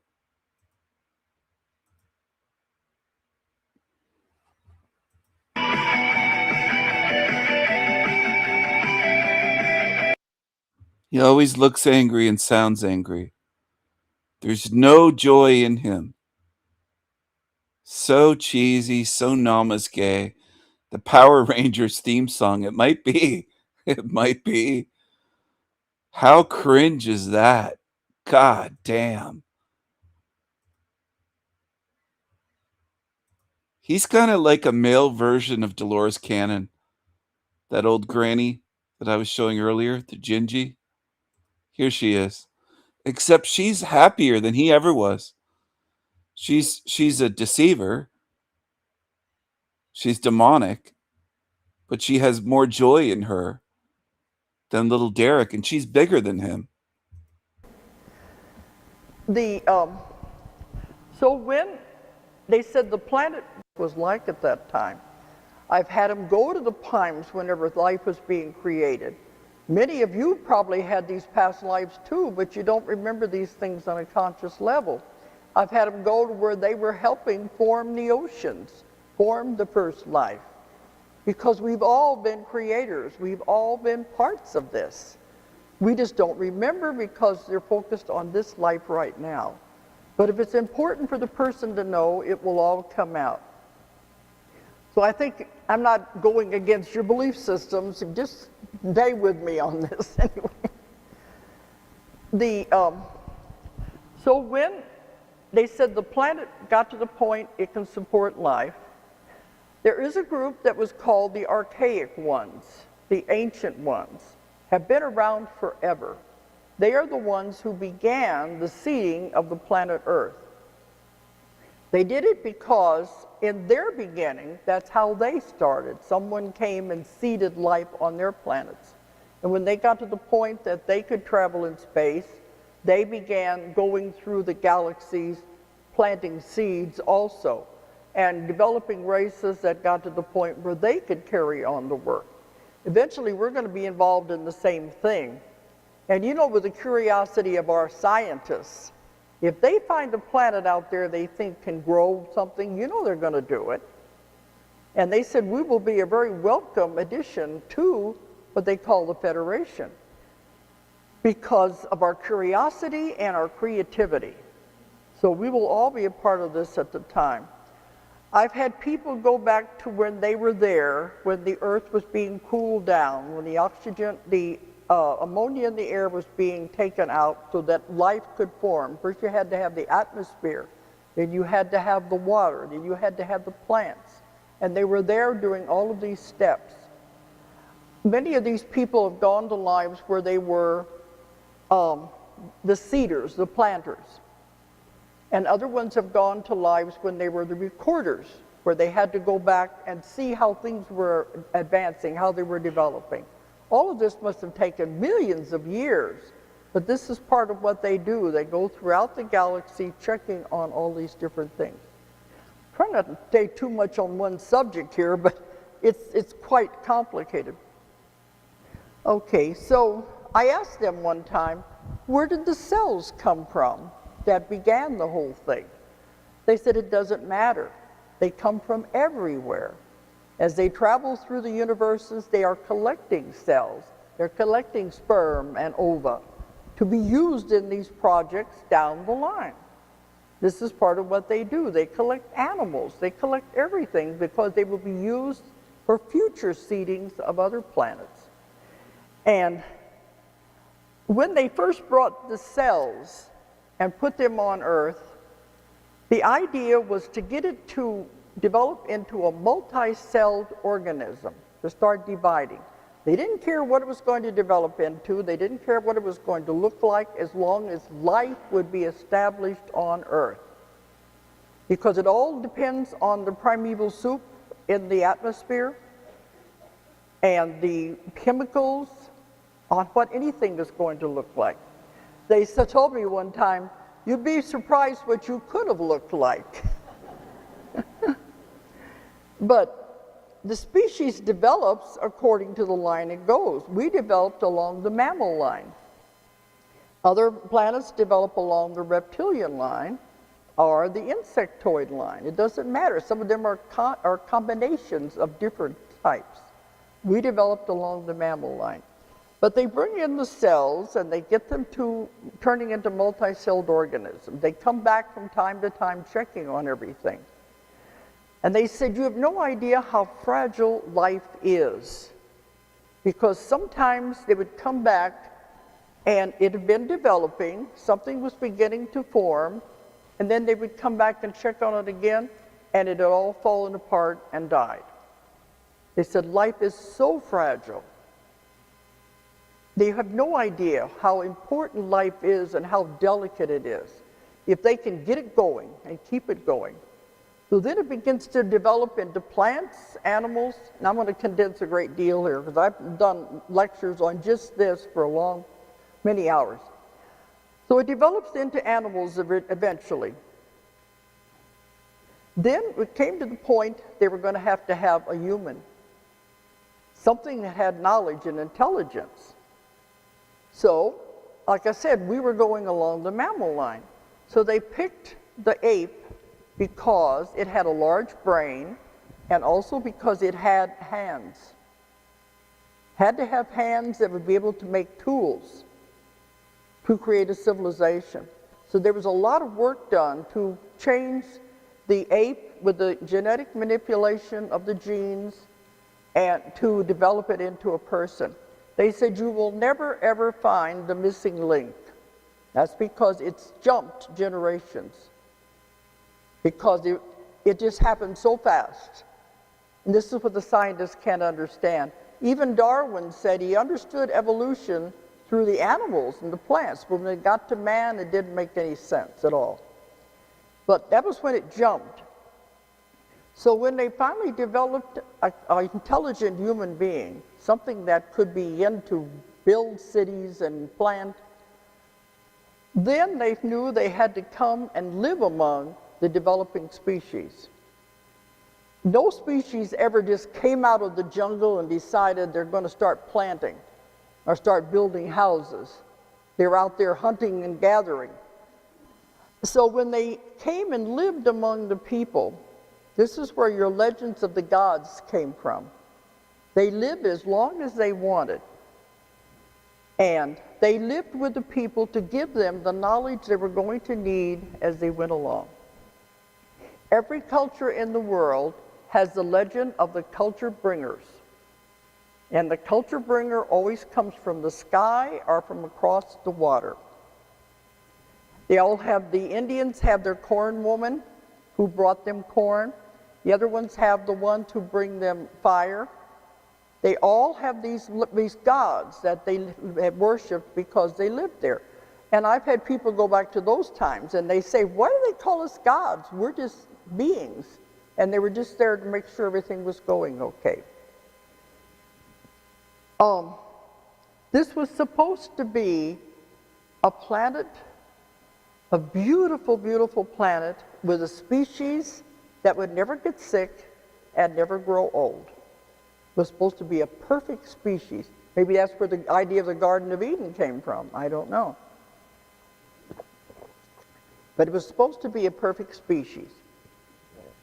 And they said, give this beautiful people intelligence and free will and see what they do with it. Many planets in the universes don't have free will. I've had people go to those planets, and it's a totally different way of living if you don't have free will. Some of them are really glad to get out of that life because they're not at all what you think. But free will is very important. So they said we cannot ever go against the free will. So they give us free will. That's what was supposed to happen. We were never supposed to grow old. We were never supposed to die. We were never supposed to get sick. But something happened that spoiled the plan. A meteorite hit the Earth. And when the meteorite hit the Earth, it brought in bacteria for the first time that created disease. Before that, there wasn't anything. And they were heartbroken. There was a show on Nova years ago where they were talking about the different kinds of life on Earth. They said there's two kinds of life on Earth: bacteria and everything else. That the bacteria was the foreign element. It didn't belong. And this is what created disease. But when this happened, they said, what are we going to do now? They went back to the councils and they had the meetings, and there was great sadness in the councils. It was like, well, what do we do? Do we wipe the whole thing out and start all over again? Or do we let it continue to develop the way it is, knowing it will never be the perfect people we expected it to be? It was decided that so much work had been done to allow it to continue to develop, even though they knew it would never be perfect. Now, see, a lot of this I think you would go along with if I do UFO lectures on why they're doing the experimentations with the sperms and the ova and all of that. They are bringing us back to the perfect state we are supposed to be. You understand all of these things, there's no negativity in what any of them are doing. They've been taking care of us since the beginning of time. One time they said in one of the sessions, why do people keep saying we're here to take over the world? It's ours, it always has been. We can't do anything to you as bad as you do to yourself. So they've been watching us all this time and taking care of us. And as they lived with the people, they were given these different inventions and things as the time was right. Fire, agriculture. When the species got to that point, they would give them the next invention. Of course, now it's got to the point they can't live among us anymore. There's too many people. So now when the next invention is supposed to be developed, it's put into the atmosphere. They don't care who invents it, as long as it is invented in the timeline. And, you know, you always hear about people all over the world are all working on the same invention at the same time. This is why. They put it out there. Whoever gets it, that's fine with them. That's the way they're doing it now. But I asked them one time, I said, okay, they said you have free will. And then the prime directive of Star Trek is very, very real. Non-interference. You cannot interfere with a developing species. So I said, all right, you're coming and giving these things to the people. Isn't that interference? They said, no, that's a gift that we give them when the time is right. What they do with it is up to them. And a lot of times they don't use it the way we wanted them to use it. They'll turn it into a weapon, or they'll use it in a negative way. But it was intended for good. So it gets to that point, they give you a gift. And I said, well, can't you come back and tell them you're not doing it right? It was not what it was intended for. He said, that is interference. Give it to you once and see what you do with it. If you don't use it in the right way, then nothing they can do about it, because that would be interfering. So many times, they sit there and shake their head. They said, for goodness sake, you know, why are you doing this for? We give it to you for a good reason, and you're turning around and using it like this. This is important for you to know so you can understand the three waves. Anything that is supposed to be developed will be developed in the proper time, because they know when the civilization needs the next information, the next invention, the next step up the ladder. Well, if you understand they've been watching us since the beginning and taking care of us. When we dropped the bomb, the atomic bomb, at the end of World War II, that really got their attention. They've been watching us all during the war. See, they can't stop the wars. They can't stop everything we're doing. They're just watching. They're watching us all during the war. Well, here at the end of the war, we develop atomic power. And what do we do with it? We go and make a bomb. That got their attention. They said, we better get down there and see what these kids are up to. And they were very unhappy about it, because it was not supposed to be in our timeline yet. When it was time for it to be developed, it was supposed to be developed for peace, for energy, for electricity. It was not supposed to be used for a weapon. But once you create something for negativity, it has that what we call aura of negativity around it, and it will never really be what it was supposed to be. But they said they're really worried about it because they said these kids don't know what they're playing around with. Because they just came through this horrible war. They can't take care of themselves. They have no idea what they're doing. Now they bring up atomic power. They could destroy the world. They have no idea what they're working with. I left a piece out there. It's going to come back to me though. Okay. I have all this information flooding into my head, and you have no idea the energy that's coming off the audience too. That's the reason I sit down. I'm a smaller target that way. Okay. Okay. But, you see, humans have been on Earth for so long, making the same mistakes over and over and over. We're caught on the wheel of karma, and they know this. They said you can't even figure out your own lives. You got the country in a mess. You just came through this war. Because people go through the same lives over and over again, making the same mistakes. The karma over and over and over. They don't learn. They got to keep coming back to do it over again. If Jesus came to save us from anything, what I found out was he came to save us from the wheel of karma. Because we were just going round and around and around, making the same mistakes instead of moving up the ladder. And he was to show us how to live through love. But people didn't understand it, and they killed him. So here we're going, life after life after life, going round and around, making the same mistakes over and over again with the same people. They said these kids can't even take care of their own lives. They can't take care of the world. They're never going to be able to understand atomic power. They will blow up the world. Now, the law of non-interference just goes so far. They are not allowed to interfere unless we get to the point we could destroy the world. If that were to happen, it would cause reverberations throughout the whole solar system and into other parts of the galaxy.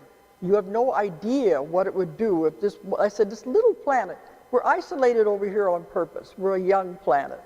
They want to keep us away from everybody else. They don't want us to contaminate the rest of those planets. But if this little insignificant planet were to destroy itself, it would send reverberations out, and it would also go into other dimensions and interfere with lives of other people on other planets, that it would be like undeclared war. You can't even begin to believe the reverberations it would have if something happened to this planet. So they said that's the only way they could ever interfere. But if we reached the point we were going to destroy the world, then they would have to step in. This has happened countless times through history, and I'm going to be going over some of that. Oh, but they've always been there. This is the thing. So they knew that atomic power was so dangerous in the hands of children that we could misuse it and destroy the world. They said, what are we going to do now?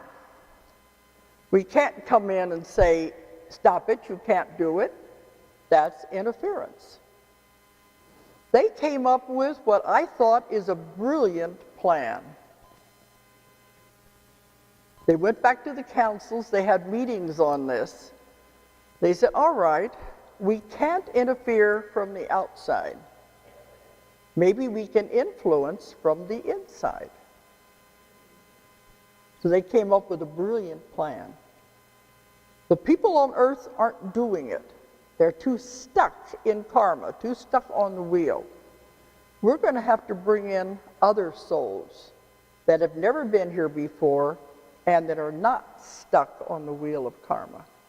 Those are the ones we're going to have to bring in. Pure souls, never been contaminated by earth before. So that was what they decided to do. And the call went out for volunteers. And I've had hundreds of these sessions, and I've written about them in the books about, I'd find one here, one there, And that's why the whole story is coming together about the 3 waves. Now, none of you know this consciously, but now that it's coming out in my radio shows and the Project Camelot and the books, I get emails all the time saying, I'm first wave, I'm second wave. Now it makes sense, I finally understand.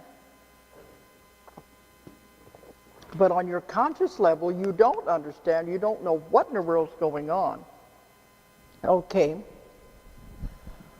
The call went out. Earth is in trouble.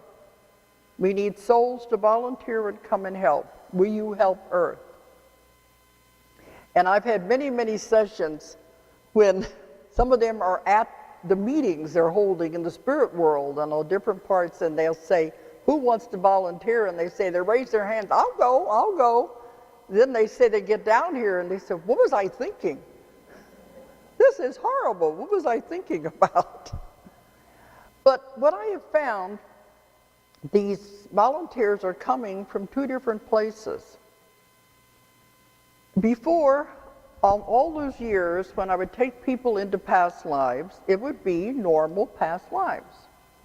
I have people go back to where they're animals too, but I still consider that normal.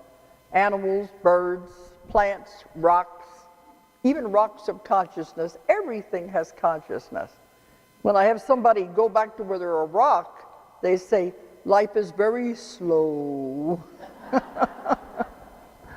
But in the last book, I talk about a whole lot of lives as animals. But these, and I want to know how the animal thinks, how it sees, how it perceives things. My curiosity again. So, those were normal lives. They were all going back to lifetimes where they had lessons they had to learn with people now, karma with different people in their lives, their families, all of this. So that was what my therapy was all about. Let's find out the cause of your problem.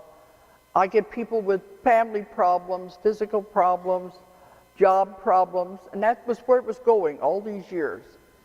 Now, in the last several years, things have changed.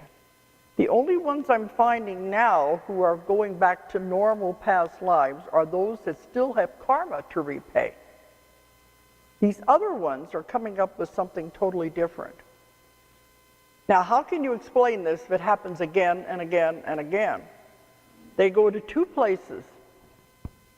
Some of them were ETs, they don't like that term, on other planets, spaceships, other planets, other dimensions. Some of them lived in places where they were light bodies. They didn't even have a body. You imagine how to get that far advanced and then to volunteer to come down here. And they have never been on Earth before because they've always lived on other planets and other dimensions. Then we have some who have never been anything. They had never left God before. And this is tremendous when I have these sessions with these people. Would you imagine what a shock it would be to these souls? They're so pure and they're so unaffected by our junk here to come into this life. It's very difficult for them to function here.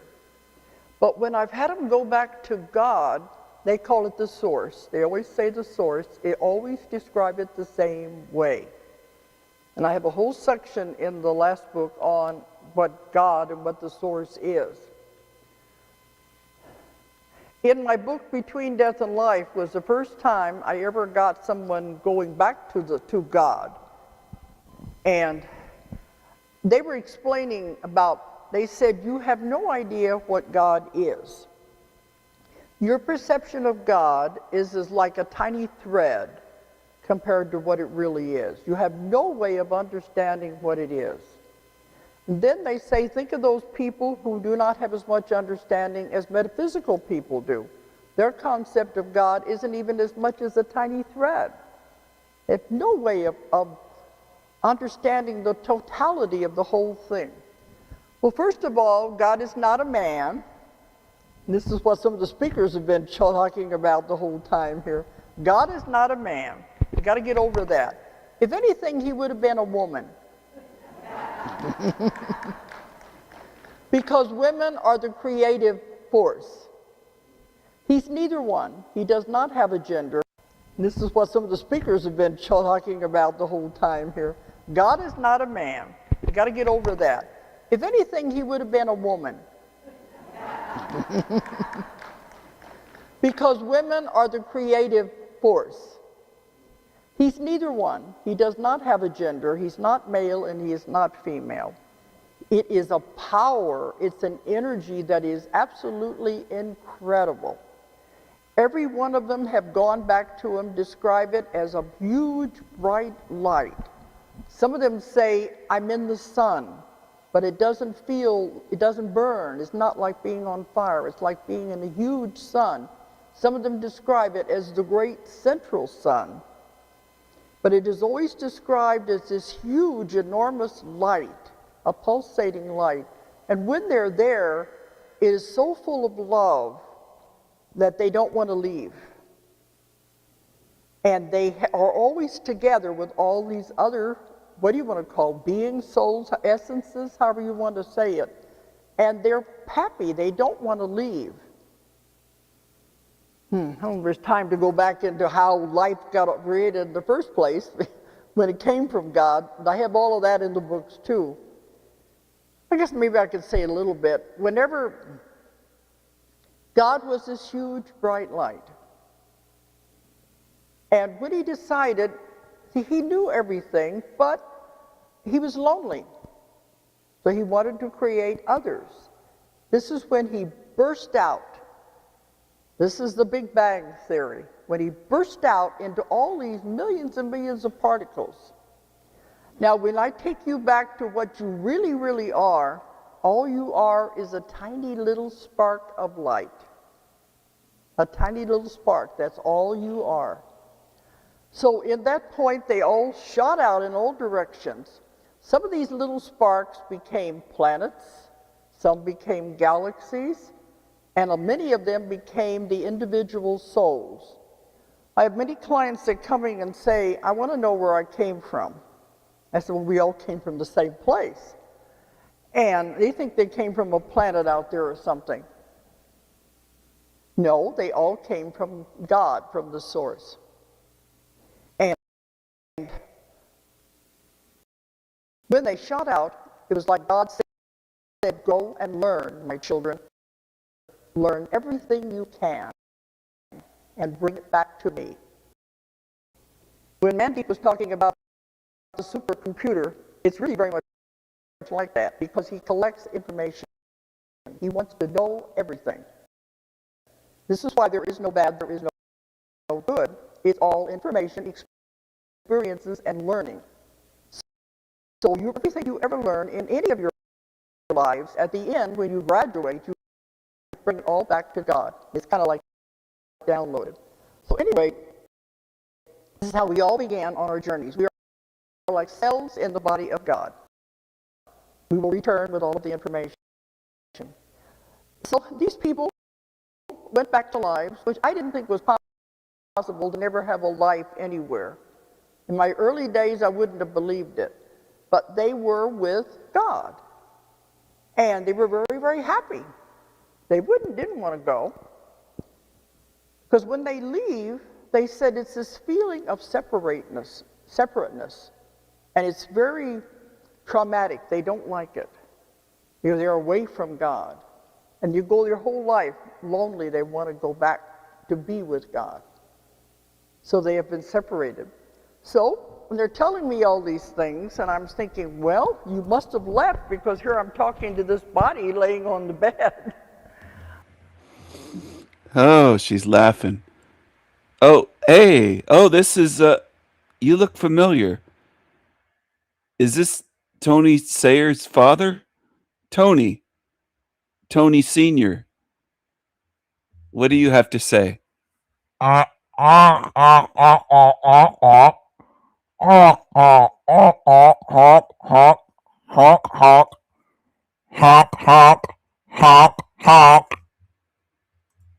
Is that, well, I guess that's all he has to say.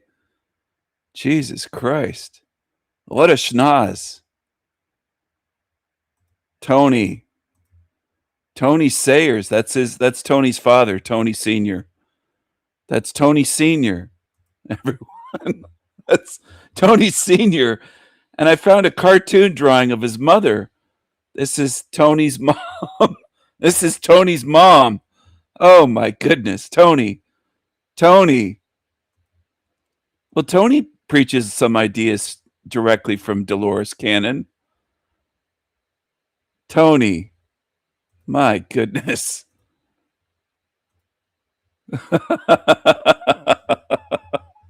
Can you believe I found those pictures?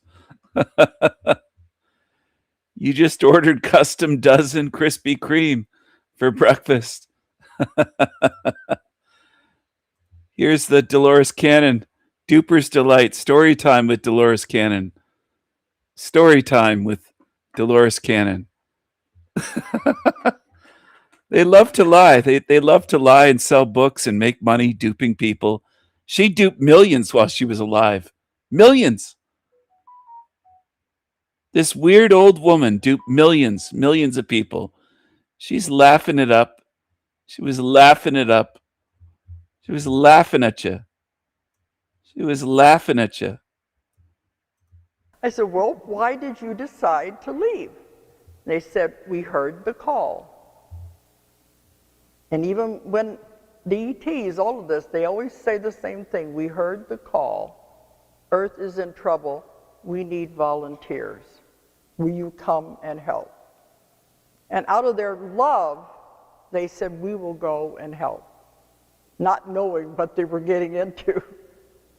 I've had some of them say they were warned. They tried to tell them this is not going to be what you think it's going to be. But if you really want to go and help, you can do it.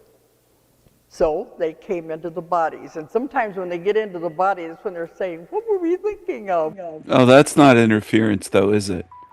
Coming here in bodies. Anyway, your story doesn't make sense. It doesn't add up, which is exactly why millions of humans follow it. They don't want things to make sense. They want fairy tales. They want bullshit. Most humans are addicted to bullshit. They love it. They love it. Story time with Dolores Cannon. It's story time with Dolores Cannon. Look at this. Duper's Delight. Story time with Dolores Cannon. She's laughing at you. Out of their love, they said, we will go and help. Not knowing what they were getting into. I've had some of them say they were warned. They tried to tell them this is not going to be what you think it's going to be. But if you really want to go and help, you can do it. So they came into the bodies. And sometimes when they get into the body, that's when they're saying, what were we thinking of? Everything is so dense and heavy on Earth that they really don't want to be here. So this is what I've found now are what I call the 3 waves, because they've come in at different times. And this was the experiment to see, because Earth was really needed help.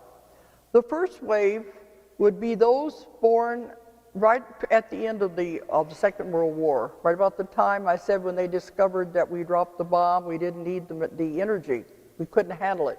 That's when the new souls began coming in, which I used to say 50s. My daughter says, don't be too strict on these ages because we don't know. Some people tell me they're in their 60s and they think they are one of the forerunners because they fit the qualifications. But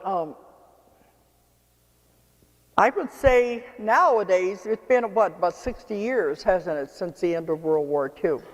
Those age ranges are the ones who were the forerunners. These are the first wave that came in. Now and I wrote about the first one was in Keepers of the Garden. First time I ever encountered anyone like that, and I didn't know what to ask them. But now in the other books, She wrote a lot of books for Shekels, and she did a lot of speaking tours. And she hardly ever spoke any truth. And people lapped it up for years and years. And it shows me, I almost said it shows you, but I can only speak for myself on this. It shows me what the masses are. They're gullible fools. They never get tired of this shit, whether it's on YouTube, whether they go pay for tickets to hear someone like her or Bashar, they never get tired of it. Never. And it's not just one lifetime. It carries over lifetime upon lifetime upon lifetime. I suspect there's beings in this realm that have been here many lifetimes following the dumbest shit that you could ever find. And they love it. They're just addicted to it. And if you watch them when they ever show the audience, they're just spellbound zombies. They just love it. Finding many of these because they're finding them everywhere. Okay, the first wave of people don't want to be here. They don't like it. They're very unhappy. They may have a good family, good jobs, but they don't like Earth. They don't like the negativity. They want to go home. They don't know where home is. They just know it's not here. They don't like the violence because they say, why do people do things like that to each other? So it's very difficult for them to live here. And many of these people have tried to commit suicide to get out because they just can't take it. Of course, it's not going to solve anything. But I've run into many of these in my work. I've had people come in and say, when I leave your office, I'm going to commit suicide. You're my last hope. That puts a lot of responsibility on a therapist. But then we usually find out where it all came from. But I kept wondering, when I was starting writing these books 20 and 30 years ago, that was when we were having a lot of teenagers, they're having problems and trying to commit suicide. Maybe they were part of this first wave and they just couldn't understand it. They couldn't understand being here. The second wave came later. Julie, what do you think? It's about 20s and 30s years old now?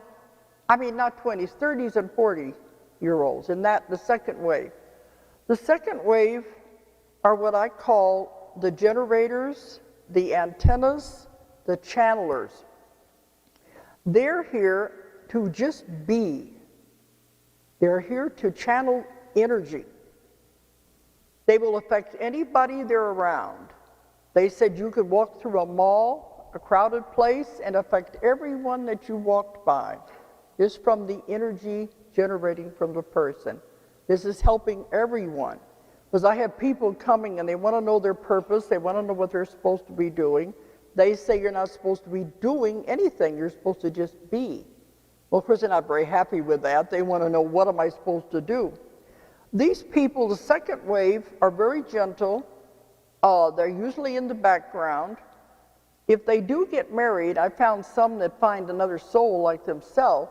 They usually don't want children because they said to have children creates karma. They don't want karma. They want to do their job and get out of here. They don't want to stay here any longer than they have to. And they're afraid the children will tie them here. I've had some that have had children. It was very difficult. One woman had to stay in the hospital the entire term of her pregnancy because otherwise she would abort. And they had to keep her on a drug that would keep her heartbeat at a certain level the whole time so she could have the child. And when the subconscious came through, it said, you don't realize this is the group that we're not supposed to have children. And it was very difficult for her to do this. But one thing I have found too, this first wave and some of the second wave, see, their energy is totally different from our energy of us earthbound on the wheel of karma. The energy is different. They're coming in for the first time into such a strange, dense, heavy world. So sometimes when they first enter the mother's body into the fetus, the energy is so different and so strong that the baby will abort because it can't match the frequency of the mother. And I've had some people tell me, you know, that makes sense. My mother had a couple of abortions before, not, you know what I mean, not legal, you know what I'm talking about, miscarriages before they were born.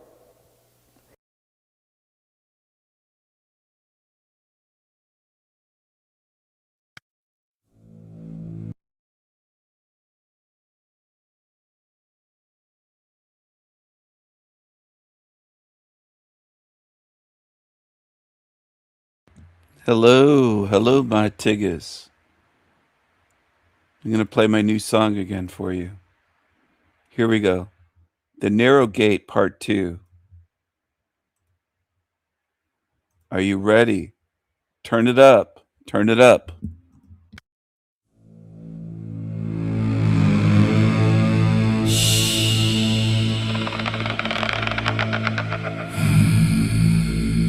The gate is narrow.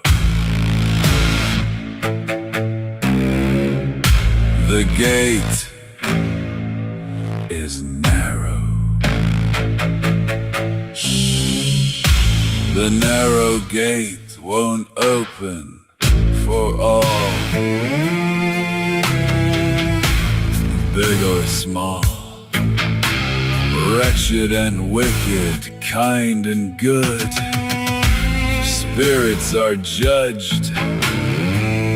There is a reckoning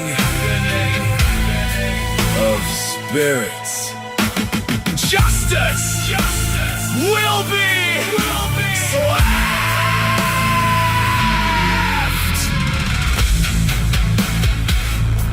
The gate is narrow. The gate is narrow. My ravens and crows will be there to witness the end Of this matrix. Ravens and crows.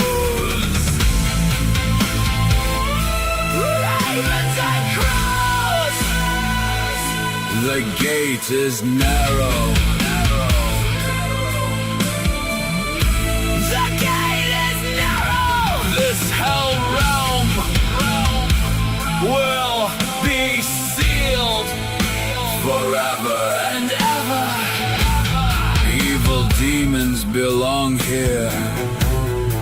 Evil demons will burn here.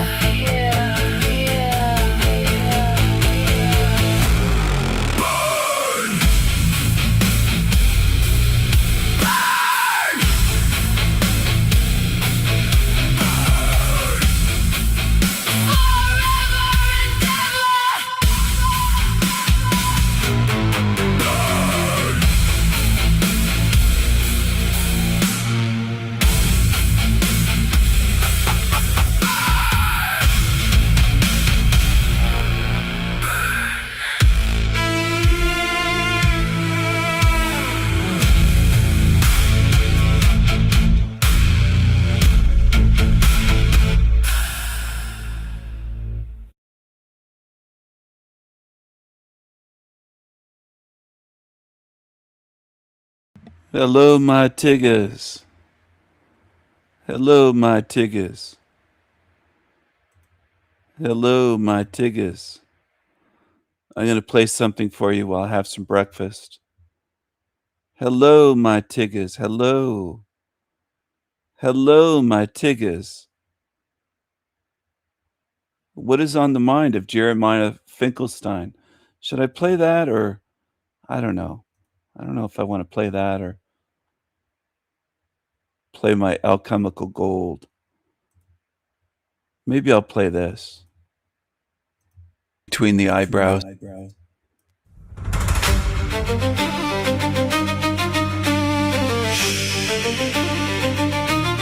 time is now. Now is the time. Learn now. See now or pay later. The time is now. It will all burn. All of this will burn. Hell realm will darken and burn.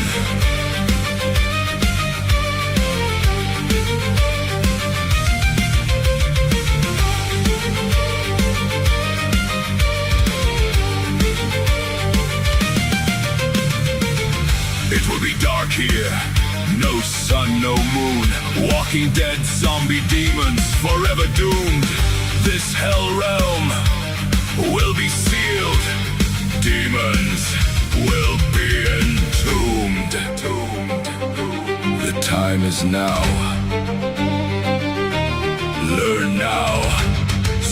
now or pay later. Choose wisely.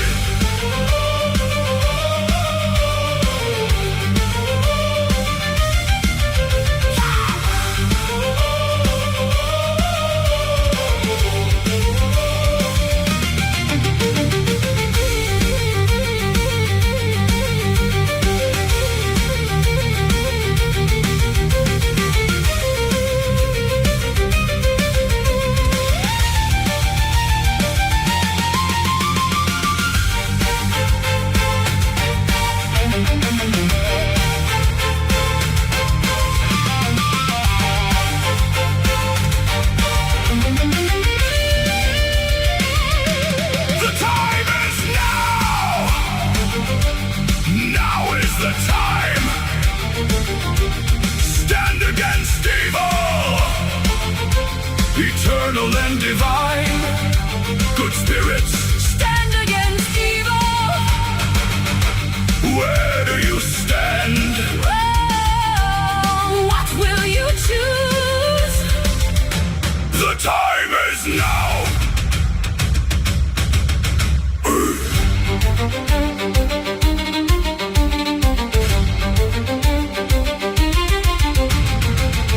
Viking strong, Viking strong. Pound the drums.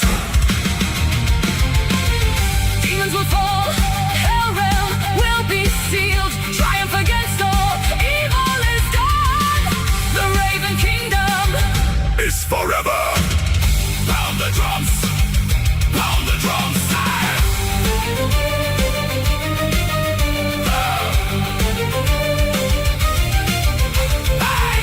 Viking strong, Viking strong.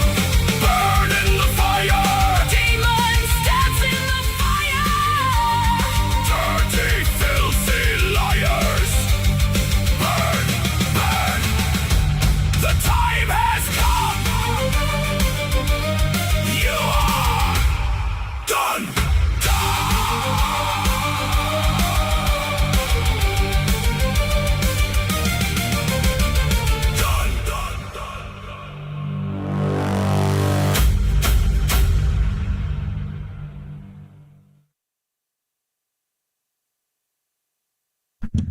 Hello, hello, my tiggas. Hello, my tiggas. Hello. I got this comment from Steak Tartarian, and I thought I'd respond and do a video on this topic. I'm not certain that I've really covered this thoroughly, but my work does, if you see what I'm saying. I haven't made a standalone video, I don't think, covering deprogramming, but he said, "Thank you, King Stephen," on one of my esoteric videos. I'm curious about your insights into how to work on self-deprogramming, as you have mentioned in recent videos. Any further alchemical gold you can share on this topic would be greatly appreciated by many, I am sure. So I don't know who this person is. They've been around for a little while on my channel. Not sure where they came from. Don't really have a name or a face or a voice. It's just an alias on a screen, but I'm going to address it anyway. My channel, the body of my work, shows how to deprogram. It shows you how to question things, to ask why, to not accept the mainstream narrative, the mainstream stories, fairy tales, lies, bullshit. There's been a lot of lies about the darkies being oppressed, for example. Here's tarantula hair, just don't care. You know that saying, big hair, don't care, that some darkies with big afros say. Tarantula hair, don't care. So you've been fed a narrative that they're oppressed and straight white men are privileged. You might want to work on deprogramming if you bought that, if you have white guilt. How do you work on that? Well, you start facing the truth. You start looking at things and saying, well, this doesn't make sense. I'm going to look at it a different way. I'm going to pay attention to videos where they're showing how false the mainstream narrative is. That we're all equal, we're all the same. But certain groups are oppressed, and certain groups like me, supposedly, I'm privileged. Because I'm white. I'm a straight white man. I must be privileged. I must have it easier. I must be an oppressor and a colonizer. You might want to work on that. That's something to deprogram. There's only millions and millions of white liberals that are programmed with that. And ones that are not completely liberal. They still have white guilt and lots of programming in them. All over this realm, people are programmed. My tiggas. Oh my goodness. Oh, sorry. Oh my goodness. I'm sorry. The big nose agenda is something you might want to look into. I've covered it a little bit on my channel. The big schnozzes, the honk honk, honk honk, honk honk, honk honk. I don't care if creatures mock me. I've done more and exposed more truth than just about anybody you'll ever find on YouTube in the history of YouTube and all of history of YouTube. So go ahead. Out of your insecurity and envy, and that's what most beings that walk around this earth are. Envious little creatures. There's a big schnoz agenda. You might have been programmed with World War II and the Cold War. For example, these creatures here, these characters, these creatures. Churchill and Stalin. Two Freemason buddies, two Freemason brothers on the world stage, laughing it up. Best buddies. Couldn't be closer. Couldn't be closer. Look at that. They're like bosom buddies. Laughing it up. Laughing at you for the lies they fed you, the false narrative of World War II, who they painted as the bad guys. And then they set up the Cold War that lasted for what, 50 years? Something like that, 50-something years. They duped you. They have duper's delight. And the masses go along with it. They get programmed by false history, by false narratives.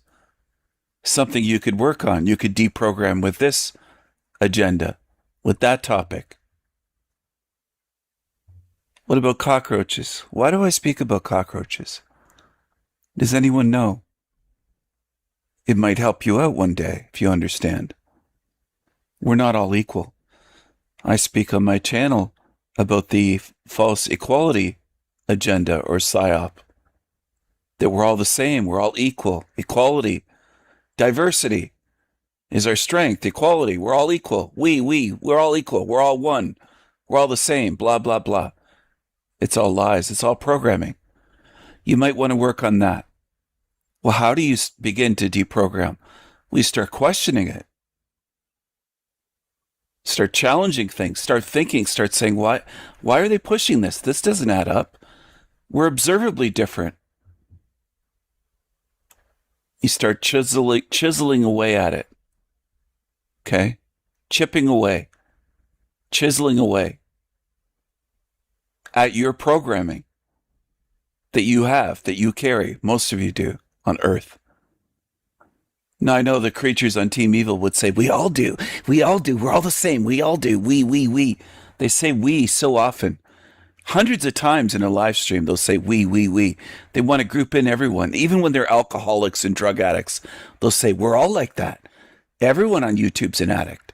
And they just want to group in everyone. They're liars. That's another thing you could work on with deprogramming. Stop believing that just because they have a fucking YouTube channel, that they're a truth speaker. There's a lot of liars on here. They're cockroaches. Cucarachas. Some of you, I wager most of you on Earth believe that we all have a spirit and all are spiritually inside we're the same, even if we look different on the outside. No, it's not true. You've been programmed. Demonic entities. I've shown this thing looking very demonic. I've tried to show you how to spot demons and how to deprogram yourself from the lie that we're all the same, that we're all equal, that we're all spiritual beings, we're all one, we're all from the same source. It's all programming. And I've tried to show you that. I've tried to help you see things so that you could work on the programming or deprogramming yourself. Work on removing the programming is what I meant to say. Deprogramming yourselves. But that's on you. I can't do that for you. But you have to start paying attention, observing, looking at things, questioning, asking why. I just gave you some tools there. Some people skip over that and say, he didn't tell us how. He didn't tell us we want a mathematical formula. Like 3 times 3.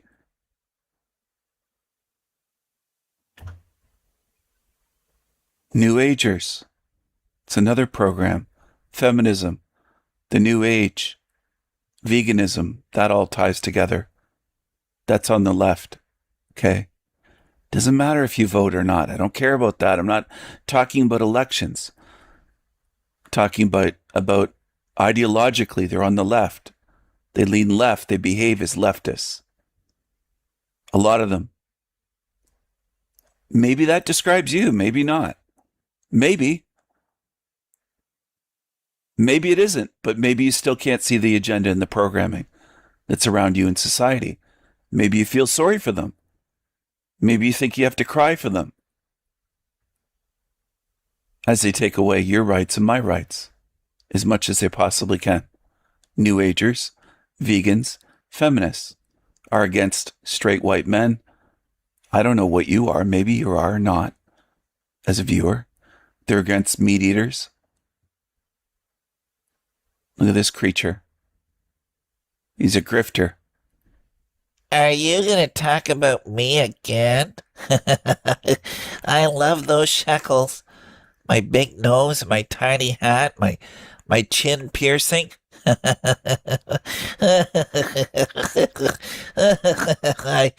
pretend to have a girlfriend, but you know, I'm a fraud. I love the shekels. Join my last timers club. Maybe you should start deprogramming yourself in terms of viewing these YouTubers and start seeing what they are. And drop the programming, the belief that they're all good. He's doing it for shekels. He's doing it for profit. Or he wouldn't spend any time on a channel. It's all about the money. It's all about the shekels. It's obvious. Snake eyes. Another one I've shown you. A lot of you are programmed to believe, oh, this doesn't mean anything. Oh, yes, it does. Don't judge by how people look, Stephen. Don't judge by appearances. Oh, you should. You've been programmed not to. Maybe you should start doing that. Start looking and observing, paying attention, using your discernment and judgment, and saying, well, it looks like a snake-eyed creature, and it behaves like one. Maybe it is one. Maybe it is a snake-eyed creature. Maybe it is a snake-eyed demon. Looks like one, behaves like one, it speaks like one. Maybe it is one. And deprogram yourself from feeling sorry for these creatures when someone like me points out what they are. You think, oh, he's being a bully. He's not nice. He's mean. He's calling them snake eyes because they are snake eyes. That's why. They have snake eyes. Maybe that's why. Well, he's calling Jack a psycho. Maybe I'm calling him what he is. What his behavior demonstrates. Maybe you have work to do. Maybe you have to deprogram and start seeing clearly. Maybe you're wearing veils and beer goggles and zombie goggles and programming of society. You feel sorry for psychos and demons. You feel sorry for them. That's programming. You think I'm mean for exposing them and showing you how to see them. Oh, I don't like him. He's showing us the psychos and he's calling them psychos and demons and snake eyes. And it sounds mean. It sounds mean. You go in a corner and cry for them. You're a programmed zombie. I'm showing you what they are. They show you what they are, but most of you can't see. It's not enough. You need someone to show you and point it out and speak about it for years. That's reality. Most humans can't see on their own. There's another snake eyes creature. Dead, dull eyes. Mark Passio. I exposed, my voice cracked there. I exposed, and I'm not going to edit this. I exposed this creature years ago before I had a single YouTube channel. I exposed him on his channel and on other channels. I spoke about him, what he is. I saw through him many years ago. Must be, I don't know, 6, 7, 8 years ago, but it's a lot longer than 4 years ago. People to this day still can't see through these creatures. Mark Devlin, never happy with Mark Passio. Mark and Mark. Marky Mark in the Freemason bunch. Shills. Creatures. Mark Passio still pushes the spinning ball at the beginning of his videos after all these years. And he's a vegan. He's a lot skinnier today than in that picture. This creature here, Mark Devil In, has a 33 right there with his orange shirt. Orange is 33. He's not doing it to test baby truthers or doing it tongue-in-cheek. He's mocking you. He's a thief. He's a plagiarist. Some of you will never see it. You'll ask me questions and how do I do this? And you won't work on deprogramming. I know that already because thousands that have been on my channel are lazy. Millions of YouTubers are lazy. Millions of truthers are lazy. Look at this clown with the big clown shoes. He's vowed to recycle, to reincarnate here. That's why I put the recycling symbol right on the clown shoe toe. He's a clown. He's a Satanist. He'll say he's a former Satanist. He's a Freemason. He uses Freemasonic signs. How do you deprogram? You start seeing through these creatures. Start looking at them, analyzing them. Mark Devil In. Sarcastically, facetiously, I said the happiest truther on earth. He's never happy. He looks miserable and sour-faced all the time. Who would want to be his friend and hang out with him? He's no fun at all. He's no laughs at all. 2 or 3 years ago, he was trying to defend God and say this isn't a hell realm or a soul trap system or soul trick. He's a fraud. He's a copycat. Here's David Icke, sitting in a Grand Master Mason's throne. He uses a lot of hand signs. He has for years. He'll just say his fingers are arthritic. They just form these hand signs on their own, right? Well, he's very famous on the world stage. He can fill Wembley Stadium. He's quite famous. A lot of his fans defend him. Oh no, the snake eyes. Well, who took the screenshot for this to expose this? Out of the millions of truthers. Well, I did. I spotted this. I took a screenshot of him from a YouTube video. Look at the 11 between the eyebrows. The anger of this thing, this seething creature. It's okay. You don't have to see it. You don't have to deprogram. You can get recycled along with the rest. I'm not forcing you to do anything. Look at the deep grooves, the 11. I call it the 11. Look at that thing. Do you trust that thing? Is that your hero? Look at the masonry behind him, the bricks. It's just constant with these creatures. They're showing you nonstop. But most of you can't see. You don't know where to begin, do you, some of you? You're asking me how to deprogram. Good question. But my channels have been showing you for years already. Pay attention. Be observant. They taught you lies in a school classroom. Maybe you could begin deprogramming with the shit they taught you in school, in science class, history class. Maybe they taught you shit. Maybe they programmed you in school to be obedient, to be a conformist, to be a follower, to be a repeater instead of a thinker, a mindless repeater, a parrot. They taught you to regurgitate. Maybe you should deprogram from your school programming. You took school programs, didn't you? And you watched TV programs as well. Maybe you're carrying many programs. Maybe you should start examining what's in your head, what's in your skull. What programs are you carrying around with you? I'm not in your head yet. Maybe I will be one day. I don't know for sure. But I don't know what programs you're carrying. Maybe you're under the belief that the world's going to end, that there's going to be World War III, that there's going to be a rapture. Maybe you're believing these losers that claim this isn't a hell realm because we're not burning in fire nonstop every second of every day. We're not all being burned alive, so it can't be hell. A lot of you are gullible fools. People is what I mean. I don't necessarily mean ones watching right now on my channel. People. Humanity's full of gullible fools.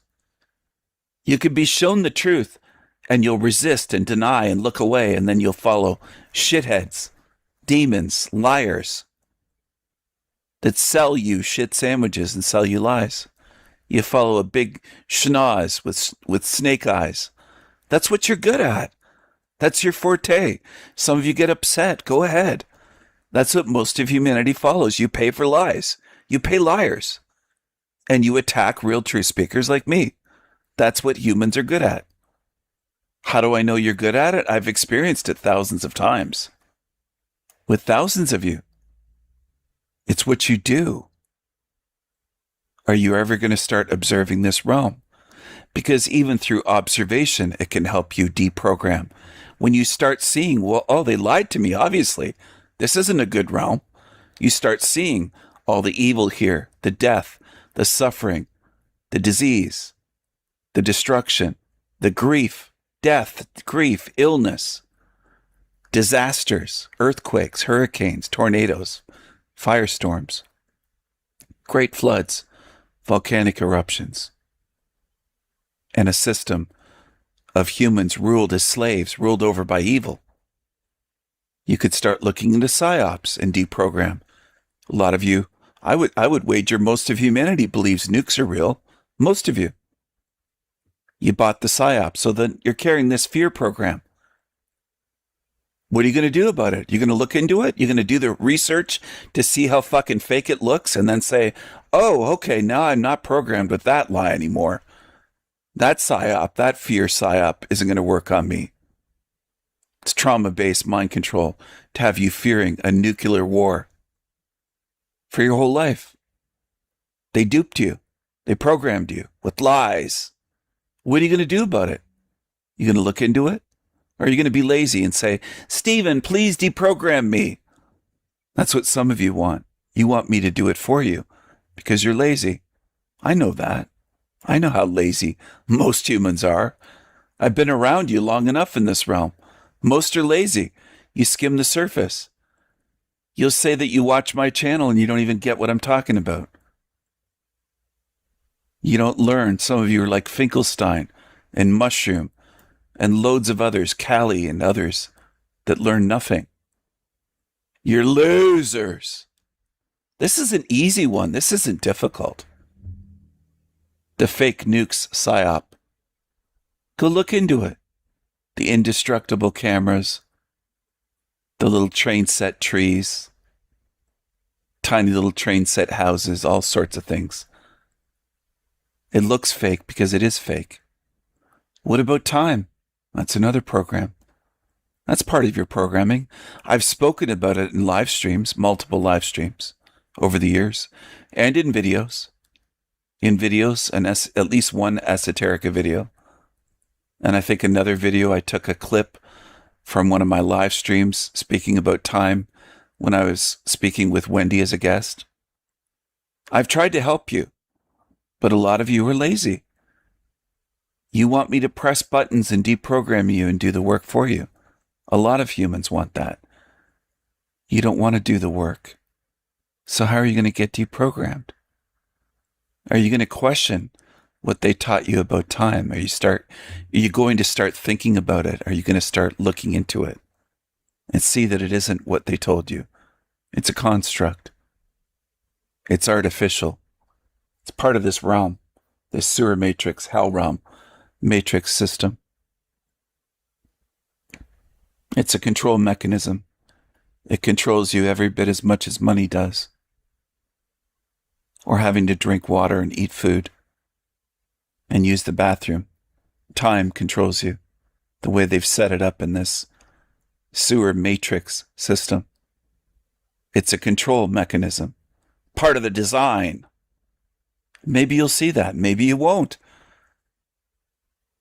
Most people never see anything. That's what I notice. Most people that come around me will pretend to learn or pretend they want to learn, and then they spend no effort or energy trying to learn. Learning requires trying. You have to try. You have to observe. You have to pay attention. You have to study. You have to question things. You have to look at things from different angles. You have to be willing to think, to question, to ask why.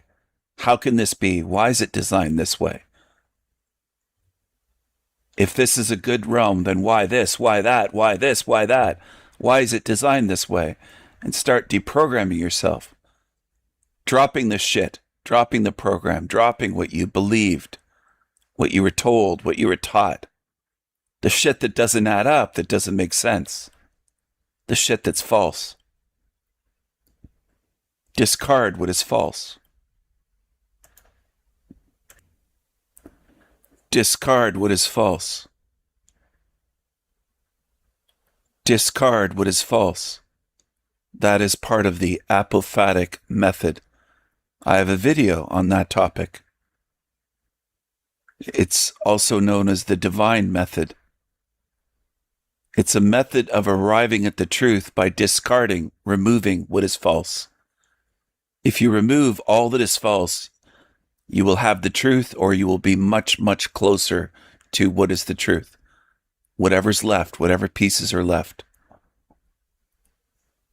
Discard what is false, what doesn't fit, what doesn't add up. Start practicing, you'll get better at it. Get in the habit of thinking, paying attention, observing, questioning.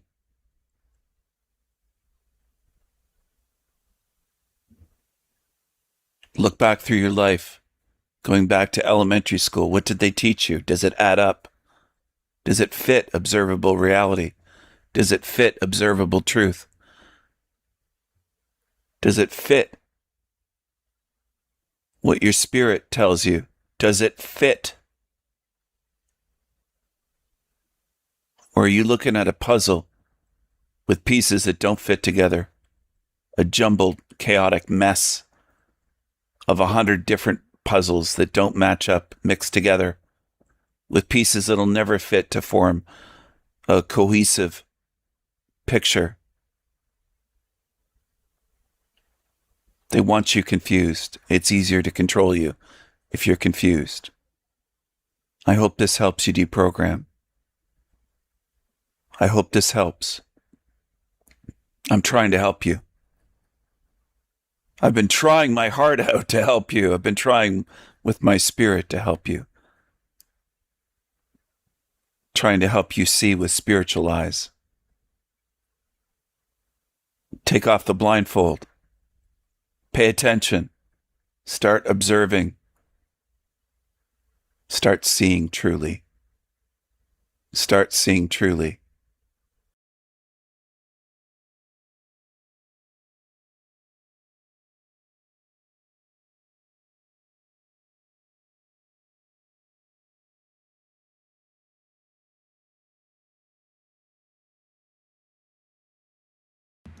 Hello, hello, hello. Let's talk about what we're doing. Hello, hello, everyone. Good morning. Are you learning?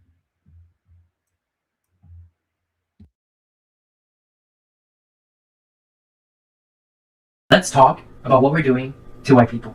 This video has gone super viral, and I'm sure there's a reason why. So let's talk about it.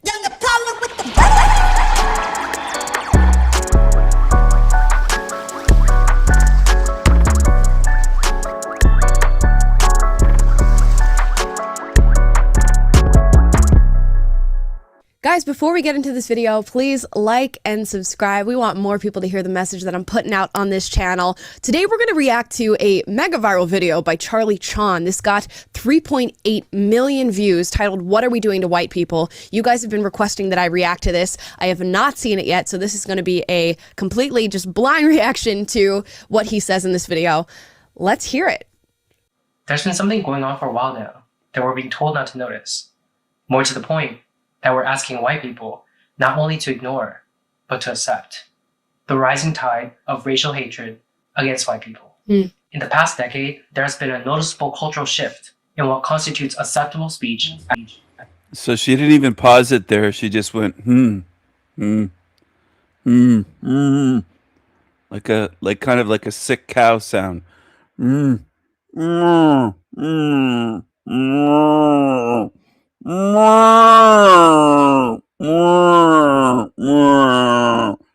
a barnyard animal. So she used to be a leftist. She's covered in tattoos, and she has one with the Black Power fist on her arm. And it's still there 3 years later. This is 3 years ago, this video. She got 3.1 million views. Do you ever in your life think that any video that I make will get 3 million views? Any of you? Why I'm asking that? Because I want you to see how this shit works. I want you to see how rigged YouTube is. Not only YouTube, but this whole realm we're in. And I just don't believe that most people can see that. I don't buy it. Even when people on YouTube tell me that they see it, I see it, Stephen. I still, in my mind, I'm thinking you got a long way to go. I don't believe you because so many people get duped. So I think she's a fake conservative. I think she's a fake. She's still a leftist at heart. I don't think she actually cares about this stuff. It's just a way to make money, which is why people watch it. They love scammers. If someone's honest and authentic and sincere and not doing it for the money at all, then people don't tune in. You want frauds. That's what humans are good at, supporting frauds. You love it. You, meaning humanity. You do. And you show me that all the time. The rising tide of racial hatred against white people. In the past decade, there has been a noticeable cultural shift in what constitutes acceptable speech as it relates to white people. Back when I was a kid, in the early 2000s, the mainstream American culture preached about respecting each other's differences and not seeing color. Nowadays, we say that not seeing color is racism, that you must see color. But the more I see how things are unfolding, the more I'm convinced that this is wrong. Back then, saying something offhanded about white people were seen as not appropriate, just as it would be to say something offhanded about people of any other race. But that soon gave way to our current times, in which there exists virtually no limit to what racial minorities can and do say about white people. This is a realization that I went through a while back too, and you guys know this from my story of realizing, oh, maybe leftism and wokeism is not for me, that you really can say or do anything to a white person without repercussion, and they have certainly fallen below on the hierarchy as far as being concerned about racial hatred or bigotry. You can direct all of your racial hatred and bigotry towards white people, and virtually nothing will be done about it. And he talks about this idea of race neutrality versus seeing race all the time. The colorblind future is, I think, what we should be moving towards, because your race says nothing about you. It says nothing about how good of a person you are, how bad of a person you are, your morals, your values, anything. It says nothing about you as a person. Yet we are now pushing this idea that we have to talk about race and that it must constantly be a part of our conversations. And I just reject that. I think neutrality is going to be the future, where we say race has nothing to do with who you are or what you are, and we can look beyond that. I believe this is the natural outgrowth of a perverse ideology that teaches us that every societal ill is the fault of white people, and that whatever prejudice acts we may inflict upon them does not constitute discrimination because we don't have the power to discriminate. And alarmingly, this is particularly pronounced in the younger generation. But is it true? Do we not have the power to discriminate? Well, let's see. First, let's take a look at the racial hatred at the interpersonal level. In today's society, it has become somewhat fashionable to think things and say things about and to white people that would not be acceptable if it was said about any other race. And we're being taught that this double standard is not wrong, that it is rather a form of empowerment. They'll attribute negative experiences that they've had with white people to their whiteness. You had an argument in line at the grocery store with a white person? They were acting entitled because they were white. A white driver cut you off when you were driving? They need to check their white privilege.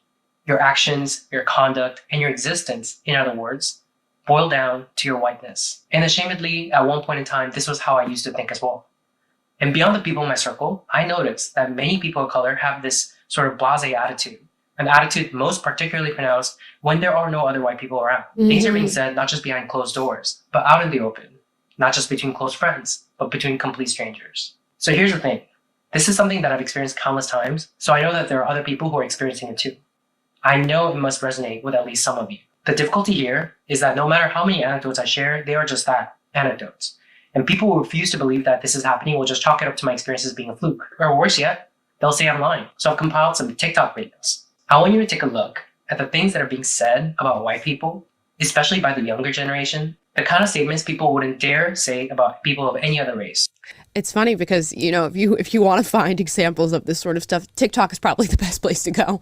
I mean, it's a cesspool for racial hatred against white people. We just reacted to TikTok haters on this channel, so you guys can go and check out that video. But a lot of it is just racial hatred being spewed at other people. And white people in particular are bearing the brunt of it. As I said before, if you want to throw racial hatred at somebody, white person is the one to pick because nobody will do anything about it. And it comes from this idea that because maybe white people were favored in history or there was racial bias in history towards people of color, we reconcile that and make up for it by racially discriminating against white people in the present. And to me, that's not the answer. The answer is, again, race neutrality. If you are anti-racism, if you are anti-segregation, then stop perpetuating it. Take a look at what is stunningly in vogue in today's society and ask yourselves, where does this lead to years down the line?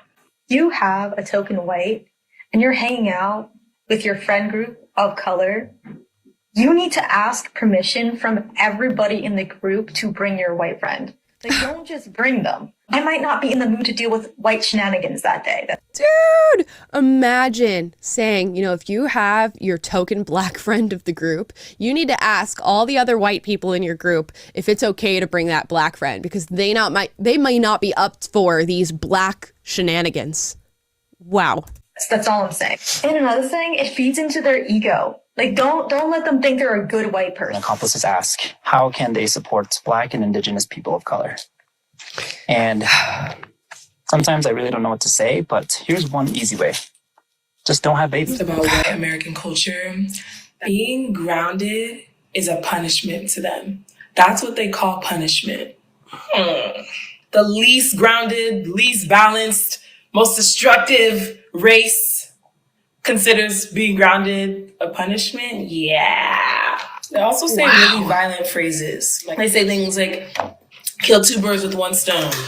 Why do we have to kill the birds? Why is everything so violent? It's almost like one's language and phrases reflects one's nature. I'm losing IQ points.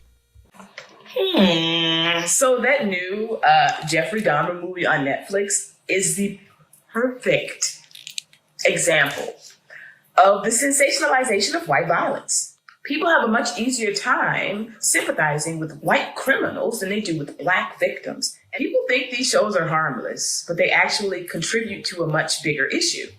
It contributes to the viewpoint that white people are less violent than everyone else, and white violence is something to be consumed in media, and that's it. What is with Caucasian people and like their inability to like read a room? Like, y'all act like you don't understand because y'all be the first ones during a conversation about the Holocaust to get so mad when Black people be like, you do realize that the original Jewish people were black, right? White people do not need to explain to anybody about us all bleeding red because, baby, you all are the people that need to learn that lesson. Clearly, history shows that you all are the people that like to pillage and eradicate, enslave, and oppress. Oh, gosh. Tell me you don't know anything about history without telling me you don't know anything about history. And it's so interesting that she's saying white people need to learn the message that we all bleed red while being blatantly racist in this entire video. Oh my gosh. To suppress greatness because you all simply don't have it. Right? Here go y'all goblins who don't even live in the city. Which, by the way, the Q-tip people are the last ones to ever talk about somebody stealing anything. Y'all wouldn't be in this country had it not been for y'all stealing it. So y'all are more focused on people looting and trying to get necessities and things that they need. And yes, a TV is a necessity thing. But you feel like you're better than because people are out here stealing and you would know. First of all, if you are a Mayo monster, that is how your ancestors got everything, from stealing. People are, and that's a behavior that's very common among white women. You may have not intended that, but there are many white women who act exactly like you. If you can find it in your heart this holiday season to donate to the Discriminated White Fund, you'd be helping millions. Nothing says high protein like cicadas and cheese. Make sure you... And nothing says caucasity like that right there. What caucasity looks like. Roaming Asian grocery stores like it's an amusement park. You know, there's so many examples in this video, and you could probably put together a compilation that just goes on for days of people saying stuff like this. This is just the tip of the iceberg as far as anti-white racism. Oh, anti-white racism, you know, people hate to hear that, right? And they'll say there's no such thing as being racist towards a white person because they hold all the power, they hold all the privilege. Do y'all need more examples? Because this is pretty hefty. This is pretty hefty, and this could go on for days. We're both white women. We are inherently a danger in spaces for Black, Indigenous, and other people of color simply by existing. It's white cis men who are a part of the far right-winged ideology of fascism. That is a true threat and the terrorism to this country. What does this sound like to y'all? Does it sound a little genocidal? Because it does to me when you're saying that people are a danger simply by being born. By existing, they're dangerous to BIPOC, Indigenous, whatever you want to say. Then what's the remedy? If you are a danger simply by existing, not by being a bad person, being a racist person, being a bigot, but simply by being born white, how do you solve a problem of people existing? Just a question. POCs stand in the street and scream at the top of their lungs, I hate all white people. I want all white people to go die. Die, white devil, you cracker. What did I say? I said genocide? And then this video says BIPOC saying that all white people need to unalive is not racism. Do you see, do you see the slippery slope that you exist on if you allow this rhetoric to continue without calling people out, without saying that it's wrong? You get ideas like this, that white people needing to die is not a racist statement. I don't have words. I don't have words. That's still not racism. You can't be racist to white people. It's impossible. The system is not set up that way. You can insult white people, but it is not racism. Me calling a white person a tub of mayonnaise and a flower looking ass, that's not racism. You went all the way to Africa to physically take Black people from their homes, shove them in on boats where a lot of them got diseases and died, told them where they could sit on a bus, told them which schools they could go to, which water fountains they could use, which bathrooms they could use, and that's sugarcoating it. Those are just terms. I'm not even describing all the disgusting things that happen, and they don't even want revenge. They're letting you guys skate by asking for equal rights. That's it. And you're still saying no?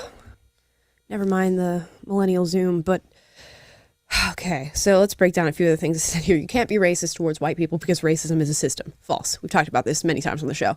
Racism is not a system. It's simply thinking that a race is inferior or superior simply by just having that prejudice and that discriminatory mindset. So yes, you can be racist towards white people. It has nothing to do with powers and systems. And even if it did, Black people, people of color, Asians, whatever, have lots of power and lots of privilege. really by just living in America, but also by being afforded preferential treatment in all of our institutions, although Asians are not really getting the fair end of that treatment there. It's mainly Black and Hispanic people. But I digress. There's plenty of power and privilege to be held by African Americans, Hispanic people, Native Americans in this country. So let's go ahead and set that aside. Now, she says that white people did all of this stuff in history, and now all that we're asking for is equal rights. I mean, all of these videos would say differently. All of the preferential treatment, the affirmative action, the Black-owned categories, all of this different stuff would say something different. The riots in the streets would say something different. Now, that's not all Black people or all leftist activists, but it is quite a few of them who believe that. There are many who believe that white people are inherently racist, and there seems to be this inability with people who think like this to separate history from the present day. The white people who are living right now, for the most part, were not the ones who were contributing to Jim Crow. They were not the ones who were holding back the civil rights of Black people. They certainly were not the ones who were enslaving Black people. So why is it that you feel the need to punish white people in the present day for things that were done in the past? It does not make sense. Do you know the countries that punish people for the things that their ancestors did? North Korea, the Soviet Union back in its heyday, China in the CCP. Is that really who you want to be in line with? Does it really make sense to punish people who are living in the present for things that were done in the past? Not even to mention that many of the white people living right now do not have ancestors that in any way contributed to discrimination and racism. It just makes absolutely no sense. They are not as angry as they should be. Y'all are getting off easy, and you're still saying no? You. Some people look at that and chalk it up to the grumblings of the powerless. That's the idea right. that when you have a power disparity, the less powerful sort of has this general society given leeway to complain about the more powerful. The villagers complaining about their king doesn't have the same ring as the king making snide and crude comments about the villagers. But that's not what's going on here. Because although certain segments of our society refuse to believe this, even as evidence mount before our very eyes, in one side of the political aisle, people of color actually have greater power than white people. That is the truth that is not being acknowledged by the people that need to hear it, because this gets in the way of them wielding that power in the way they want, malignantly. I've heard from somewhere that politics is downstream of culture, and I think that is certainly correct. We have a mainstream culture that tells us it's okay to hold prejudice and hateful view of white people, and our politics is then infused with this energy, and we see active, overt, and on-the-books racial discrimination of white people that those who are perpetuating this hatred is refusing to see as discrimination. They'll say, no, this is remediation. These are the same people who are making tenuous arguments that some of our race-neutral laws discriminate against people of color. And this is certainly evidence that in one side of the political aisle, people of color have more power than white people. Because if we didn't have the power, we wouldn't be able to put into place practices and policies that does this. That's what power is. Things like Minneapolis local government agreeing to a contract with the teachers union that says white teachers must be fired first. New York City's government enacting a policy of having white seniors go to the back of the line on life-saving COVID treatment. A college professor that says white people should be killed and facing no repercussions. Cornell University banning white people from rock climbing lessons. One of many instances of liberal colleges doing the utmost. I love that he just has the receipts for all of this. And it should be mentioned that the reason that all of those people are able to make the TikToks that they make and post them publicly with blatant racism is because they have power and because they have... That's what power is. Things like, this is remediation. These are the same people who are making tenuous arguments that some of our race-neutral laws discriminate against people of color. And this is certainly evidence that in one side of the political aisle, people of color have more power than white people. Because if we didn't have the power, we wouldn't be able to put into place practices and policies that does this. That's what power is. Things like Minneapolis local government agreeing to a contract with the teachers union that says white teachers must be fired first. New York City's government enacting a policy of having white seniors go to the back of the line on life-saving COVID treatment. A college professor that says white people should be killed and facing no repercussions. Cornell University banning white people from rock climbing lessons. One of many instances of liberal colleges doing the utmost. I love that he just has the receipts for all of this. And it should be mentioned that the reason that all of those people are able to make the TikToks that they make and post them publicly with blatant racism is because they have power and because they have privilege. You will not see a white person do the same about any other race. I don't know, aside from what, Nick Fuentes, who nobody likes. You will not see a white person do the same because they do not have the power or the privilege to be able to do those things. And most of them don't want to exercise that power or privilege because they're not racist. They're not bigots. These are not the ideas that they hold in their brains. But all of these people are very, very comfortable espousing their racism. To exclude and ostracize white students. BIPOC only events equal no whites, but they don't have the guts to say that, even though that is what that is. That's what makes us different than the mere grumblings of the common villager. The villagers have surrounded the palace, demanding Marie Antoinette's head. The power dynamics have shifted. That is a fact. Progressive media outlets do not cover these stories. Some people out there have no idea that this is going on. But worse, some others out there know but agree with what's going on. And for those people to convince themselves that this is not racial discrimination, they play mind tricks and word games. They use phrases and talking points like punching up. You can't be racist to white people. You can't oppress the oppressor, meaning I'm acting oppressively, but I've designated you as the oppressor, so everything goes. Or Abraham X. Kennedy's infamous words, the only way to remedy past discrimination is current discrimination. Or when people say things like, what we're doing to white people is not racism because racism is prejudice plus power and we don't have the power. They use all this mind-bending apparatus to delude themselves into believing what they're doing faces no moral quandary. Absolutely. So they've safeguarded their own racist opinions. And you know what this leads to? Moral atrocities. That's what it leads to. When you feed into this delusion that you cannot be racist and you cannot be discriminatory, even though you are doing racist and discriminatory things, guess what? The threshold gets higher and higher and higher for what you're able to do and justify with your own word games and your mind games that you're playing, as Charlie talks about in this video. So let's see how far this goes if nobody calls it out. And luckily he's doing this, and this has been a really great video so far. And there's a reason it got 3.8 million views, because a lot of people feel this way, but they're not saying it out loud. But in the back of their minds, perhaps in their subconscious minds, is racial revenge. We experienced it, you experienced it too. See how you like it. And it's funny because when they say we experienced it, most of them have not experienced it. Most of them have lived in a free and equal America, but they feel somehow just deeply related to what their ancestors have gone through, and they feel no need to recognize the progress that we have gone through as a country and as just a civilization at large. No recognition of progress. Always this deep identifying with the struggles of ancestors that they have not experienced themselves. So it really isn't even we experienced it, now you experience it too. It's people in the past who looked like us experience it. Now people who look like the oppressors of the past are going to experience it now. That people of color are using our newfound power to act this way and then pretend like none of this is going on leads me to believe that we would have done the same thing that white people did were we to be in their historical position. Because such acts have its roots in human nature, not white people nature. And one can only imagine what might happen in the coming decades when the demographics of the US will have shifted such that white people will no longer constitute the majority, when the younger generation you've just seen have graduated from elite schools and hold positions of power in our institutions, our government, corporations, entertainment, news media, and so forth, how they might, in wielding the levers of society, be able to rationalize, using their adult brain, the hatred that was embedded in their minds during their adolescence. Ruh-roh. That's exactly how it happens.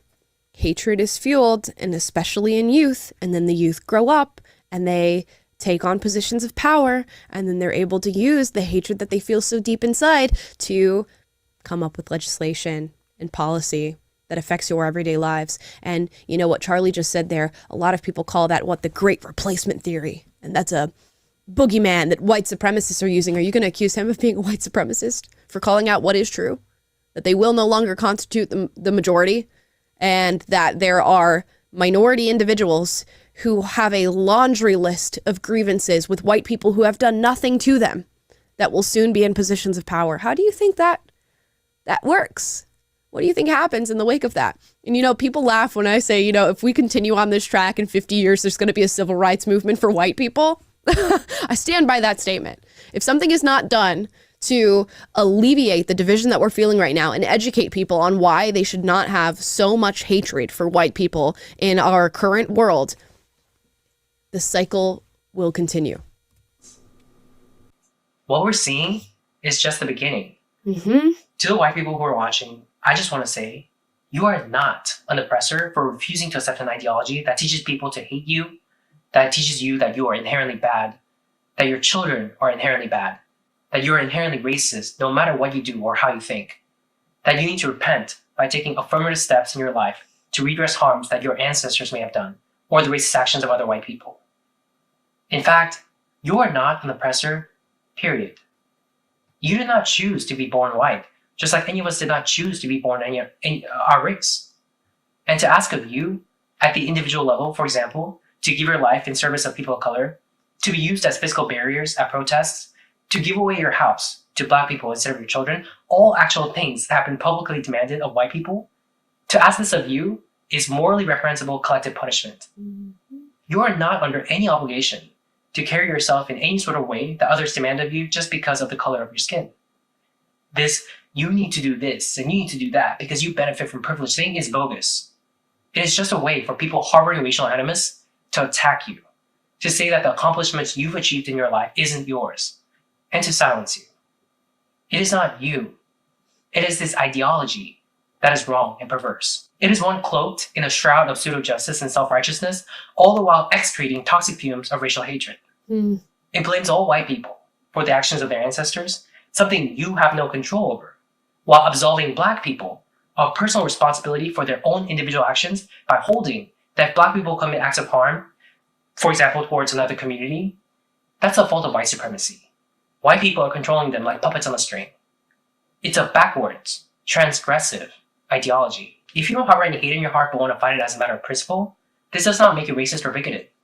I can't imagine how many people need to hear this, and I hope out of the 3.8 million people that watched it, it really landed on the core audience that needs to hear it, and it is people, and particularly white people, that are consumed with this idea of white guilt or needing to reconcile the acts of their ancestors. I hope it landed on those ears in particular, because there are so many who are subservient to this belief that they need to do something about what was done in the past and that they need to give away whatever power and privileges they have to other people because of what their possible ancestors did. At this point, not even their ancestors, just because they look white. So I hope it landed on those ears. If you refuse to accept their premise in your head, but are too afraid to voice your opinion, you're neither a coward nor a bad person. If you're of a liberal bent, but there's a small corner in your brain telling you as you're watching this video that perhaps some of this is wrong, listen to your intuition. Maybe you think, oh, I agree with most of what the progressive left teaches about racial justice, but just not with some of this disagreeable stuff, only at the extremes. I'm here to tell you that the rot starts at the core. This racial hatred of white people is a natural outgrowth, part and parcel of an ideology that attempts to indoctrinate us into believing that there is current systemic oppression going on, that all racial disparities we see today is the sole result of oppression by white people, when there are other more plausible explanations to be had that these same people are silencing as impermissible hate speech. They're telling you, shut up, you'll take it, and you'll like it. But contrary to what they're saying, you don't have to take that. You can believe that the things that have been done in the past were morally wrong, as well you should, all the while believing that what is currently going on is also wrong, that we're going backwards, that this is history rhyming with itself. The table is turning in an eye for an eye manner.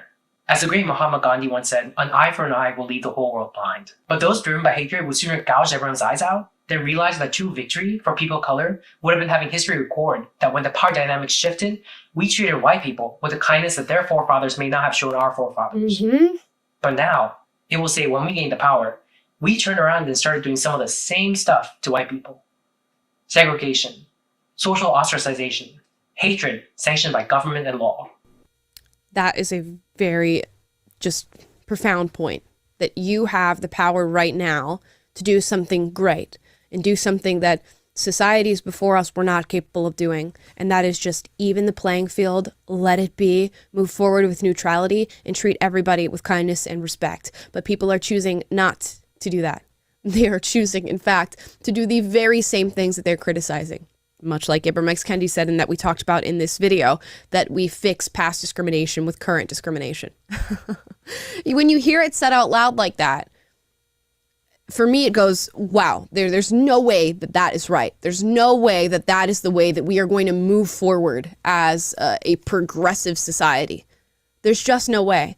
But people are, I don't know, feel enlightened by the idea of just retribution and carrying on what has always been done. And that is really, really unfortunate. This video is a great synopsis of what's happening right now. And we're doing all of this while pretending like we're doing something valiant. Yep. We've missed our bus. But that doesn't mean that there can't be a course correction.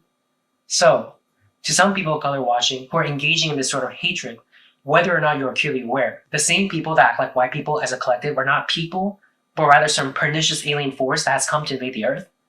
With this video, I implore you to ask yourself, what are we doing to white people? As some people love to say, do better. I love that ending on do better, because that's so often what they say in response to videos like this. Do better. You need to discriminate. Do better. Be racist. Do better. Fantastic. There's a reason this video got the views that it got. I think this was a fantastic 16-minute synopsis of what's happening right now to white people. And what I think is unfortunate, and I guess I should note, is that it often takes somebody who is of minority status to be able to say these things out loud and be received in this way. And for people to actually be open to this sort of message, it often has to come from a minority, which is why I think I've grown in popularity. People like Candace have grown in popularity. Charlie Chan is probably going to take off after this video.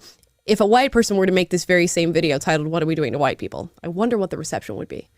I'm sure a lot of people would feel far more comfortable being blatantly racist in the comments, which just goes to show that what Charlie is talking about in this video is very clear. It's true. It's happening. And we need to do better. Guys, what are your thoughts on this video? Leave a comment down below. Had you seen it before and you've been wanting me to react? Have you just seen it for the first time now? Let me know your thoughts. And please, as always, like,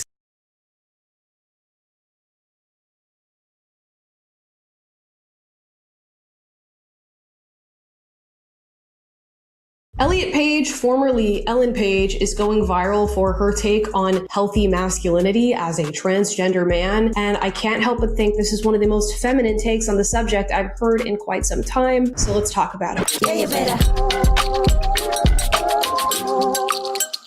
Yeah, you better.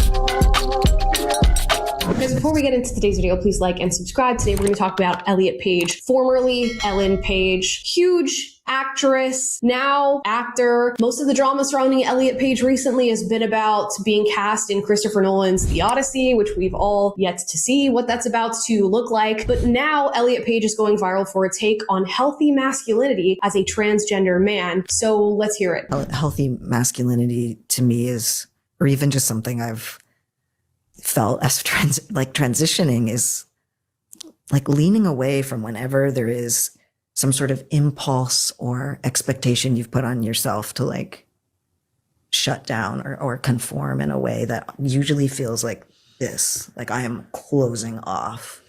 I remember kind of being like, oh, Elliot, maybe you should, talk with your hands a little less, or, maybe in pictures, because ever since transitioning, now I'm like, Johnny, I am smiling in those photos.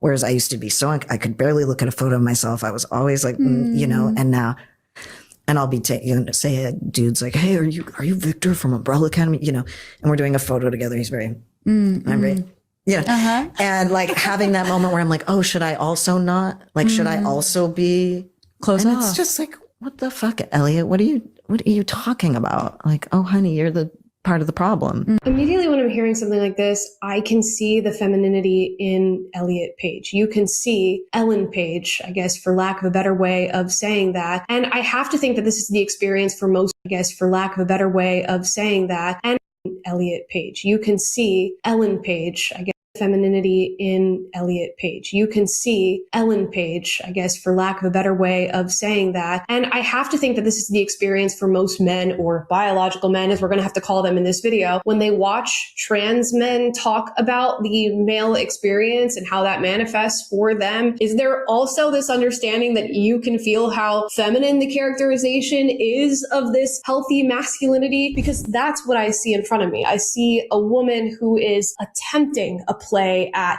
masculinity. And underneath that, even further, I see a woman who is a victim of sexual abuse. And that seems abundantly clear in virtually every video or statement that I see from Elliot Page. In this particular video, talking about not being able to even look at a photo of themselves, I think is a manifestation of past abuse. And Ellen Page / Elliot has spoken at length about sexual assault and abuse that she experienced in Hollywood, some at the hands of pretty A-list actors, at least as we know them today. I can't help but think this was all a massive influence on Ellen wanting to become Elliot. I think she felt so uncomfortable in her female body, the one that she was born with, the one that you can't technically run away from, but felt the need to try. And in order to escape the sexual assault and the objectification, she decided to become a man. The issue is you can't do that. So ironically, you're watching somebody who has run so fast away from womanhood, but is giving a super feminine take on masculinity because the femininity shines through, especially in the act of trying to be a man when you're not one. And this makes sense because Elliot Page, I think, is a reaction to what Ellen Page experienced, not actually who Ellen Page was as a person. And there's other clips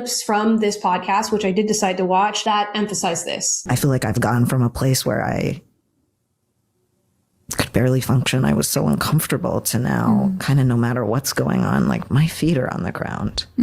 And I had to do all that digging and I had to like scrape through all those layers and not worry about what people were going to say or think and all that. And gosh, when you do get like, feel like liberated from that and that shame that you've been carrying, like that is what I would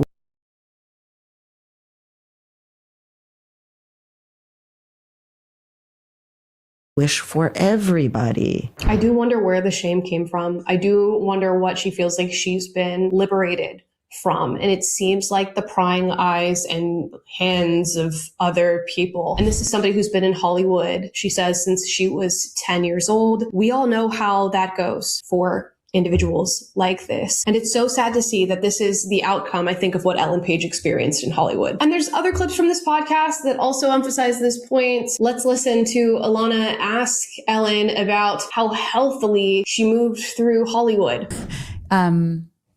Made the journey through being an actor, starting at a very young age, healthfully. Were you like aware of the, I don't know, predatory nature of the industry? Were you, what was your like protection mechanism, I suppose, is my question. I mean, I don't want to sound like be or come across as like over or dramatic by any means, but I would say that I don't know how healthily I feel like I did sort of in some ways barely make it a bit. That's how Jacob does. She feels like she barely made it a bit, and it seems like that's true considering your entire identity has since shifted and you've decided to undergo all of these medical treatments and the hormone replacement therapy, this, that, and the third. Technically, Ellen Page did not make it out of Hollywood. And I think that's the point that's being made here, whether she would want to admit it or not. Her current identity is a reaction to the things that she's experienced rather than something that I think sits in reality. Yet there's still this push to blame people for pointing that out or to point fingers and call transphobic those who are saying, hey, maybe we don't subject children to this sort of treatment. Maybe we should question the reality of transgender ideology. Yeah. It's so boring. Yeah. Aren't we over it? I think we just are. like we are. Like I think we are. And that's why like, this aren't is you over just like queer phobia. Yep. Misogyny, transphobic, blaming everything on trans people. It's just like, aren't you seeing through this? It seems it's so boring. Transparent. And even with the chimps, actually, when I'm thinking of this is really interesting. Transparent. And even with the chimps, it seems it's so boring. Transparent. And even this, it seems it's so boring. Transparent. And even with the chimps, actually, when I'm thinking of this is really interesting because I find it more boring to think that if you experience life in a certain way or if you adhere to certain stereotypes, you should become the sex of those stereotypes. You should then put yourself into that box. To me, that's boring. It's much more interesting to see people show up with the sex that they were born in all of the different ways in which one could show up in that sex. And interestingly enough, Ellen Page, when Ellen Page, was a semi-masculine woman. I think we can all pretty much see that. And there was nothing wrong with that. In fact, it was celebrated. Ellen Page was interesting. This mixture of beauty and femininity with a masculine edge that people wanted to watch, people wanted to see. An Oscar-nominated actress at that. Now in Elliot Page, I think you see this mixture of a performance of masculinity, which he/she admits to in so many different interviews on the subject matter, and this wounded female nature that is under all of what we're experiencing with the transgender journey. And for somebody who claims this is liberating, they seem uniquely uncomfortable in their body. And I don't think this is a measure to blame trans people or to say they're everything wrong with the world. But yes, you should be subject to criticism. When you've gone through this journey, you clearly seem uncomfortable. There clearly seems to be other explanations as to what you experienced that led you down this path. And now you're standing on the other side and promoting this to not only adults, but young children. Elliot Page has continuously argued that trans youth need to be protected, that they need to be able to go on their transition journeys, and is now working on a documentary where she's like looking at nature and animals and arguing that they are also queer, non-binary, trans. You get the gist. All of this coming from somebody who should have never been on the journey in the first place, who clearly is here because of a manifestation of abuse and assault. And now they're planting their flag in the ground saying that this is a viable path for people who experience something similar. And all of this with very confused takes on masculinity that are actually just femininity shining through. And I think most men who are watching right now would attest to that. Let's watch one more clip. And it's just like, what the fuck, Elliot? What are you talking about? Like, oh, honey, you're the part of the problem. So I think it's, honey, you're the part of the problem. Like, oh, honey, you're the part of the problem. So I think it's, to me, healthy masculinity would be, well, you know, a healthiness for anyone to just, you know, love themselves, be able to care for themselves, ideally get rest when they can, you know, like just the practical basic, drink water, like eat a banana, you know, and also just, you know, doing what you can to be intentionally and mindfully not letting yourself get like swayed or twisted by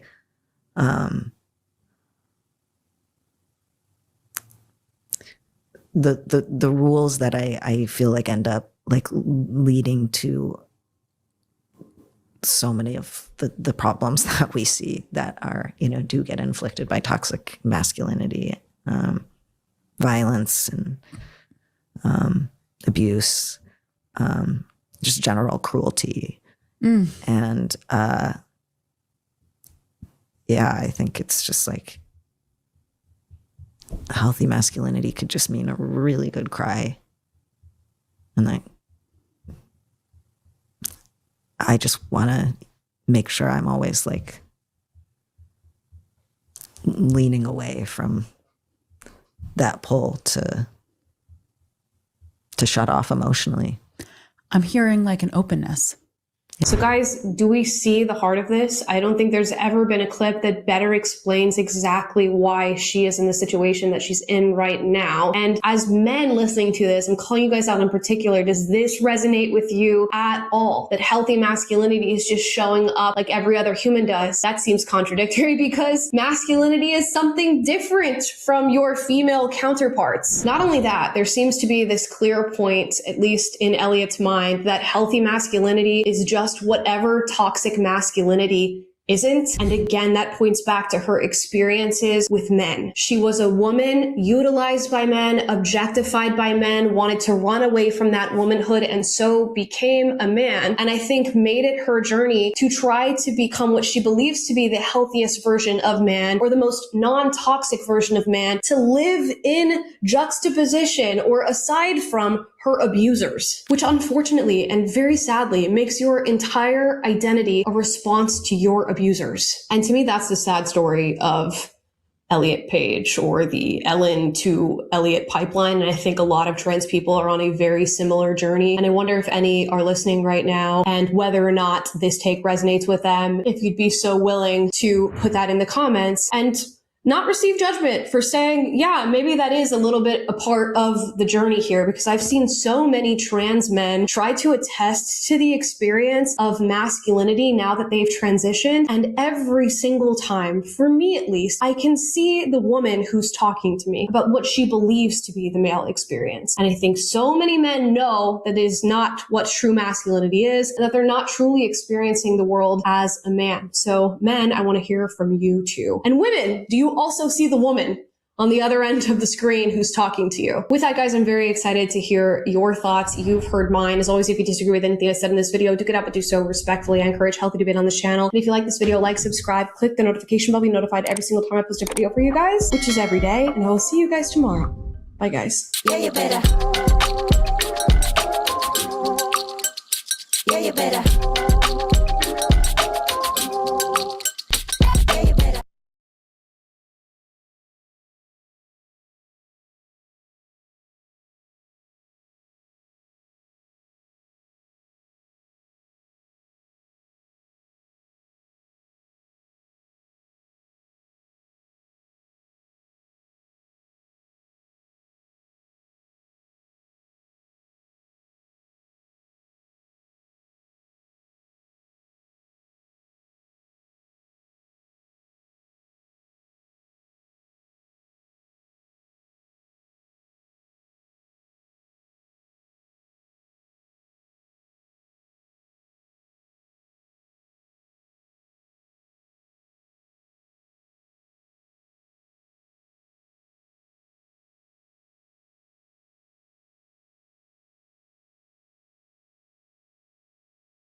The gate is narrow. The gate is narrow. The narrow gate won't open for all, big or small, wretched and wicked, kind and good. Spirits are judged. There is a reckoning of spirits. Justice will be swift.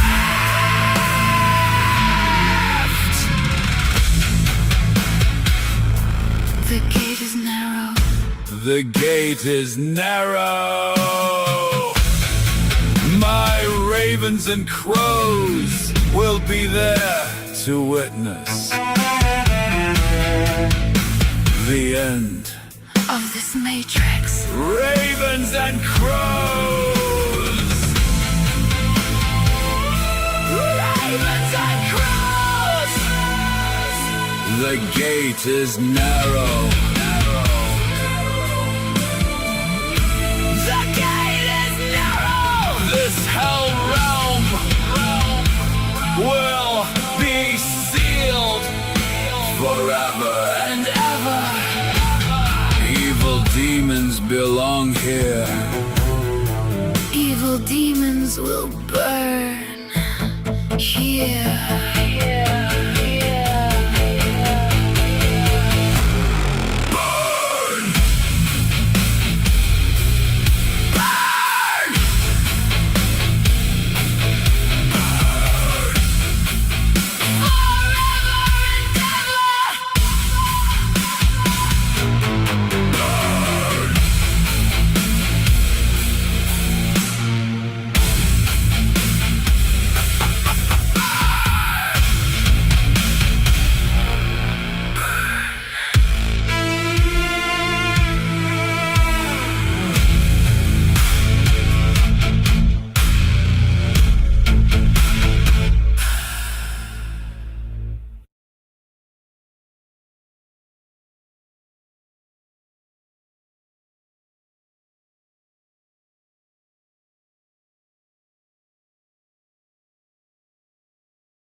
because they said this is the difference in the energy adjusting to the person.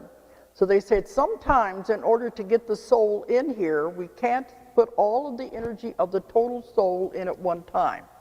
We have to put a portion of it in it so that the baby will survive and be able to be born. And then as it gets a little older, a little more of the soul will come into it. And I've had people come in, they want to know what's happening. Everything is so different at different stages in their life. That's because it's been downloaded more of their soul. But in the beginning, it's too strong of an energy for the mother to carry the baby. Does any of this make any sense to you? Because these are bits and pieces I've had to put together. Because it's been downloaded more of their soul. But in the beginning, it's too strong of an energy for the mother to carry the baby. Does any of this make any sense to you? Because these are bits and pieces I've had to put together. So this is the energy that is in these two. And I asked them one time, why did the first group have so much more problems than the second group? They said they were the forerunners. They were the pioneers. Somebody had to come and blaze the trail. They had a lot of difficulty. Then the second wave could just follow in their footsteps and go after them. So that's why they had it easier with the second wave. And that's what people say, I know I'm first wave, I never wanted to be here. And they tell me, some of them say, I remember standing in the kitchen talking to my mother when I was about 3 or 4 years old, saying, I want to go home. And she said, well, you are home, honey. And they said, no, I want to go home. And they didn't understand what they meant. Well, the third wave are the new children. These are the ones you call the indigo, the new children coming in that are considered the hope of the world. They're the gift of the future. They are coming in with everything in place. See, as we go through going into the new earth and everything, our DNA is being changed so that we can adapt to all the changes that are happening now. These children are coming in with everything in place. Everything is there. They don't have to have any changes made. They are ready and they're willing to go. This is why they're a totally different breed. And Nikki did a good job in her lecture talking about this group. You can understand how they are. I've lectured at conferences about the new children and where there's been panels of these new children. And they explained it. They said, we're just bored is all it is. We get it the first time. Why do they have to keep telling us over and over again when we understand that we know the answers? The teacher will ask them for the answer to a problem, maybe a mathematical problem, and they'll give them the answer. And they said, how did you know that? I know it. That's not good enough. So naturally the kids get frustrated. But they said, you must not put these kids on medication. And this is what Nikki was saying. The medication will just dampen these abilities. But these are the hope of the world. And she was repeating what I've said in my lectures before. Give these kids challenges. They're just bored. Give them something else to do. Even a teacher, if you just give the kids something to tear apart and put back together again, it's something to challenge their mind. So these are the three waves, and they've all come in here to help us to move into the new earth. Because we're moving into it now. The vibrations and the frequencies are changing. We are moving into a new world that something has never happened before in the history of the universes. Everybody's watching, all the other beings. This is the greatest show on earth. Because they want to see, are we going to be able to pull it off? Are we going to be able to do it? Because it's never happened before. And this what these people, when I have them in the session, they'll say, we've come to help the earth go through its next incarnation. The earth is a living being. It is moving. It is evolving. It doesn't care if we go with it or not. It's going to do its thing. If you want to go with it, we're just like fleas on a dog. It doesn't care. It'd rather get rid of us. But if we want to go with us, then we have to adapt, and our bodies have to change. There's one piece of information that I want to say that I just got a few weeks ago. I'm still getting information of another group that I never knew about before. Okay, so I want to talk about it tonight for the very first time anyway. You see, civilizations down through time have been destroyed because of man. You know, man always wants to go in there and control. And a civilization can get to the point where it has great knowledge. It can do anything with the mind. The minds are so developed, they can do anything. And then man will come in and destroy everything because of his greed and power. This has happened time and time again down through history. Atlantis was not the only one. It happened many, many times before that. And in my books, I've talked about all the other civilizations that have reached the peak and had to be destroyed because of what they were doing. They gave me some of this information because they said, you're getting to that point again. And you have to know, you could getting to the point now where we could destroy the earth again. They can't allow it to happen. This is where all of this is happening to keep it from happening. But the one piece that they gave me that was different was about Atlantis. I've heard time and time again the reason it was destroyed was because mankind was misusing the crystal power. And they were directing it in the wrong way, and they were trying to develop more and more power. Another reason they said it went down was because of their experimentation. They were doing experiments by combining animals and humans. And this was going against the laws of nature. One of the speakers talked about creating slaves. That's what it was. They created the half man, half animal beings and used them as slaves. All of the legends you have heard down through time of the half man, half animals, they were legends left over from Atlantis. That was where they were developed. They didn't come from Egypt and from Greece. But it was real in those days. They said you have to know these things because you're pushing it again. You're trying to do it again. You probably know that we are experimenting. They're trying to put pig parts into the humans, big organs. And they said you can't handle an animal part in your body because your body will reject it. So they are introducing human cells into these pigs so that the organs will be what a human can handle. And they're going transplanting those into the humans. Now, in the beginning, there was some scientists that said, we don't want to do this because we don't know what's going to happen. You can eat pork, you can handle animals, but what would happen if you had an organ in your body where the blood was constantly coursing through it? They said you could create a disease that there wouldn't be any cures for. So for a while they stopped it and thought maybe we better look at this. But now they started in again. They said, we're going to do it. That's always their answer. We don't care what's going to happen, we're going to do it. So this is what I was told. You're getting to this point again where you could destroy the earth, go the same way that Atlantis went. Well, my daughter, where's she over there?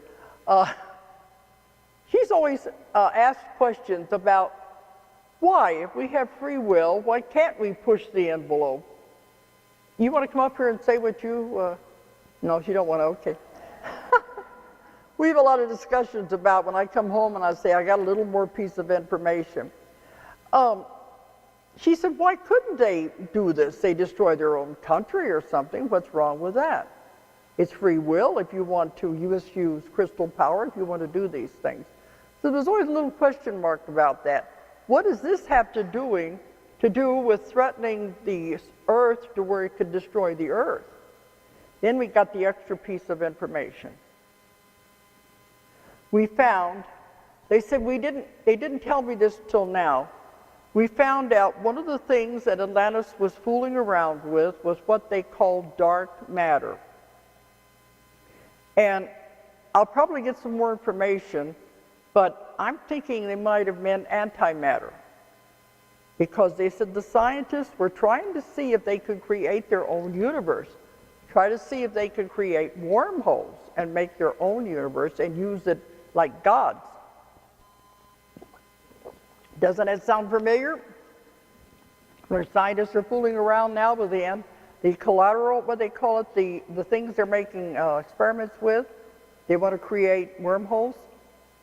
We're headed down the same thing. But they said Atlantis, they began experimenting with this. And it became so bad that it began collapsing the grids of the earth. When that happens, the earth could explode. And they said it was not only affecting the grids of the earth and the DNA of the earth and the DNA of the people was also beginning to spread out and affecting the grids of the solar system and into the universe. So they had no choice. They said, we've got to stop it because all of this, I just got this information, I'm trying to understand it. It would be the implosion.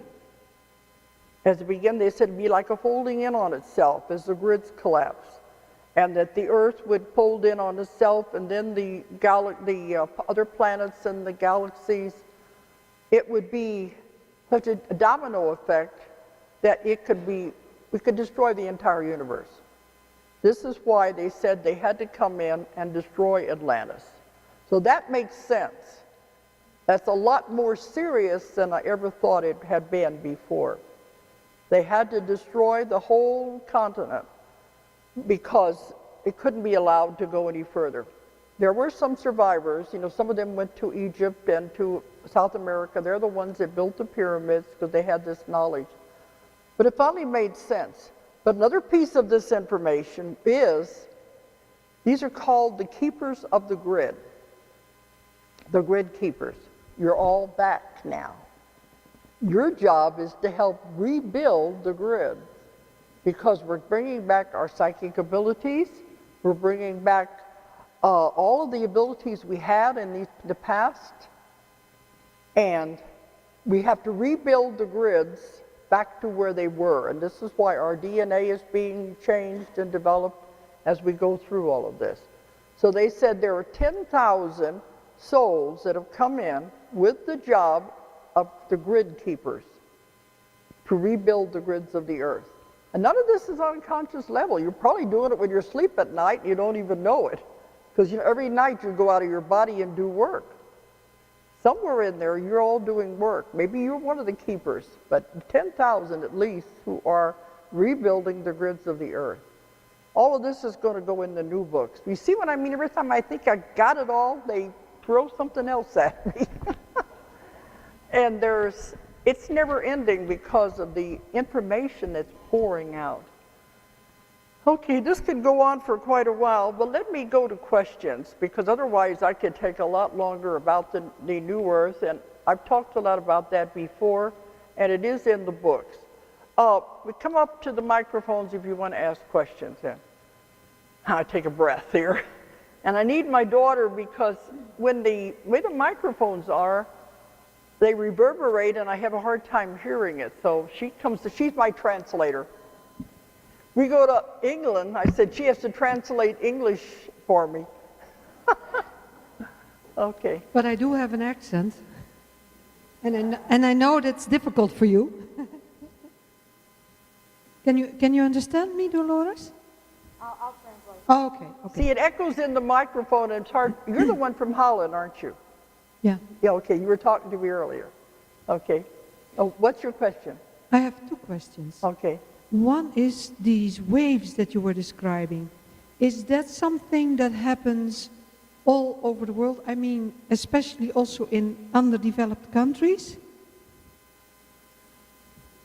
Talking about the waves, the people. Okay, because I didn't get it. See, the accents bother me too, and it's not your fault, it's mine. Okay. Talking about the waves, the people. Is that something that's happening all over the world and in undeveloped Yes, countries? oh yes, everywhere. No, but I mean, not Everywhere. only in civilized worlds. Because I travel all over the world and I'm finding them but you are everywhere. in specific circles. Is it also like in Africa, where the people are suffering so much, or in India, or in China? It's everywhere. Yeah? Yeah, it is because, but I get this information from everyone that I work with, and any country, and I get emails from all over the world. They're all saying the same thing. I won. And they said they've never been in Russia. They're in all these other countries. And they said, never understood myself. And they said, finally, something makes sense. Because some of them are getting to the point they want to commit suicide because nothing out here in this world makes any sense. And so I do get emails from all over the world, and I know it's everywhere.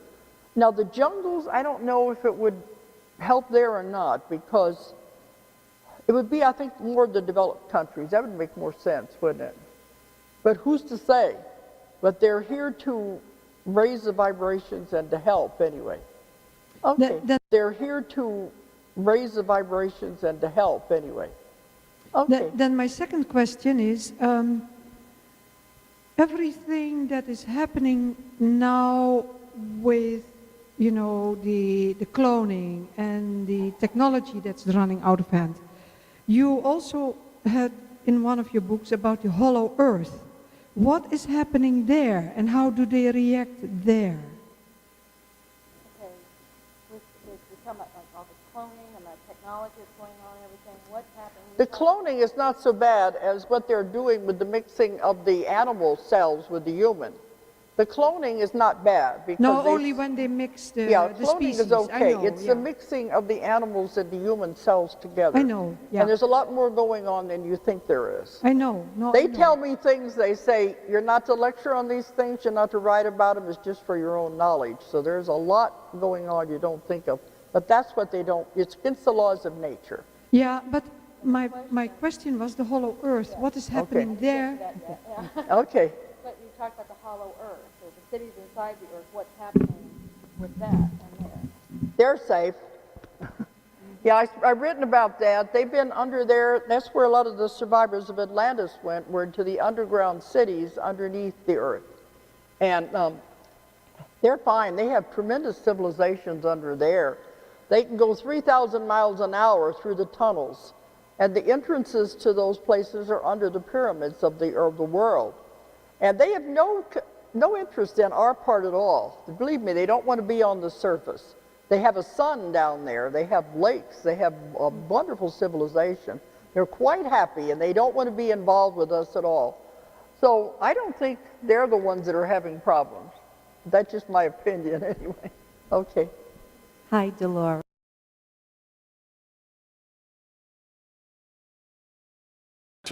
A project of DEI at United Airlines was that we want to get 40% of our pilots to be black or women of color, or women or people of color. 40%. 50. I'm sorry, to get up to 50. Hi, Charlie. Yeah, you're gonna have to lower that one for me. What's your name again? Thank you, Naima. How are you Naima, doing? it's been a while. It's been a minute. How have you been? Great. That's fantastic. You did do that. I mean, you didn't, but Trump did. Yes. The collective we, yeah. Yes, the collective we. So speaking of Trump, I do want to talk a little bit about his policy on DEI. As you know, in his first weeks in office, he signed the executive order declaring that DEI is both unlawful and a threat to national unity. And I just kind of want to ask you to elaborate on why DEI is unlawful. Well, based on the Civil Rights Act, which I have disagreements with, but based on the Civil Rights Act, which is the law of the land, it says you shall not discriminate based on color, race, creed, or origin of nationality. Yes. And DEI definitionally does those things. How does it definitionally do those things? So, for example, if you say you are going to hire a certain amount of people or have scholarships only for a certain people, you are then prejudicing against another group. Which group are you prejudicing against? White people, Asians as well. I mean, white people are an easy one off the top of your head. So, for example, in the Harvard admissions case, I said this earlier, the average test score for a black individual was around 1,300 SAT, about 3.2 GPA. For a white or Asian, it would be about a 3.9 to 4 GPA and about nearly a perfect SAT. So you are disenfranchising and stereotyping and prejudicing against whites or Asians in favor of blacks.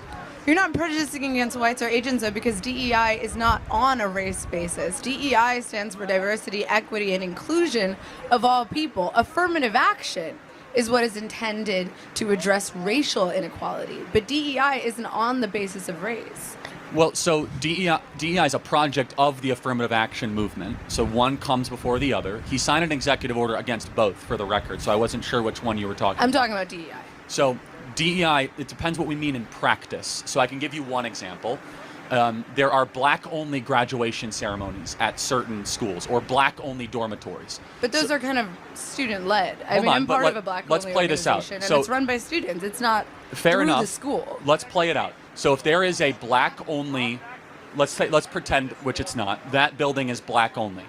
If I said that, Oh. if that building was I'm white, like, the campus center? No, I said let's okay. pretend it's yes, not. hypothetically, yes. Hypothetically, if that building was white only, you would agree that's a violation of the Civil Rights Act. Yes, but there Hold are on, no but- buildings on campus that are black only and white only. Well, and by the way, but there are on other campuses. no, though. but in those dormitories that are like culturally specific, you don't have to be that culture to live there. They're not going to not allow you to be black to live in a black dormitory. you would no, be, you'd be Ujamaa at surprised. Stanford. White people do live at Ujamaa. That's not. I don't know about that specific example, but if it says black-only dormitory, But it doesn't say black only. But okay, how about this? How about if we had? Well, it does. It But doesn't. can- Where does just it to say be- that? Just to be clear, well, in the title. But let's no, pretend but it says where? black. Like what school? Where does it say black only building? Eastern Washington University, Portland State University, just off the top of my head, San Jose State University. They say black only dormitory? It- and if a white it's person were to apply to it's live a there? It's a black affinity they would cultural not- space of which only black individuals are accepted and governed for black individuals. But can we have white affinity cultural spaces? You can have a white affinity cultural space. The activity is the issue is See, that I you're think saying that's against black the Civil Rights only. Act. It's not black only. It's a black affinity cultural space. But anyone is invited if they would like to participate. I would first of all You cannot legislatively I not agree. allow someone of any race to participate in no, something. That doesn't exist. We agree. That's the spirit of the diversity, equity, inclusion order. Is that DEI in practice? Again, we have to go through example after example. Is discrimination, prejudice, Well, and let's segregation. talk about DEI in practice. Let's Okay. talk about DEI programs in the workforce, because DEI programs in the workforce happen to benefit veterans. They benefit people with disabilities. They benefit people at an economic desperate. They benefit lots of people that is not just on the basis of race. And to me, it feels like you're conflating DEI with pro-blackness or black only, So which is let's- not the definition of DEI. So let's take a high-profile DEI example. Is that cool? Just maybe one we can play around with. Okay. Which I got me in a lot of viral trouble, which I don't care. Which is pilots. I got in a lot of viral trouble too. I Hey. was debating this guy, I you know. And he kept interrupting you. He did. I know, right? Which is this? Which is that, let's say DEI. A project of DEI at United Airlines was that we want to get 40% of our pilots to be black or women of color, or women or people of color. 40%. 50. I'm sorry, to get up to 50. It was at like 6%. So therefore, they wanted to make a push towards that, and it was currently at 6%. We look at that and we say, wow, you're going to have to lower standards to get to that goal. Why would you have to lower standards? Well, because Are you saying that black people are no, inherently I'm saying inferior? the opposite. I'm saying that black people are only 13% of the population. So you want 13% of the population. Women are not 13% of the population. Women are 50% of the population. Yeah, but women do not make up a majority of people that want to become pilots. In fact, vast majority of women don't want to be pilots. Maybe they would want to become pilots if the barriers for entry Well, weren't. see that now we're going down a different but equally fun direction, which is male-female differences. Men much more likely want to be involved in heavy machinery mechanics. They want to be pilots. They want to be tank operators. They want to be police officers. Whereas women much more likely want to be, I'll get to you, Mason. Don't worry, and I remember your name. Yes, can Mason go? They won't let him go because he's I'll not let USC. Mason go. I'll There let we Mason go. But just Mason, have some patience. We did this last time, okay? But do you understand, at least from our perspective, because it's no good for us to go back and forth again. Maybe from our perspective, that we worry that the pursuit of diversity can mean the compromising of excellence. Charlie Kirk, this country is diverse. You can't just say the pursuit of diversity is compromising excellence. Diversity literally just means difference. This country is 13% black, it's 14% immigrant, it's 1/5 of every person in this country is Hispanic, it's 7% homosexual, and 50% of the country disagrees with you. Okay, but Diversity is America. You cannot say all of that is that true. you Hold on. are America first if you do not care about half of America. I care about them so much, in fact. You care about them so much that you don't want to give them I didn't interrupt you. access I care to about equal rights. Well, hold on. No one said rights. Hold on a second. No. I care about It them. is. It's equal rights. It's Naima, equal let me access. finish. Let me finish. Now, who's interrupting who? I care about them so much. I want the only thing that they're ever judged on is to be their character or their competency, not their skin color. Okay, so you want it to be a meritocracy. You want it to be Yes. so let's talk about a meritocracy. Okay. What experience does Kash Patel have to run the FBI? He has amazing experience. No, In he fact, doesn't. He wanted to start a UFC fighting He has program amazing in the FBI. experience. I got 5 words in. He was the most important thing. He was a public defender. That's not what that's not hold the on. job of the He FBI. was He has both a- no experience Hold in the on. FBI. He was a public defender and he was a special prosecutor. Was he ever a member of the FBI? No, but He doesn't have the merit to have hold that on a job. All right, second. let's do another example. But What I'm experience not does done. Linda McMahon? I'm not what done. experience does Linda McMahon have to run? She ran the Department of Small Education? Business Administration in the first term, which is a big organization. She was the head of the SBA. When she was the CEO of No, hold on. WWE, I'm not even talking about that. She ran the SBA. By one the way, of her employees was engaging in pedophilic behavior with their Well, ring boys okay, under her watch. I'm not going to defend and now that. she but is somehow qualified to be responsible for all of America's one second. children. Hold on a second. She was previously a cabinet secretary and then became a different cabinet secretary. That's like a one-to-one. Yeah, and then before that, she was enabling a pedophile. So what you're first of all, I don't know about that instance. If that's true, that's wrong. That's very much However, true. How do you not know about that, Charlie? I don't it's know like about every. very much Okay. Again, public information. It's really important to know Great. that the head of the Department of Education is currently in a lawsuit. But let me finish the point, which is that the WWE can be easily made fun of. That's a serious business, though. It's a multi-billion-dollar business. It is that engaged in pedophilic Okay, activities. of which I denounce. I don't support that. However, she was head of the SBA, and now she's head of the Department of Education. Tell me another unqualified person. Another unqualified Is person. Marco Pete Rubio Hegseth. Okay. No, actually, I hold think on. Marco is slightly more Let's qualified. talk about Hegseth. He's the most qualified because he actually accepted enemy fire and lost loved ones and friends of his own. That doesn't make you. Hold on. Dude, To that run doesn't give to you. run the U.S. military, to be a warrior, not just an academic general, that's very important. Look, dude, I respect veterans. My boyfriend's a veteran. I love veterans. That being said, not every person who is a veteran is qualified to run the Department of Defense. I think he's also shown the last couple of weeks he's doing a pretty phenomenal job.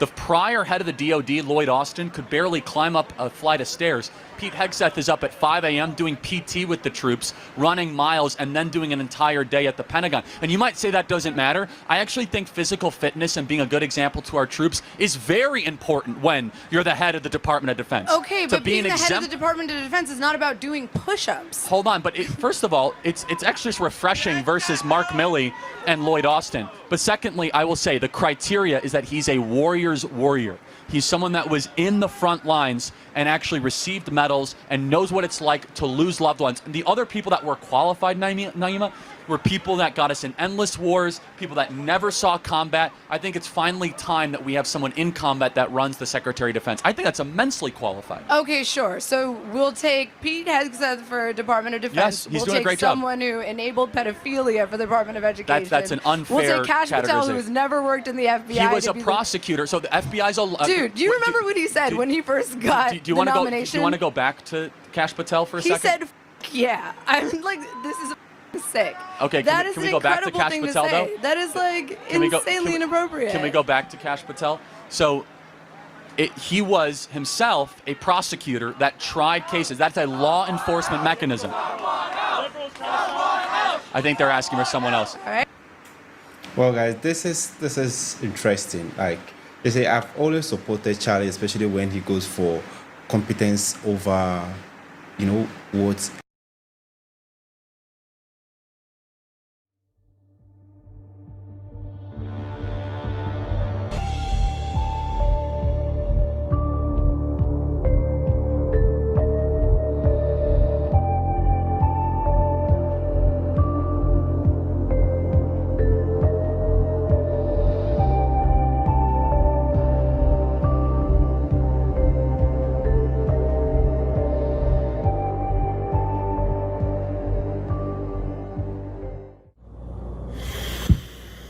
I feel like society is trying to make us, trying to push us over the edge. It's so unnecessary for life to just keep getting harder and harder. It's just so uncalled for. It should be the other way around. things literally just keep getting more expensive. Things are just like, it's harder and harder every day to live in this world. It's literally getting harder and harder every day to live in this world. It's just so disgusting how more and more unbearable life gets every day that we open our eyes. It's truly sickening. And it's like, how much worse is it going to get? And we got a whole life of this. You know, you get these idiots that say to you, you got a whole life ahead of you. Yeah, a whole headache ahead of me. I don't want this whole life. I want to fast forward out of this life. No, not because I'm dark. No, not because I'm depressed. Because the existence that I'm in is basically those things I just said. It's crazy. Is basically those things I just said. It's just said. Said. It's said. It's said. It's crazy, man. I don't know what else more to say but crazy, horrible, evil, corrupted. I mean, there's a lot of words you could put into it, put there, you know. It's funny how I always hear once in a while on like, you know, radio, on like a radio station or on TV, you know, trying to prevent suicide, trying to prevent people from, you know, doing stuff like that. Making life expensive, making life more unbearable to live, that ain't gonna help, man. Are we trying to save people, or are we trying to make people go over the edge? Because that's what it looks like to me that's happening. It looks like we're just, it looks like it's just trying to push us over. It's like the system wants us to crack like an egg. It's just literally so hard to survive. You know, it's literally getting harder and harder to live. I don't know how people do it. I don't know how people function in this life. I don't know how people handle it. It's just getting more and more unbearable. At least to me it is. I mean, at least to me. It's just, nothing's cheap anymore. I'm tired of people always saying, man, you know what just got expensive now? Or, man, you know dude, what doesn't get expensive? What the hell doesn't get expensive? Man, milk now is going up. Oh, now, man, we're used to... Yeah, no shit. It's like people are still like, yeah, you just realize that life is getting more and more expensive. Everything's getting harder and harder and harder, man. But your paycheck barely goes up. That's the only thing they don't want to change. They don't want to make that happen. Your paycheck barely goes up, if not at all. It's just truly sickening. It's truly sickening. I hate it here every day. Every day I open my eyes, I hate it here. You know, I truly do.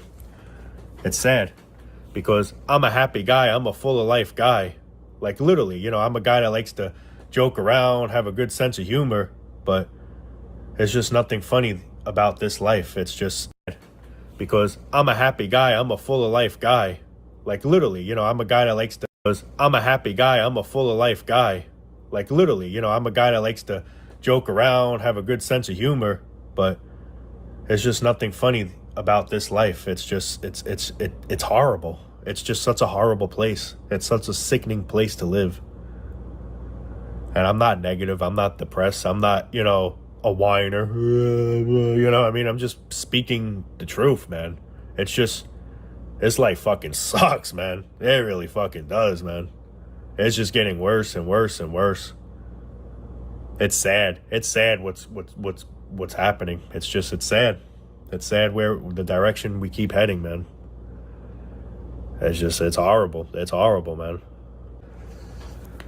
I don't know how you guys want to have kids. I'll never understand that. I don't know how people want to have kids here, man. I don't see it. I don't see what's so worthwhile. I don't. I can't wait to get out of here. I can't wait till this is over for me. I'm such a happy like, you know, I'm such a, you know, how can I put it to this? I'm such a kind soul, right? Like, you know, kind, happy soul that likes to, you know, kid around, have a good sense of humor, make people's day, you know, make people happy. And it's just coming out of my mouth, you know, it's just, it's the truth. This is just one hellhole that just feels like a never ending, you know, journey. You know, it just keeps going and going and going. We all know one day we're going to die, obviously. We all know one day it's going to be over for us. But, I mean, geez, I just feel like it takes forever. You know, I want to live. I want to be happy. But I don't want to live in this life. Because it's so bad. It's so bad. It's so bad. I don't watch the news anymore because I ain't missing out on anything that I already didn't hear already, you know. Of course, mass shooting. Of course, stabbing. Of course, whatever the hell. There's always something. It's bad.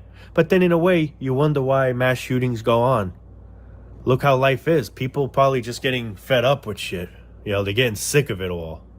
I'm not saying that should give the okay to do that, but what I'm trying to say out of that is I can understand why people are probably doing this more and more because things are just getting harder and harder and people just starting to snap to the point where, you know what, fuck everyone, fuck this, blah, blah, blah, blah, blah, blah. And literally, I don't, of course, I'm not saying that that's the right thing to do. It's not. But what I am saying is that's why people do it probably, you know.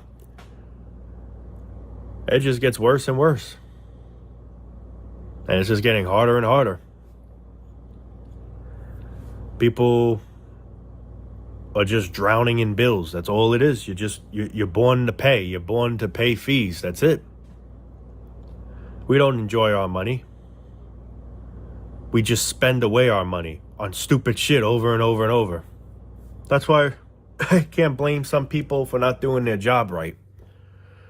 Man, I was just eating something like an idiot. I got no crumbs, my bad. But back to what I was saying, like, I can't blame people that don't do their job 100% like they should. When really they shouldn't, because you're barely getting paid. What you're getting paid just goes right on bills. It's getting mainly taxed. So it's like, if my check, you know, if my pay is practically getting taxed away and the other half that I have is just going on bills, why do I got to do this job 100% when I'm not getting 100% of pay? Am I even getting 50% of the pay? You know what I mean? But, I mean, I'm not trying to tell you don't do your job the right way. You do what you want to do, you know, I'll just say that, you know, but I don't want to be responsible for people, you know, he told me not to do my job 100%. I don't want to be responsible for that. Do that at your own risk. But what I am trying to say is I can't blame people, is what I'm saying, that don't do it 100% because we're just slaves, man. We're just slaves. We're just suckers. You know, you get idiots that say, yeah, you're getting paid for work. You know, barely. Half that money's going on bills. Going on bills and taxed. And now you got to get back to work and make more of it just to do the same stupid thing all over. We work and work and work. Why don't we get richer and richer and richer? It's just trying to survive. That's all it is. You're just making enough ends meet, if even. We don't get rich. Look at Elon Musk. He's a trillionaire. Well, now he's no longer a trillionaire. I don't know what the hell the deal is with that. Regardless, the mother effer's rich. The mother effer's beyond rich. We will never make that amount of money. Never. No matter what job we do, no matter what career we get. You could be a nurse, you could be a lawyer, you could be whatever the hell you won't ever get to where he is. I won't ever get to where he is. You know? It's just all this hard work for what? You know, I can just maybe understand if it pays off. But it don't. You're just working to try to pay off your bills. That's all it is. You're not working to enjoy that money, go on a vacation, go out somewhere, buy this. You're mainly making that money just to pay this bill off, pay that off, pay this off, car this, car that, or electric, whatever the fuck. That's all we're working for. That's all it is. Because if you don't work, the bills don't stop either way. So we got to try harder to work to keep up. We got to always try to keep ahead. And it's like that thing. I don't know what you call it. It's like a conveyor belt. It's like that game or something where you got to put the things in or whatever the hell. And then eventually it gets faster and faster and faster. And you got to keep up. You got to try to keep putting it in. And eventually it just gets so fast you start screwing up. I forget what you call that. But that's literally what this society is, this rat race bullshit is. It's getting more expensive. Just like the conveyor belt thing's getting faster and faster. Well, vice versa, with the way we are in life, it's getting more expensive. And it's getting harder for us to keep up with it. We're struggling, we're suffering, we're going through hell here. And it's just, enough is enough. Why can't life just get easier? Why can't it at least just stay the same? Why does it got to just keep getting harder and harder and harder? Like, it's like, are they trying to wipe us out? I don't know. It's like, I don't know. I don't know anymore. I say to myself every day, what did I do to deserve this? You know, I'm sure everyone here could understand that. What do we all do to be in this predicament? Really nothing. Parents are to blame for it all, really. You know? It's like, why do I gotta go through this hell, man? Why do I gotta live this every day through this hell, man? Why? Parents are to blame for it all, really. You know? Parents are to blame for it all, really. You know? Parents are to blame for it all, really. You know?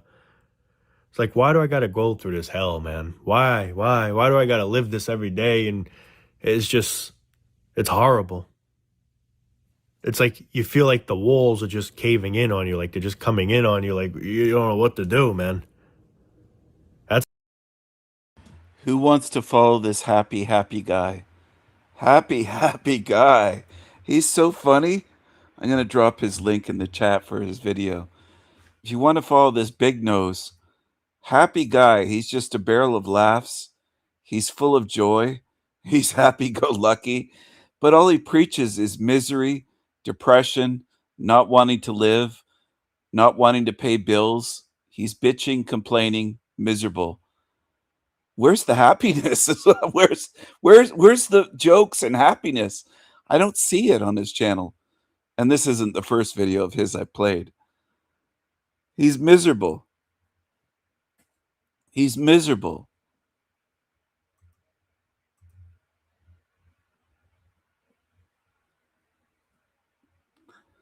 Another Truth Tiger and another, what's that other channel? There's an Asian Canadian guy.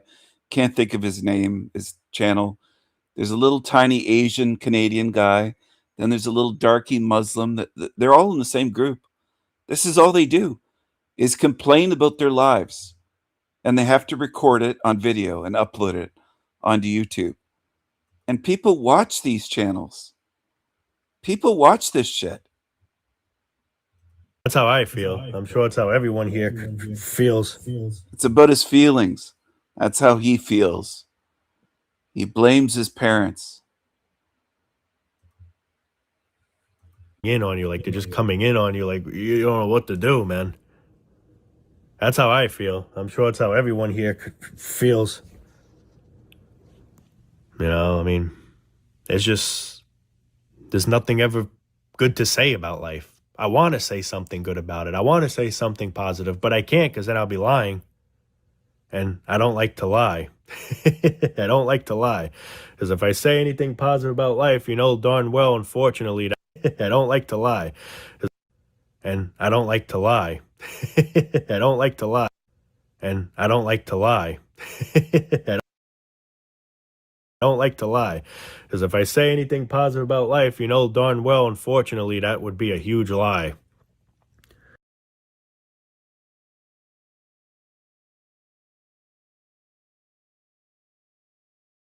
But I wish it wasn't a lie, but it is a lie. It's a mega lie. It's just, no one could give you a good positive thing here. They'll say something stupid. Oh, life is good, man, because you could one day start a family. I don't care about that shit. Bring another poor soul into this hell. No, thanks. And then put stress on me, too. I got to raise him or her. No, thanks. I can't even take care of myself, barely. I'm going to take care of a kid.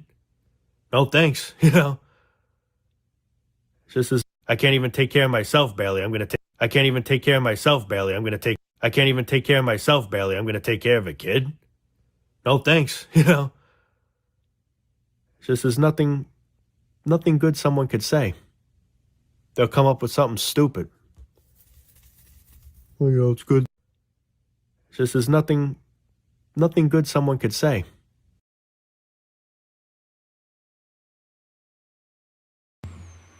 So there's a good pose right there. Oh my goodness. Honk honk. Honk honk. They'll come up with something stupid. Well, it's good to, one day get a girl. I don't care about that shit. All I care about is just getting this life over with. And it's just taking too damn long. It's just taking too goddamn long. I don't care about anything here.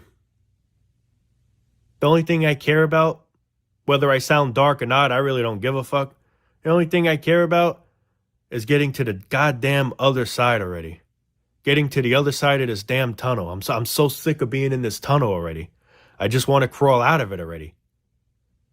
I've been hunched in this tunnel planet for 29 years now, and that's long enough. I just want to see in this tunnel planet, in this tunnel planet, in this tunnel planet, in this tunnel planet, in this tunnel planet for 29 years now. And that's long enough. I just want to see light at the end of the tunnel already. I want to actually climb out of the manhole and get a nice actual breath of fresh air instead of this corrupt air that we're all in. I mean, I kid you not, man. I got to put humor into it a little. I always got to try to put humor into it. But God damn it, you guys know where I'm coming from, man. And I know where you guys are coming from too, man. It's a shithole, dude. It's a big shithole, no matter where you go. Some places are worse, some places maybe a little better, but in all, this whole existence sucks. It does. It does. So he's a happy guy, he said at the beginning. He's a happy guy. He's a happy guy. No matter where you go, it's always bad somewhere, it's just this society, this existence in itself really, really sucks. There's more and more people I hear. I'm glad I'm on my way out and not on my way in. And I'm starting to hear it more and more. Because it's so true. At least when you're at a certain age, hopefully it could be soon. They see how life is and they're like, man, I'm glad I'm halfway through. But then you got these young people, including myself, that God knows how many more decades we got to keep going here. I mean, you just see how things are getting worse and worse every year. And of course, we'll be celebrating New Year's again. And guess what's of course coming up as well? July 4th, our imaginary freedom day is coming. Our imaginary freedom day is coming. Man, people, man. It's so pathetic. It really fucking is, guys. It is. It's just, man. It's so pathetic. It really fucking is, guys. It is.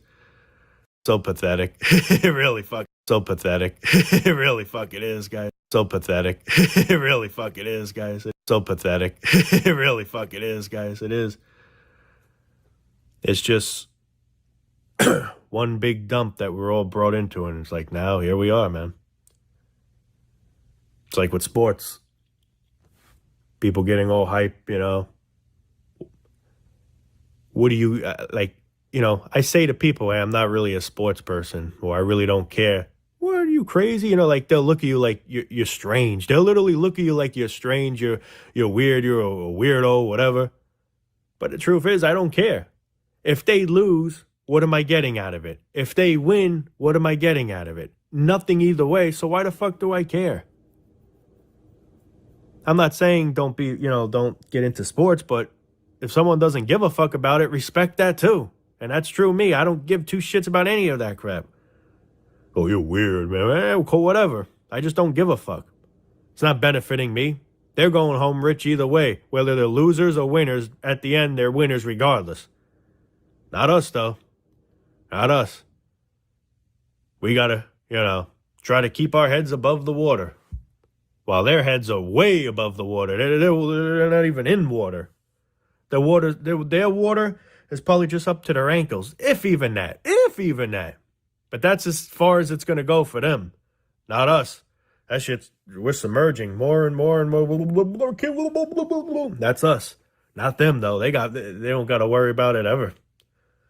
Matter of fact, I take that back. they ain't even up to their ankles. They ain't even wet. They're dry. Because the money's right where they need it to be at all times. It's like Elon Musk. He's not in water. He's not in paper water. Ah, man. What do we get out of this? I can understand if the team wins, you're going to get loaded with something. Sure, yeah, then I'll get into it. Sure, of course. But we don't. They are, though. They're losers. Whether they... All right, I'll put it to this. If they win, which the Knicks did win, they don't have no water at all. Not even up to their ankles. But if they lost, maybe they would just have a little bit of water to their ankles, if even. Maybe to their toes. In other words, they're going home loaded either way, man. Get over yourselves. Because they're home either way rich. You know, and then you tell people this, you talk to people like this, and they look at you like... And I swear to God, I almost just want to go up to them and go, wake the fuck up. You think I'm crazy? You don't see what I'm saying makes sense? You're looking at me like I'm crazy? I'm looking at you the same way. They literally give you that look like, bruh, you need some therapy, man. You maybe get on some medication. You just need a common sense brain in your head, you stupid fuck. That's what you really need. Anyway, people, I am going to wrap it up for now. Stupid fuck. That's what you really need. Anyway, people, I am...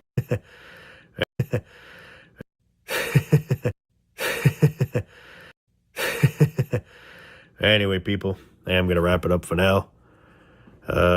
Yeah, perfect timing. Perfect timing.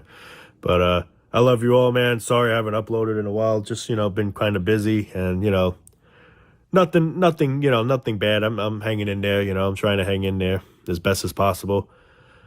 And hope everyone else here is doing the same. We'll be making more soon. And,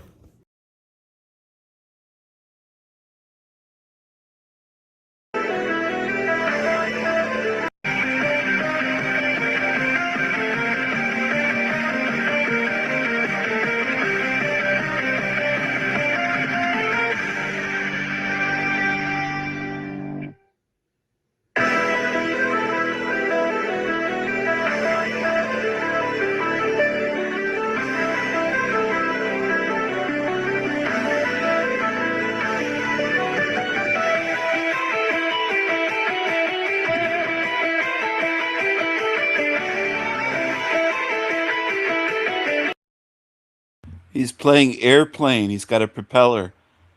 He's playing airplane. Look at the angry look in his face. He's angry all the time. It's eating him up. His anger is eating him alive. This angry little creature. Look at him doing the airplane. His arms out. Playing airplane. He's playing airplane now. Look at it. Playing airplane.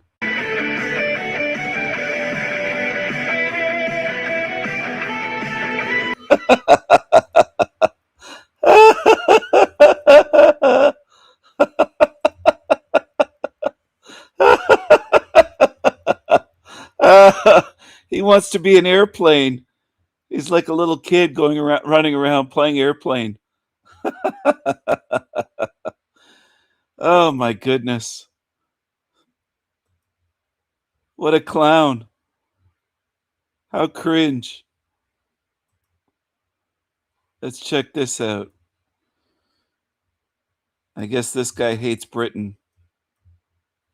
So, here we've got yet another disgraceful attack on our identity and our country by a hostile foreigner living in Britain. It sounds harsh, but that is exactly what this article is. How racist is rural Britain? I'm integrated, but even I sense it. Well, clearly you're not integrated then, because you are writing articles bashing our people and demanding that the countryside be made even more multicultural. Do you know what that is? is, that is called erasure. You are demanding that an entire ethnicity and culture which occupies a certain area be diluted or at least permanently changed. The left often loves to go on about how genocidal Israel is. They accuse them of wanting to ethnically cleanse Gaza and that they don't want any more Palestinians to be in that area and instead want it to be entirely Israeli because of the settlements and other Israeli policies. So somehow Israel is engaging in ethnic cleansing and Israel has those intentions, but apparently people like this man who want to see less English people in the countryside, who want to transform it and move in minorities to change it permanently, apparently they are not doing anything at all similar. The double standard is an utter disgrace. Standard is an utter... Now here is a video straight out of culturally enriched France, which really does show that many French people, especially the youth, are utterly sick and tired of cultural enrichment, if you know what I mean. A Muslim man in France, for seemingly absolutely no reason, walked up to a French man who was sitting on the side of the road, filming him, and was trying to pay him to say Assalamu alaikum, even offering 4,000 euros as a bribe. And what did the French man say? He told him to go home. Assalamu alaikum. Non, je dis pas bonjour. Assalamu alaikum. Non, on est en France ici. Ah ouais? Assalamu alaikum. Vas-y, regarde. Là, si tu me réponds Assalamu alaikum, il y a 4 000 euros, je te donne, voilà. Non, il n'y a pas de salam. C'était pas cher d'être en France. De quoi? Il n'y a pas de salam. Assalamu alaikum. Dis-moi juste Assalamu alaikum. Non. Mais pourquoi, wesh? Non. Dis-moi Assalamu alaikum, wesh. Non, j'en veux pas. Dis-moi Assalamu alaikum. Non, mais vraiment. Voilà, si tu me dis Assalamu alaikum, ça va. On est en France ici. Comment ça, on est en France? Faut être fier d'être en France, t'as pas de salam. De quoi? T'as pas de salam. Mais pourquoi, wesh? Parce qu'on est en France. Parce qu'on est en France, du coup, j'ai pas le droit de dire Assalamu alaikum. Ouais. Pourquoi? On est en France. Le salam, c'est autre part. Tu veux dire quoi? Tous les gens qui te disent Assalamu alaikum, ils rentrent dans les pays, en fait. C'est ça. Faut que tu rentres dans ton pays, en fait. T'as pas de salam. Parce qu'on est en France. Assalamu alaikum. Non. Je rentre dans mon pays? Ouais, c'est ça, rentre. Ah ouais? Ouais, parce qu'on est en France. Du coup, on est en France, on ne doit pas dire Assalamu alaikum. C'est ça. Ok. Voilà, si tu me réponds Assalamu alaikum, je te donne tout ça. Non, non. Ouais, tu veux pas? On est en France. Ok, bah c'est pas grave. Bah merci quand même. Wow, the guy literally said, "This is France. You should go back to your own country." Why exactly was this Muslim man trying to bribe him so many thousands of euros simply to say Assalamu alaikum? That to me seems like some kind of humiliation attempt. We've all seen these kind of videos. What an absolute disgrace. No Frenchman should ever be treated in his own country this way. What do you guys think? Share your thoughts in the comments down below.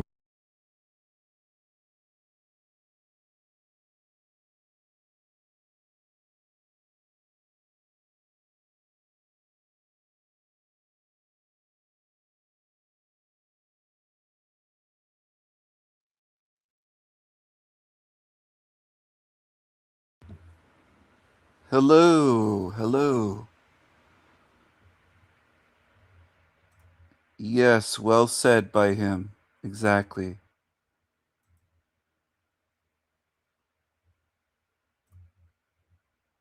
Now let's go over to Tigaland. 7-Eleven employees stole $2,250 with a Cash App scam. Was caught, all of it was caught on camera. So this is what you get when you have a Tiga as an employee. The video shows you doing it. I have 15 videos showing you doing it. And then next transaction, you cancel the gas. On December 2nd, 2023, Palm Beach County deputies responded to a 7-Eleven theft complaint. A cashier had been conducting fraudulent gas refunds to load her personal Cash App account over 3 months. Transaction records and surveillance footage documented at least 15 separate incidents. The documented loss totaled $2,250 clearing. The felony grand theft threshold under Florida law. Deputies staged a planned confrontation at the employee's scheduled shift arrival. Constitutional issues followed immediately. Cash App kind of thing. Yes, it's Cash App card. Okay. And then if she loads up a Cash App card and she does not put the money in, I'll be cash short. Okay. I'll know it right away. Okay. But what she does is she does a refund on gas. Okay. So we will never be able to find out. Because it will be anything happens in 7-Eleven on gas goes to a credit card shortage. Okay. So it goes in a credit card shortage. I'm like, this is how the system is set up at 7-Eleven. Okay. So we were looking for where's the money in the short in the gas. Mm-hmm. We will never focus on the Cash App? on the cash load, card load, and all that stuff. Okay. Till yesterday, last night, I was short for almost $300. Okay. So I figured out, and I went to my electronic journal, everything that we record. Mm-hmm. So I saw that this is very strange. This never happens. She loads up a card, a Cash App, Mm-hmm. and then immediately next transaction is $300 loads up, and then the next transaction is $300 gas refund. Okay. So that actually raised my query. I'm looking, because since the time she had joined, we used to be very tight. Now we are having variances like swings. Crazy, and we don't have no explanation for that. He's the manager, by the way. Oh, okay. He's helping me out with his child. It's supposed to be his day off. So, okay, gotcha. So I went up there, and we went up. I can pull up last 3 months here. Okay. So we went up there, and we actually totaled up. And it's the same modus operandi. It's the same kind of card. I think that's the app she has. Okay. And every time she's on the shift, there is no customer. We pull the camera. There is no customer. But she's scanning the card and she goes out with some kind of transaction, and the next transaction is, for example. So you got her on camera doing that? Yeah, multiple times. Like $80 if she was on the shift right here, and she's doing a night shift. She's all by herself. Okay. There's no customer on the cash register, so $80 she loads up on a Weeder, whatever the app is. Mm-hmm. So she loads up around $80 here. Okay. And right here, Cassandra. Okay. And then she immediately does a refund. Okay. I think I put a wrong paper here. How much money total would you say? All I total up is $2,250. $2,250? The one we have the record for. Last 3 months. Okay. Oh, the last 3 months. Yeah. Sometimes she does. So you want to get the footage. Yes. And then, for example, 200 here. How would I do that? How would I do that? So 200 here she loads up. 200 gasoline right here. 942, 942. Okay. In the morning. Okay. So there's no customer standing in the front. The owner explains that Cassandra has been doing fraudulent refunds for gas and then crediting her Cash App account with the refund. He has her on CCTV doing this on at least 15 different occasions. She's leaving. Is she here now? She's supposed to be, she's supposed to come and join us for a shift at 10 o'clock. 10 o'clock? Okay. But I doubt if she's going to come in because she knows that she messed up. She But might who not. knows? She may not. She might Because not. she's been doing this habitually, and she's a professional, looks like. The owner and deputies discuss a plan to confront Cassandra when she arrives for her shift at 10 o'clock. How you doing? Very well. Was there an issue with the gas? No, I didn't have an issue with that. Nothing happened with the gas? No, a guy came in and he was going to get gas, but then I hit cash, and then he just paid with his card. Okay. Other than that, I didn't have an issue. Nothing, right? Machine all was fine, everything was fine, right? Everything was great, right? Yeah, that I know of. So I am almost $300 short last night. How much? $300. What? I don't know. You were working last night, right? I worked yesterday. Yesterday morning, right? I'm talking about morning shift. So, anything with the car load, anything that happened? You remember?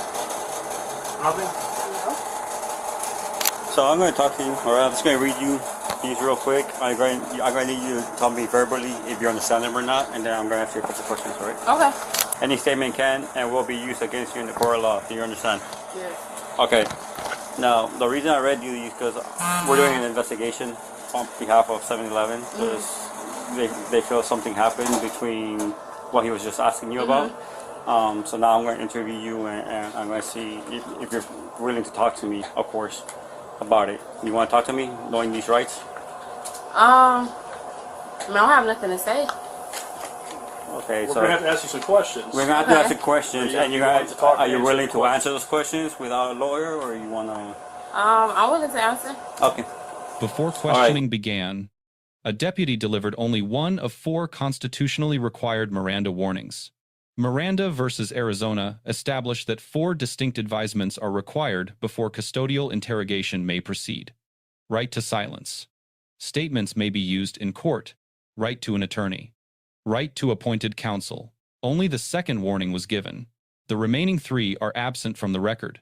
Under Berkemer versus McCarty, the totality of circumstance multiple deputies, targeted accusations, focused questioning, almost certainly constituted a custodial environment, triggering the full Miranda requirement. The incomplete advisement creates a viable motion to suppress all statements made by the subject.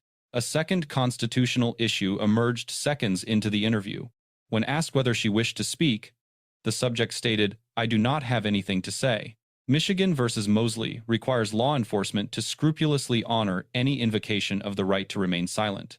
Questioning continued without pause. The subject reversed course within moments, without re-advisement. Whether that reversal was voluntary or the product of continued pressure is a question for the suppression hearing. This sequence possible invocation, followed by immediate continued questionings, the most correctable error in this encounter. All right. So basically, he called us because obviously, like you were saying, there's some money missing, some transactions that was going on while you're on shift. All right. So can you elaborate on that? What's going on with that, with those transactions that he was talking about? Well, I'm not sure. Like I said, it wasn't nothing that really too much happened. Like I've been gone for a while, so coming back, it was like only mistake that what is it? No, go ahead. Only mistake that I can think of is, you know, like when we ring up stuff and you hit cash out, then you have to redo it, like refund it or whatever the case is. But other than that, I didn't have no issues yesterday. Like, don't get me wrong. I forgot like how to do the gas thing, but even still with that, it wasn't, the lady that was here, she helped me, but it wasn't nothing big. Okay, so explain to me how that works a little bit, the gas situation. Like, so a customer comes in and they say they want to put whatever amount of money for gas, correct? And then how does that work on your side? Well, when they come in and get gas, like we ring it up, we hit gas sales, sometimes moving fast and stuff like that. You know, you can either cash it out or however it go, but you also got to make sure you do it on the other side of the computer. But like I said, I didn't have no issues to where nothing came about as if it was needed. So I'm not sure. Okay. Okay, so when I was talking to Mr. The owner, he was telling me that he has video footage, all right, of you trying to do a transaction for gas, but there is no customers at the counter on those times. So now I know I did go in, like if it's money left on the thing, we clear it out. We hit before we close down, we hit the thing, we close it out, we come back to the register, we refund it, we put it in a brown bag. But I don't see where I went to the gas. I don't know where I went to the gas and it wasn't a customer in front of me, if that makes sense. Elaborate a little bit on that, because I'm not. So like you saying he showed video footage of me going to the. Yeah, like you're in the cash register, like doing a. Yeah. But other than that, I have not. You loaded. I've How about the days prior? I didn't do anything yesterday. You said we go to the thing and clear it out and come back, but other than that, no, I didn't do anything yesterday. How about the days prior? I loaded money to cash out one time before I have, but other than that, I have not. I loaded money to cash out one time before I have, but other than that, I have not. You loaded money to see. I'm just trying. Like I personally loaded money to cash out. I don't get it either. Okay, so you what do you mean you loaded money to cash out? Like if I needed, like then that is just like me here or whatever, I have once loaded money to my Did you steal any money from the 7-Eleven? No. So So if you're loading up the cash in the Cash App, did you put the money in the register? Yes. Why will you do that? Because I'm short here. My question is, employees don't load up their own Cash App. Correct. So why are you doing it?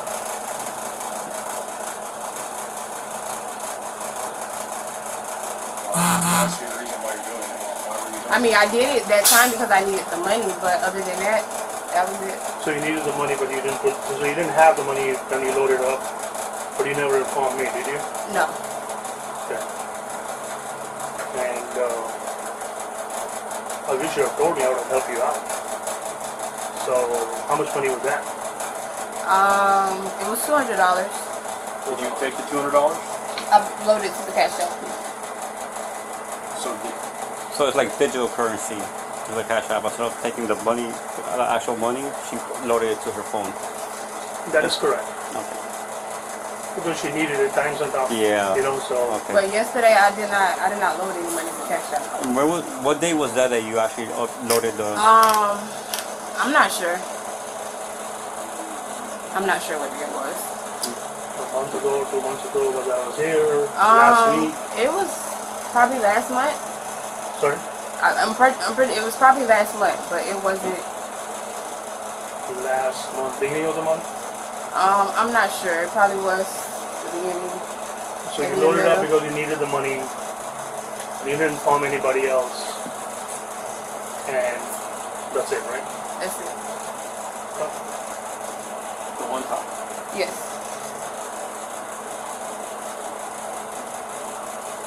What video was that from that you showed us? What day was that? The video. We went back. Can you pull that video up for me? What shift was that? Morning, evening? What was that when you let it? I'm not sure. You know, I have always liked you. Okay, and I've always said, if you have told me, I would have said, okay, fine, no problem. When your paycheck comes, you can give it back to me. I will always help you out, right? Right. I got you gifts when I went to this India and just came back. I have gifts for you, for all my staff. So I just want to know, if you really need the money, why will you not tell anybody? I have Alex here, I have myself here. Is it? Let me ask you one more time. Is this the only time you did? Or Yes, that's the only time. I'm not going to ask you again. Okay, that's fine. This is the only time you did it. Yes, You know? it is. Okay. And how much money was it? $200. That's what I asked for her.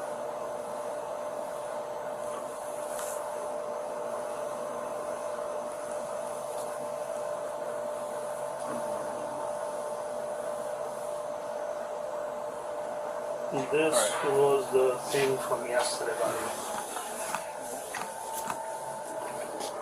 Cash App.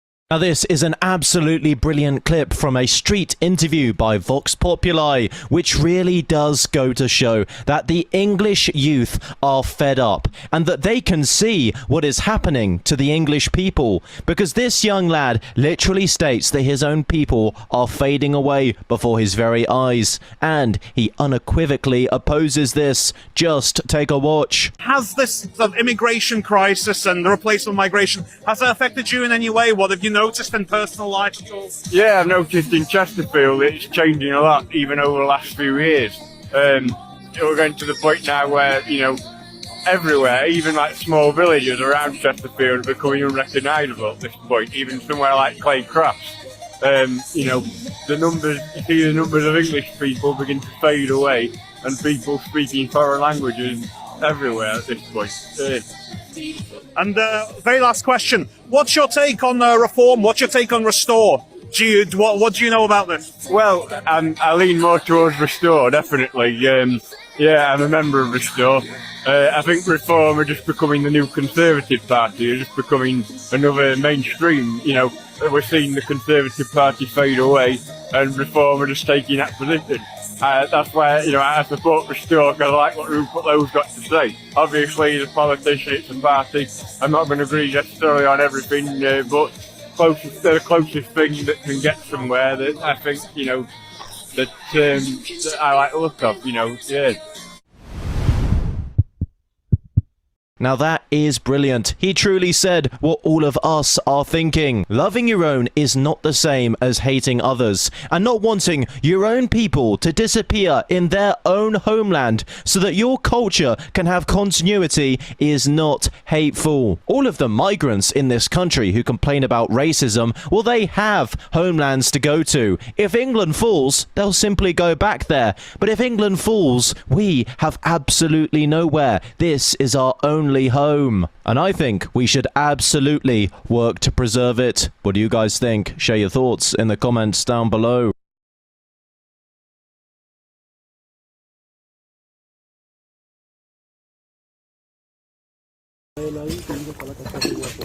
Vamos papá, vamos, ya estamos acá.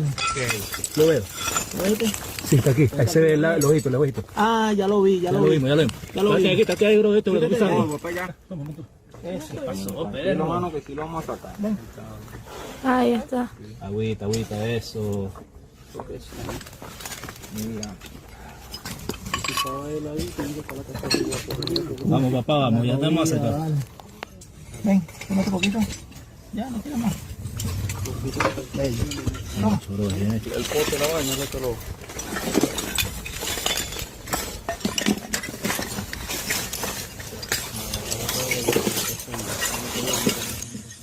This poor dog was buried under the rubble of an earthquake right here.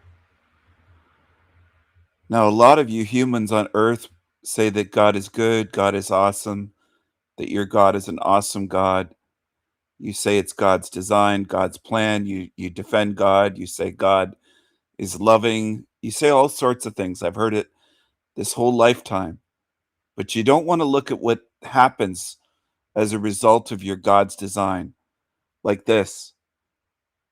This poor dog buried under rubble of an earthquake. A lot of you don't want to face reality. You want to defend a monster. That's what you'd rather do. And that's most of humanity on earth. You'll praise God.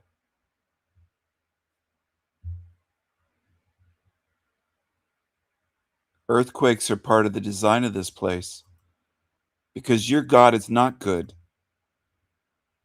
Your God doesn't give a fuck. It loves to create suffering. There might be 100,000 people or more dead in Venezuela, buried under rubble. And most people go, oh, praise God. Round of applause for God. Our God is an awesome God. That's what you do. You look and sound like fucking zombies. Most of humanity. Most on earth. Can't even see that. And that's not all that you need to see. There's a lot more.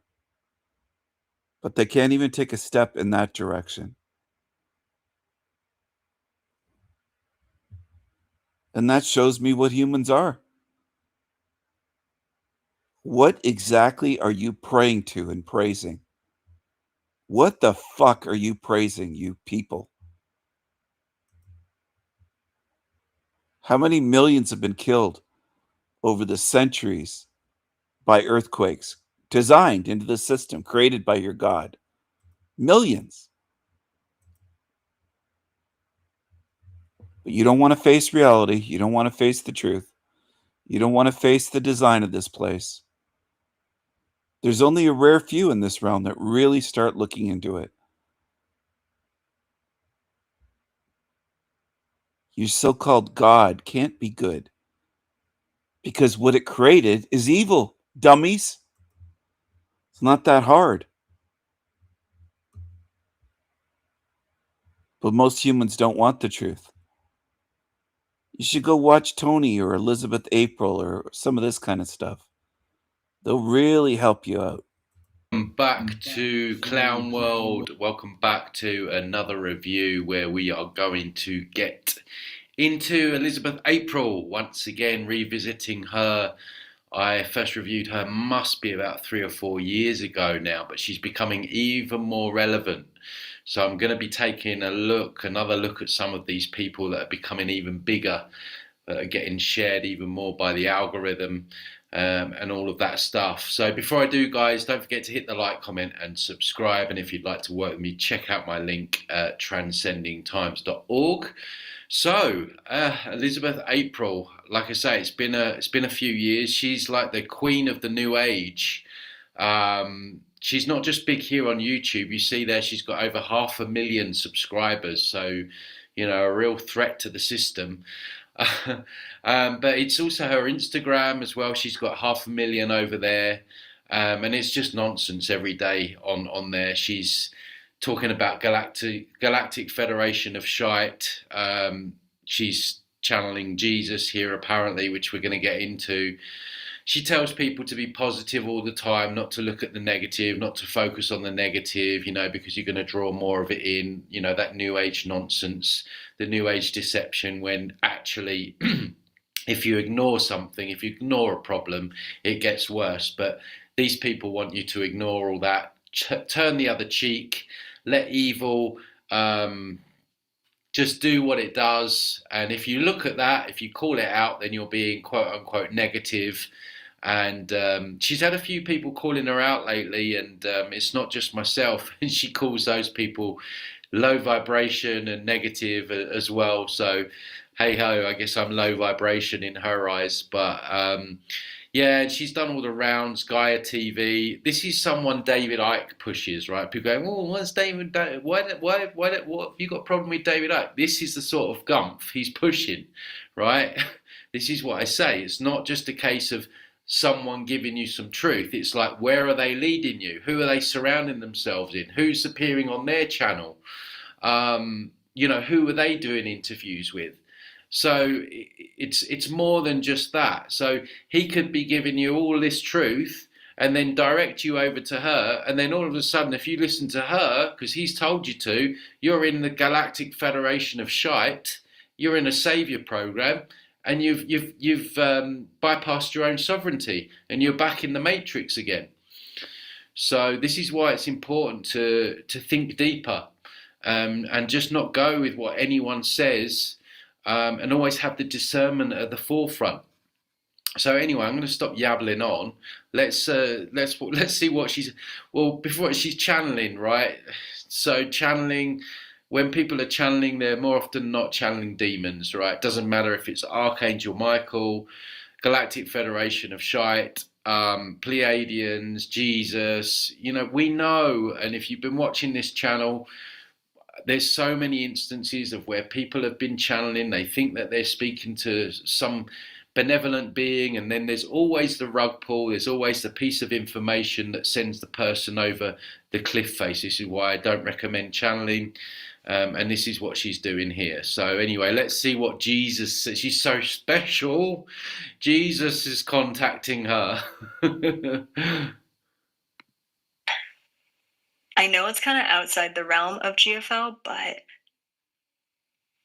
I'm kind of feeling like we should talk to Jesus. I don't know why it just popped into my mind. Do I have Jesus on here? I don't think we do, Lauren.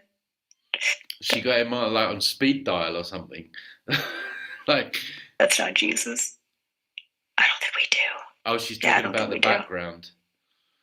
No, we don't have Jesus. We have Mother Gaia. We have the Sun. We don't have Jesus. Mother Gaia, yeah, all the New Age stuff. Jesus. The reason why I want to talk to Jesus, like I said, I don't really like directing these mystery ones, but it just popped in. Book of Revelations, like the end times, like Christ consciousness coming back, like.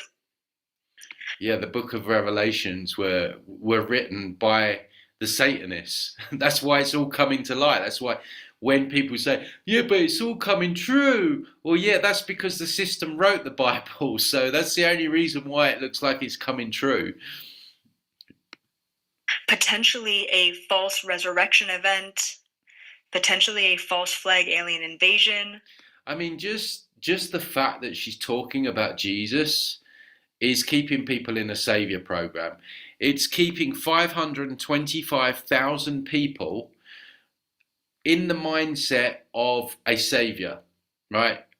I haven't even got into what she's going to speak to him about or anything like that. Jesus is a savior program, one of many. I say it all the time. They don't care which one you believe in as long as you believe in one. It can be Jesus, it can be Trump, right? It doesn't really matter to them. But as long as you believe in a savior program and it takes you out of your sovereignty, because then you're relying on someone else to come and save you and help you and guide you and all of this stuff. And that's when they've got you.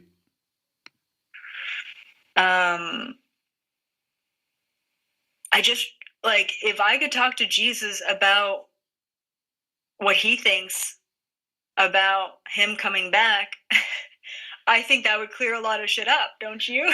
Do people just take it like, do people just take, excuse the pun, as gospel that she just, oh yeah, I might speak to Jesus today? It's like, are these people, is there any discernment around that? Like, oh, is she really speaking to Jesus? I wonder if that is really Jesus. Or do they just blindly accept that she's just speaking to Jesus? It's got like a fake grin there, like kind of reptilian-like grin going on. Getting kind of reptilian vibes. Let's do it. Okay.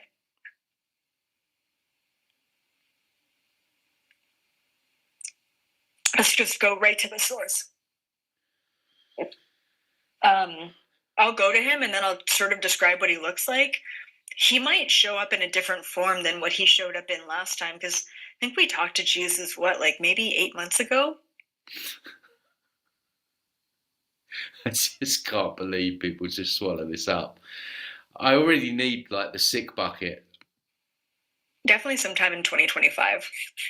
And he looked so interesting.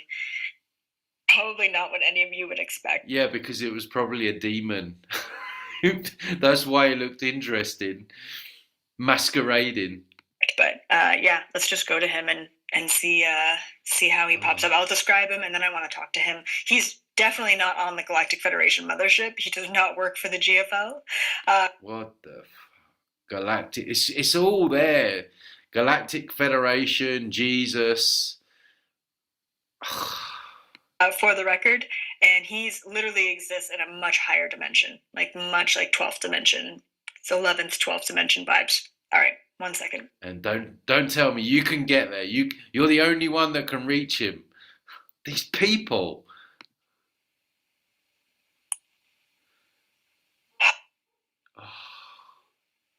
It's so cringe. I just like, my eyes just roll into the back of my head.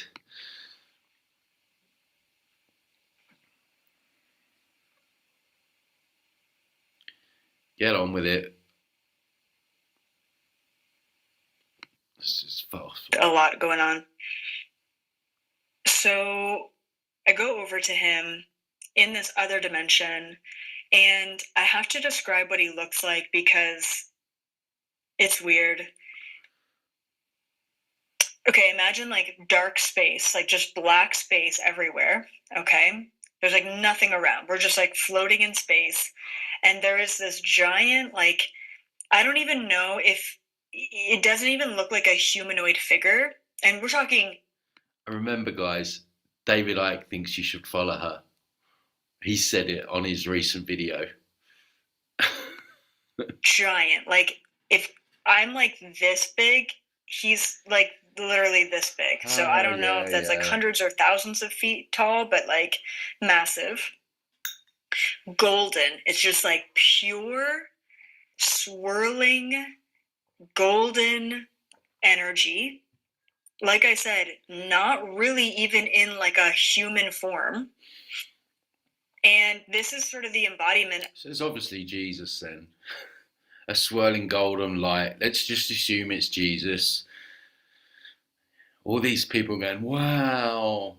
Of like the ascended master of Jesus. This is actually what he looked like last time. And it's really kind of weird and bizarre, but like at the bottom of this sort of golden energy body, there are these like They kind of look like tentacles. They kind of look like octopus. Yeah, because he's a frigging entity. An octopus entities are one of the most common. When I'm working on people, there are always octopus entities. Always. She's basically saying that this is an entity. It's a form of mockery. She's talking about an entity race. Tentacles, but it doesn't look like an octopus. Let's call them like little hairs or like little wisps, okay? And each of these like wispy things is connected to not just one soul or individual, it's connected to like collective groups of souls and individuals and even like whole civilizations. Yeah, it's probably siphoning off all their energy, or it's probably siphoning off all their prayer energy. And that's if she is viewing anything to do with something that calls itself Jesus, that'll be what it is. It's harvesting everyone's energy. It's harvesting massive groups of people that pray and believe in it. That's what I'm getting. It's just a one big entity that calls itself Jesus, but it's just siphoning and feeding on all the energy. Prayer, when you pray, you pray. I've said it so many times.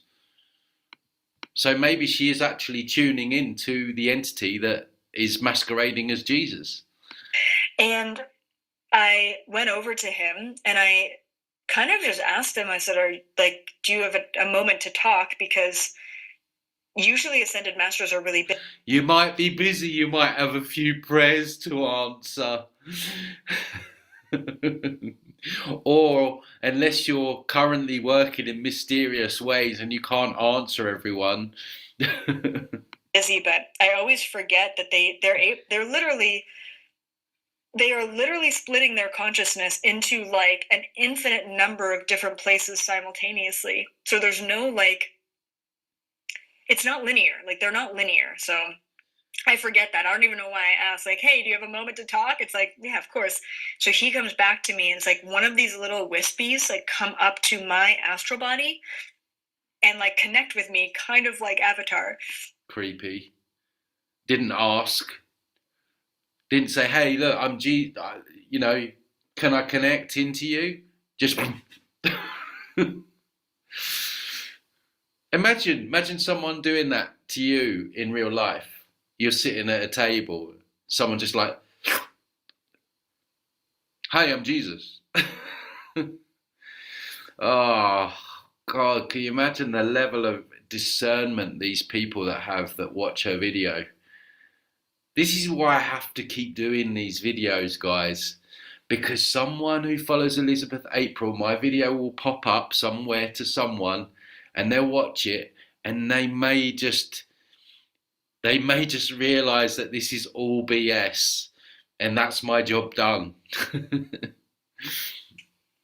And he said, yes, of course, my child, and then I kind of was contemplating, like, it's interesting how it's like he has this, it's just like such a loose term, but let's just say as a soul, he has this sort of feeling like we are all his children. Some kind of authority figure. Yeah? Hierarchy. What do I say? This whole matrix is built on hierarchies and authority. Somebody out there has authority over you. And just the words child. I mean, imagine if you pass over and he's referring to you as child, you're already down here and he's already up there. Just the physicality of a child, automatically you're going to think parent. And then you're much more easily led, easily controlled. Which I don't know how the Bible says it. I don't know, right? Like when he said that, it's like I understood it at such a deep level of like. There's people in the soul trap community wondering whether like she might be like on our team or something. It's like, oh.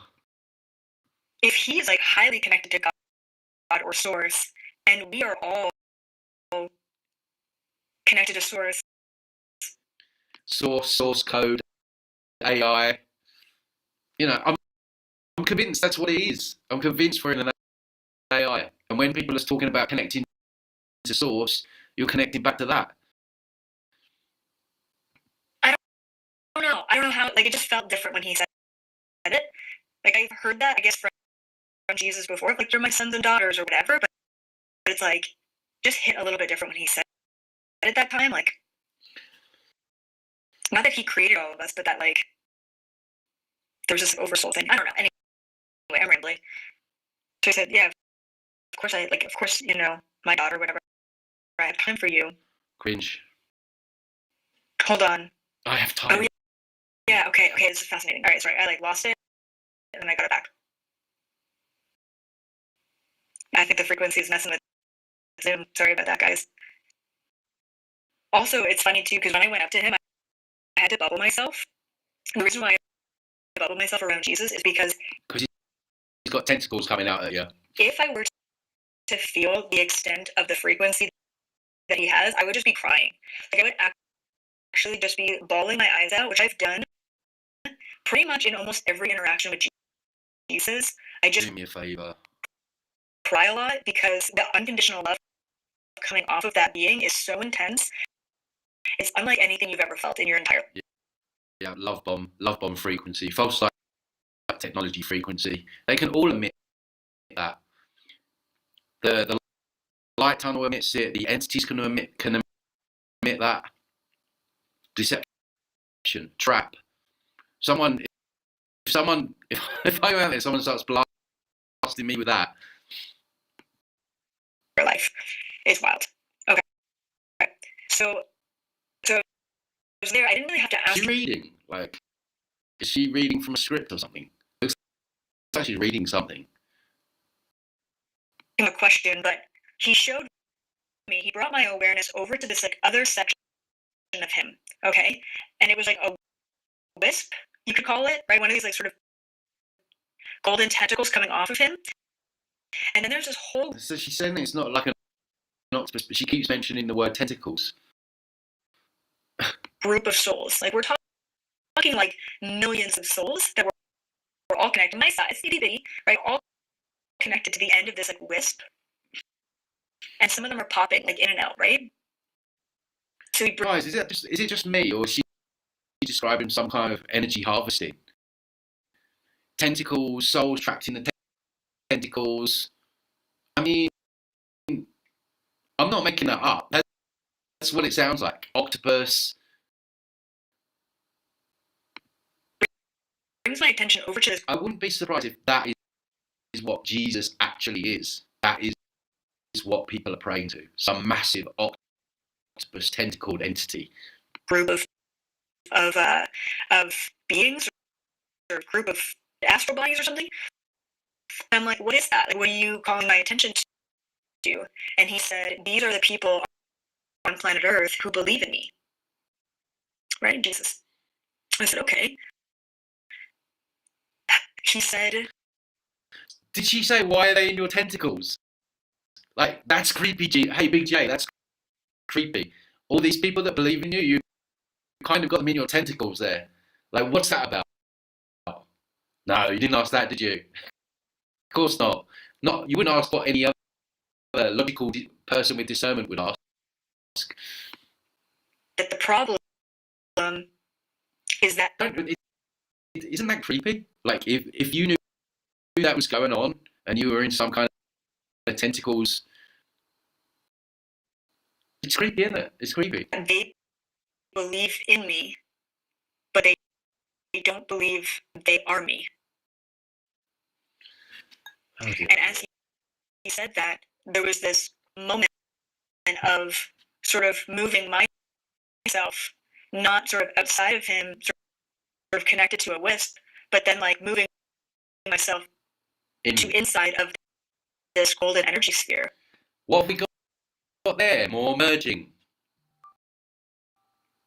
They want you merging, don't they? They want you merging. If it's not with source, it's with the universe. If it's not with the universe, it's with God. If it's not with God, it's with Jesus. They want you merging back in. Because I'm sure when you merge back in with the AI. I'm sure that's what's going on. That is why there is such a push to get you to merge and it's all one and all of that stuff. She's essentially telling you to merge with some kind of octopus-looking being that's got souls in its tentacles because they just don't believe that they are part of him. Hello, everyone. Hello. I hope you're enjoying the show. Tony Sayers, Tank Top Tony. Tank Top Tony. Got milk? Milk that cash cow. Mr. Big Nose. He likes to do interviews, but not here. Not with me. With others, though. Now he's making fun of this weirdo chick. She's a scammer. She needs to dye her hair. Her roots are dark. She's not a real blonde. She's fake blonde. Her eyes show that she's not a blonde. Her eyebrows, her roots. She's fake. She's not a blonde.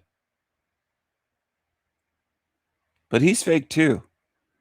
He's trying to expose her. And this is Tony. What do you think of this, everyone? What do you think of Tank Top Tony? Take a look at the screen. Shit sandwiches for lunch. Hire Tony for a full chakra removal system.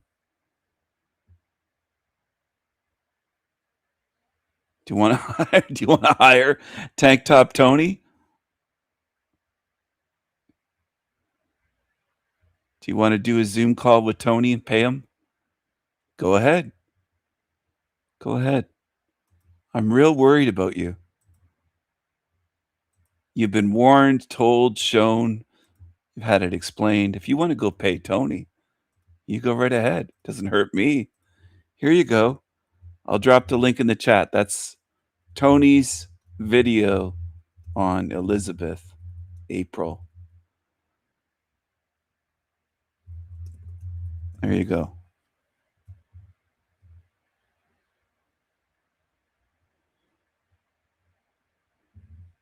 He'll remove it. You just got to pay him hundreds of dollars. He'll remove your... He'll remove your chakras. And the so-called truthers on YouTube, they can't spot a scammer from a mile away. They just can't do it. They'll follow one after another after another. Tank Top Tony.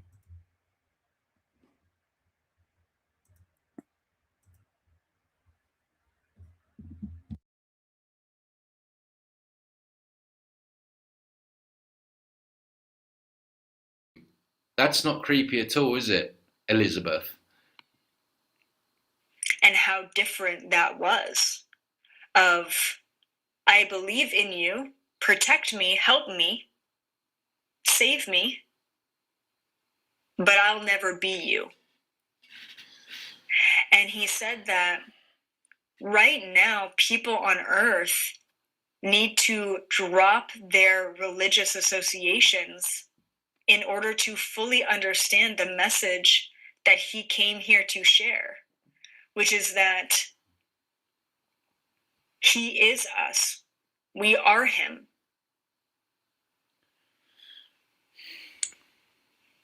We're an octopus, guys, with tentacles, apparently.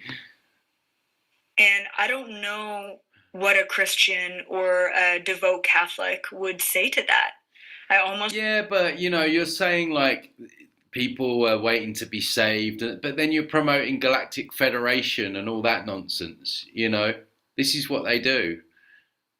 They flip-flop when it's convenient. I feel like they would think that that would be blasphemy, to say that we are Jesus, that he is us, that we are God, that God is us. Okay. Let me go back and ask him about sort of Christ. Okay. Let me go, to say that we are Jesus, that he is us, that we are God, that God is us. Okay. Let me go back and ask him about sort of Christ consciousness coming back, Jesus coming back, the time that we're in right now. I don't know if I want to ask him, like, what do we do to become more like you? Because the biggest thing he said is, like, you have to drop the religion. Like, you have to drop the belief that's Yeah, drop the religion. But what are you doing though? You're swapping that for New Age because you're a New Cager. You're swapping one. The New Age is just the new religion. So all you're doing is getting people out of one and putting them back into another. So I'm not fooled by the whole drop the religion. Of course, that's the truth. But you're the queen of the New Age, Elizabeth, right? You're there with the savior programs. You're there telling people to ignore the negative and to just keep their vibrations high and all of that stuff.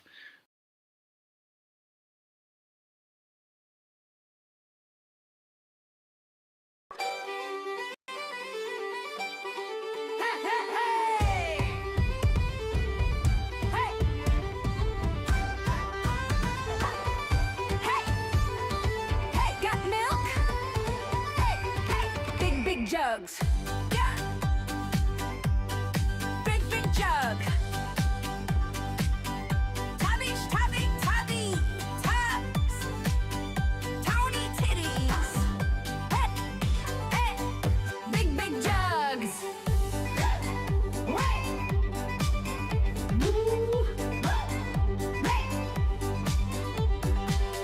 Movie, movie. Moo. He has the movies. Movie, movie. Tony has movies. Tony. Big, big jugs. Tony tubs. Tony titties. Milk that cow. Milk that cash cow. Shit sandwiches for sale.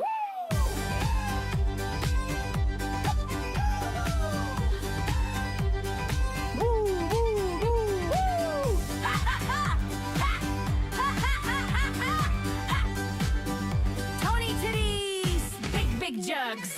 Tank top Tony, selling milk. Got milk? Moo!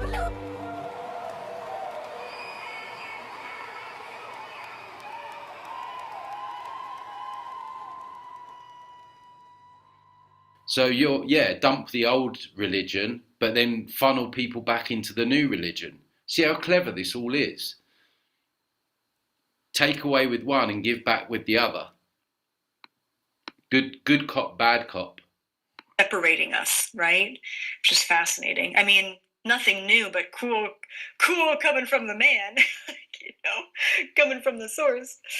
All right, cool. 1 second.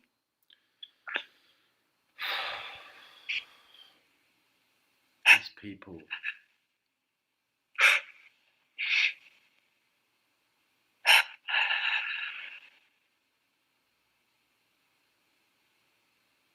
Oh, it's just so irritating. What is she doing here? Words. When I talk to an ascended master, or like even like a ascended master, more masquerading entities, all the Hindu gods, Egyptian gods, Greek gods, they're all entities, guys. And you know what she's saying here is just going to promote the idea, and then people are going to want to try and connect to their ascended masters, and then they're going to start channeling these beings, and then it's all going to end up in a massive rug pull. Non-organic being, like an ethereal being, it's like they give me this huge pocket of information, and then I have to try and find the words and translate it, and it's just like there's no translation for what they're giving me. That's why it's like the littlest tiniest bit of information, and I'm like, okay, I have to stop you there, because it's like it's almost overwhelming, because it's just the translation is so different than an ET. It's just fascinating. Okay, I have to get it back now. It's like too much rambling. Yeah, too much. I'm gonna fast forward you. iconic example of being the creator. We are the creator. We are the creator of life here on this planet. And so we forget that. We forget that we create things in a simpler form. It's like we go to work and we get a paycheck and we buy stuff and we're creating. Wow. What? Slaves, you mean? Is that your idea of creation? Going to work with and getting a paycheck? Wow. Through that process, or this video and this output we're outputting, we're creating, you know? And so Yeah, misinformation, savior programs, new age, new cage nonsense, channeling. so much of our life, and I'm just adding this, he didn't say this, but so much of our life is focused on the consumption. We're so consumed by everything, especially distraction and fear, that we forget that we are this creator. And he said that we need to remember and bring back our God spark by reminding ourselves of being the creator of this reality, of this life, of choosing to be here in this body with these hands. Yeah, but did we create this though? The physical body's like a torture device. We got a nervous system, right? Did we create all this suffering and famines and wars and all of this stuff? You know, she's talking about this like this is a great place, right? The human body's a wonderful thing. This is a realm of suffering. And the creator of this realm, I believe, is evil. I don't think humans would choose to create this. And these five senses and this touch and feel and smell and taste and all of the things. And he said that we have to remember ourselves as the God, as the Jesus, as the creator, as this God spark, but without the attachment.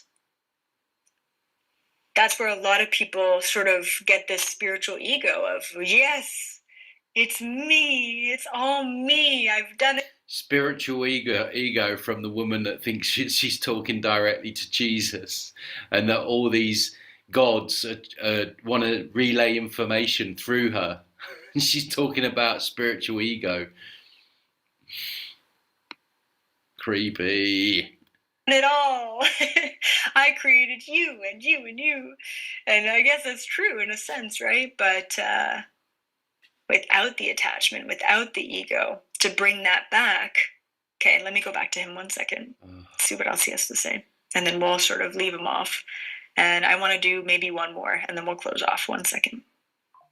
I can't sit through while she's doing this. It's just too cringy. Okay. So I asked him, is there anything else? Like, are there any like last messages or whatever? And so he said, leave me alone. He was talking about the return of Jesus, but really that Christ consciousness energy, and how everyone is going to be prompted to find that in themselves. So, I don't know why it's like so intense. It's like making me cry or whatever. Get over it. He gave me this image, and I don't even know how to describe it, but so he gave me the image of planet Earth, and he said that the Earth is about to be infused with his frequency. So I don't know how, like, he didn't explain. Oh my God, she's actually crocodile tearing it. What an actress.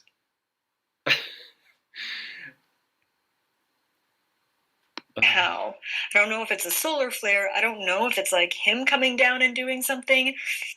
So he gave me this image. Oh yeah, he's gonna come and save us all. Okay, of planet Earth and like the core of the planet, and how it's like it literally looked like the core of the planet was getting infused with this like beautiful swirling golden Christ consciousness energy, and then from that golden energy it was shot out. Okay, and so people waiting around now for this Christ-like energy to come, rather than start the process of embodying their own sovereignty, of getting out of all this gumph, you know, becoming their own leader making decisions and taking action. You know, let's just sit around and wait for this Christ consciousness energy just to hit the planet and infuse everyone and infuse the earth, and everyone starts vibrating at an incredible oscillation, and we all end up in 5D. And then it's like it went through all of these sort of portals all around the planet. It hasn't happened yet, but this is about to happen. I don't know when. It could be 5 years from now. I'm not sure. Like, time obviously for him is just so irrelevant and different, but like he's like, this is about to happen. It's going to happen in our lifetime. I literally just don't know when. It's like the golden frequency infused into the core, coming outward, okay, across the entire planet. It's like, it's interesting because usually source frequency, God frequency, comes in through the crown chakra. It looks white. And also this just encourages people to sit back, you know, just encourages inaction. We've got all this stuff going on that we need to push back on. And you get people that will watch this, they'll just sit back and they will literally just think, well, I don't need to do anything because this Christ consciousness is coming back. We're all going to get infused. So in a way, it's still a savior program. You see how subtle this is, because she's not saying that Jesus is going to come back and save us. Now it's not Jesus, but it's some kind of frequency that's going to come. She doesn't know when, but it's coming, and it's going to help us all and save us all. So she's just like trying to change the story, but it's still the same story. This is so different. It's coming up through the ground, through our base root chakra and up our systems. And he said, that's interesting. And the Christ consciousness, if you want to refer to it like that, it doesn't just come in from the outside, right? It comes from you. The true Christ consciousness is, like I say, embodying sovereignty. That comes from you. That comes from doing the work on yourself. That comes from moving out of all these savior programs, moving out of the idea of authority even being a thing, becoming your own leader and all the other things that I talk about. That comes from within. It doesn't come from something out there. And this is, again, the very subtle nuance that will have people walking over a cliff face, because they won't do the work on themselves.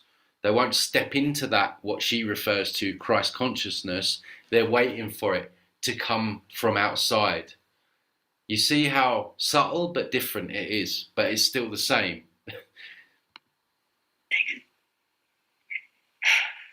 He didn't say there's going to be a moment of great judgment. He didn't say that. That's sort of the implication that I'm getting.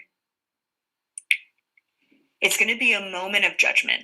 I'm just going to use those words. I mean, he can fuck off as far as I'm concerned.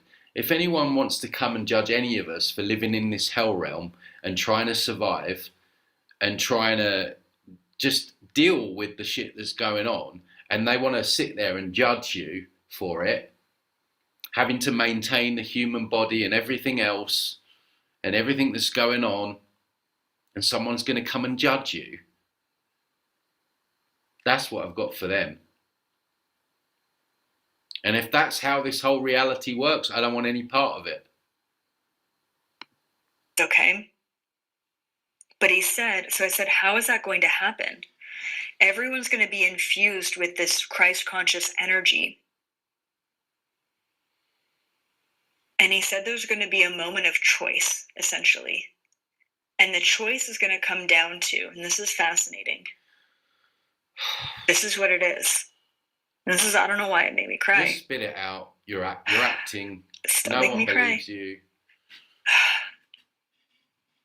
It's like the choice or the judgment, when this energy comes through, it's not how good of a person are you.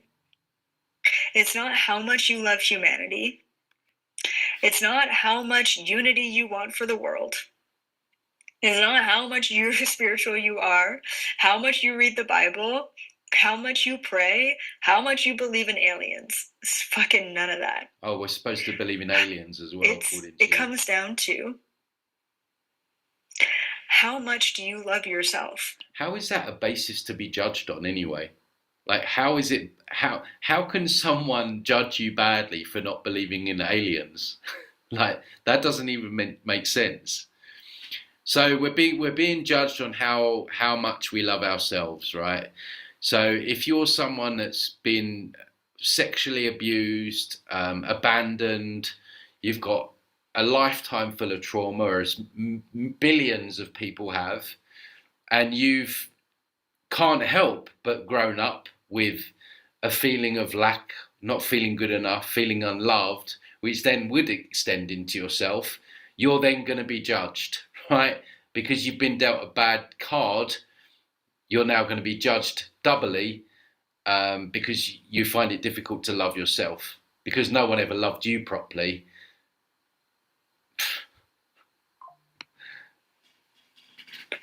And he said that everyone right now on the planet who is dying. Can I just say, you're not crying, okay? You are not crying. I don't believe you. Probably the people watching this don't believe you. Your 525,000 gullible subscribers probably do. But all I see is an actress. Diving into this darkness, who is gaslighting others, who is becoming narcissistic or completely removed from the objective truth of reality. The people who are angry and spiteful and corrupt and narcissistic and projecting. I think we can all see. That's what she would say about me for doing this review. She would call me angry, and she would say I was projecting, because she said it on her Instagram the other day that there's people saying some things about her that are in low vibration. And then what happens, their cult members come into the comments and say, they parrot the same thing. They repeat what their cult leader says. And they're like, oh, you're just low vibration. See how they manipulate their cult followings to not question them. I'll think of at least one of those people in our life. We know this, but he's saying that it has nothing to do with anyone else. Those people are being confronted with how much they love themselves. And again, right, who does this really benefit? Yeah. Again, we're living in a time where truth needs to be spoken, all evil needs to be confronted on so many different levels. We're at a point now where we're on the cusp of either winning or losing, whatever's going on here. But then all of a sudden, she's got you waiting for this Jesus Christ consciousness to hit the planet. And she's got you thinking that you're going to be judged because you don't really love yourself. And so then when you're focusing on that, and don't get me wrong, right? That side of it is an important part of sovereignty, is to step into your power, essentially. But there's not going to be anyone judging you for it other than yourself. But it just takes everyone's eye off the ball of what's going on, because people are like, oh, well, I don't love myself properly, so I'm going to get judged. Oh, no, what do I need to do? I'm going to get, Jesus is going to be mad at me. Oh, no. And so then it's like you're down in this cul-de-sac now, and you're completely out of the game, and you're just chasing your tail with this nonsense. Or how much they don't love themselves. And they are taking that inner hatred and fear and judgment, and they are... Yeah, you're not allowed to judge, are you, Elizabeth? You said that in the first video. Judging's bad. You're not allowed to judge anything. Again, who does that benefit? It benefits evil. If you don't judge anything, evil is allowed to just carry on. They're projecting it onto anyone and anything else in order to justify the lack of unconditional love they have for themselves. Yeah, so again, that's what she would say about people that say anything to her. She would gaslight people and say, yeah, well, those people, they don't love themselves, so they're projecting. Yeah? And so that's why they're saying all these nasty things, because they're projecting. That's how she manipulates people.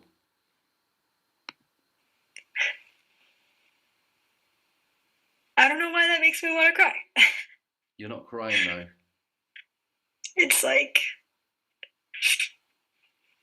I think it just gives me so much compassion for those people who are so mean and angry and gaslighting and projecting. Mean and angry, you mean people that don't like your message and don't like the fact that you're misleading hundreds of thousands of people into the new cage, into savior programs, into Galactic Federation, into waiting for some kind of frequency to hit the earth, waiting. Those people. And narcissistic and just want to bring everyone else down around them. We know this. We know they don't love themselves, and that's why they feel the need to do that. Gaslight But it's 101. like, I don't know. For some reason, when Jesus says it, it just changes it. It just makes it so much more impactful.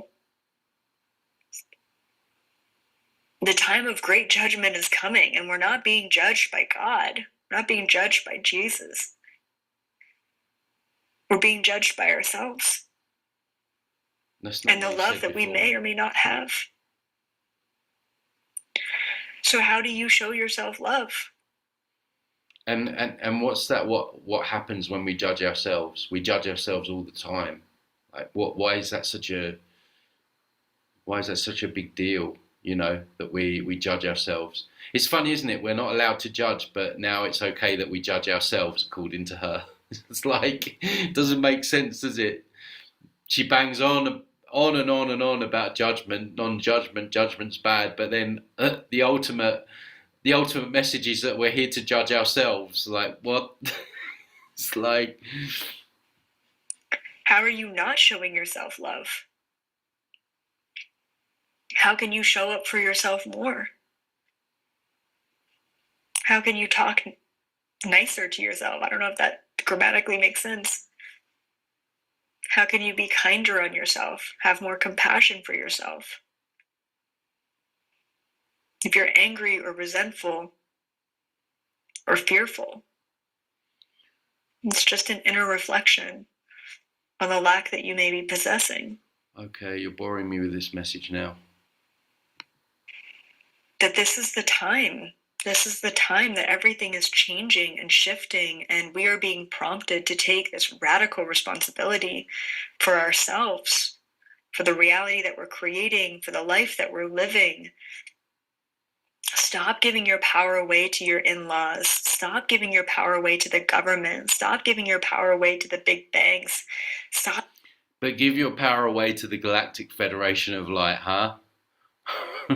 Give your power away to the Ascended Masters. I don't believe you. You're saying all the right things, but you're doing another. Your actions don't match your words. You're saying don't give your power away, but you promote giving your power away. You're dealing with all these entity races. You want people hooked up in Jesus's tentacles. Stop giving your power away to your boss or your spouse or AI. Everything in this reality is a mere reflection of you. Oh, here we go. It's all our fault. It's our fault that this reality is like this. It's a mirror of us.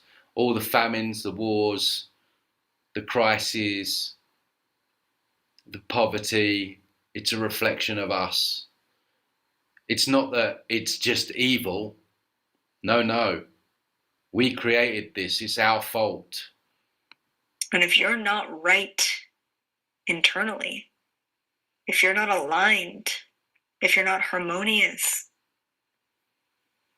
if you're not full of unconditional love and gratitude for the simple fact of Gratitude, yeah, we've always got to be grateful to be here, don't we?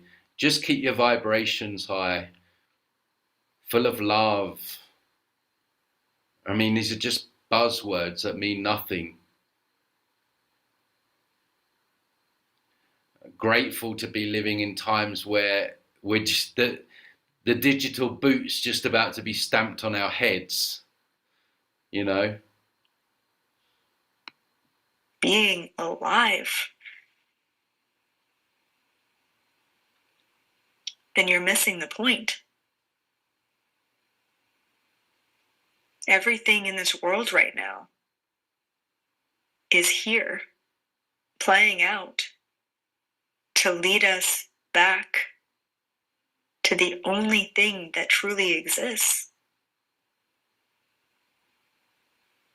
which is you, as a God spark,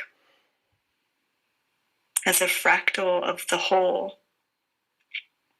Everything you see around you is just a fever dream for your soul. It's playing out exactly the way you need it to play out in order to learn the lessons. Oh, that's what it is. And that didn't cross my mind. It's the lessons, of course. Now it all makes sense.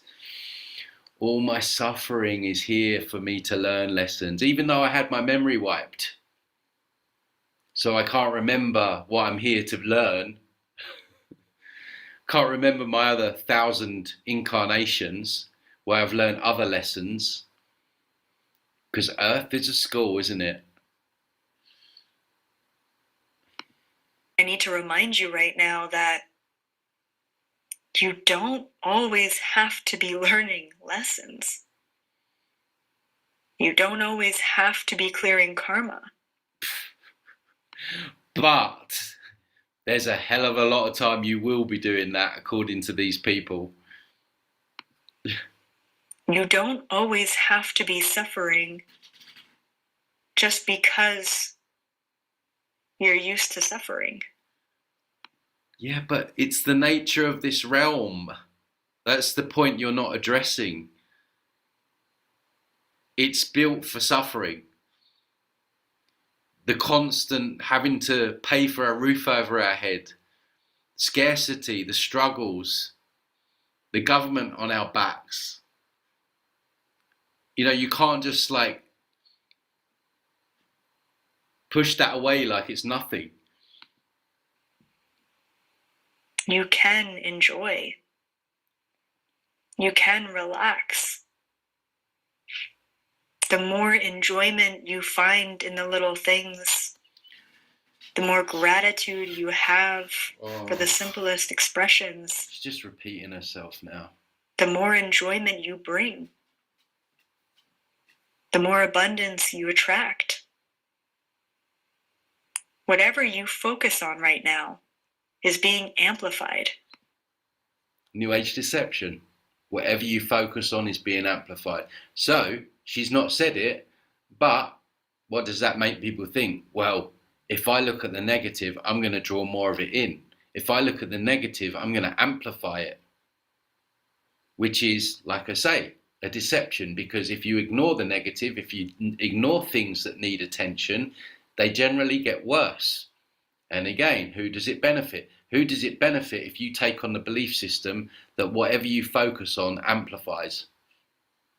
It benefits evil, because you won't look at what evil's doing for fear of it amplifying and you attracting it in. She loves that one. She uses that a lot. So be hyper vigilant of your mindset.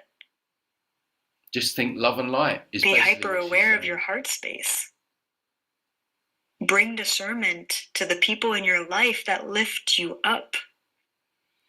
But don't bring discernment to her and the BS that she's spouting. And the people in your life that bring you down.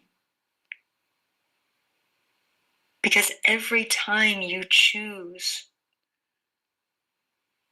to have that person around, to take that action, to have that thought, you're making a choice in love or fear. And that's the other thing that they loved. And was it Love Covered Life? She says that if you look at the negative, you're in fear. You're in like the frequency of fear. Like she says, Yeah, but the soul trap's just about fear. Well, it's information. Whether or not someone thinks, whether or not someone finds it fearful, that's their immaturity in terms of discerning information. All right, it might not feel good for a second, but these people want you to believe that if you look at anything negative, then you're in fear. So again, people don't go there because people like her tell them that it's fearful and you're going to attract more of it in. That's determining every other timeline you hop into that day. That's putting people in fear, because if you think, well, if I look at what they're poisoning me or like whatever, then I shouldn't think about that because that's gonna mess up my timeline. So now I'm just gonna be over here and move into this like toxic positivity where everything's great, but it's not really great. But then at least I'm in a better timeline, and it bamboozles people, and people end up going nowhere. That week, that month. This reality is a snowball effect. And if you were to take the time once a day, every day, you can change your entire life. You can truly wake up in a different reality. And she's got this, like I care so much about you. One where you are provided for, where you are protected, where you are abundant. How does that work out for a kid in Yemen that's just been bombed, or someone that's being abused, a kid that has terminal cancer? Like they never apply this to real life things that people and children go through. It's like these people that are suffering, according to her, they drew all this in. They drew all this in this timeline, this negative timeline, because they were somehow thinking and focusing about getting cancer, about being bombed, about not having enough money to pay the bills or put food on the table. That's their fault. Nothing to do with the evil system that's been built around them and the evil healthcare system and all of that stuff. It's their problem because they're low vibration. They're focusing on the negative. They're projecting or whatever. Gaslighting. Where you are safe, where you have joy and happiness. And you know what? There will be challenge. We live in a lower frequency full of polarity. But when that challenge happens, you can look at it with ease and grace and gratitude. Be grateful for your trauma, guys. Be grateful for it. Rather than reaction and attachment and aversion and fear. I mean, it's just like the same words over and over again. I mean, the first video that I reviewed of her was, I mean, it was like 20 minutes of just buzzwords joined together. At least here there is some kind of like message behind the video, but that was just all vibrations, the divine, like love and light, just and anxiety. You are the creator of this reality. And the more you understand that, the easier it will be to step into that role and create the life that you deserve to live.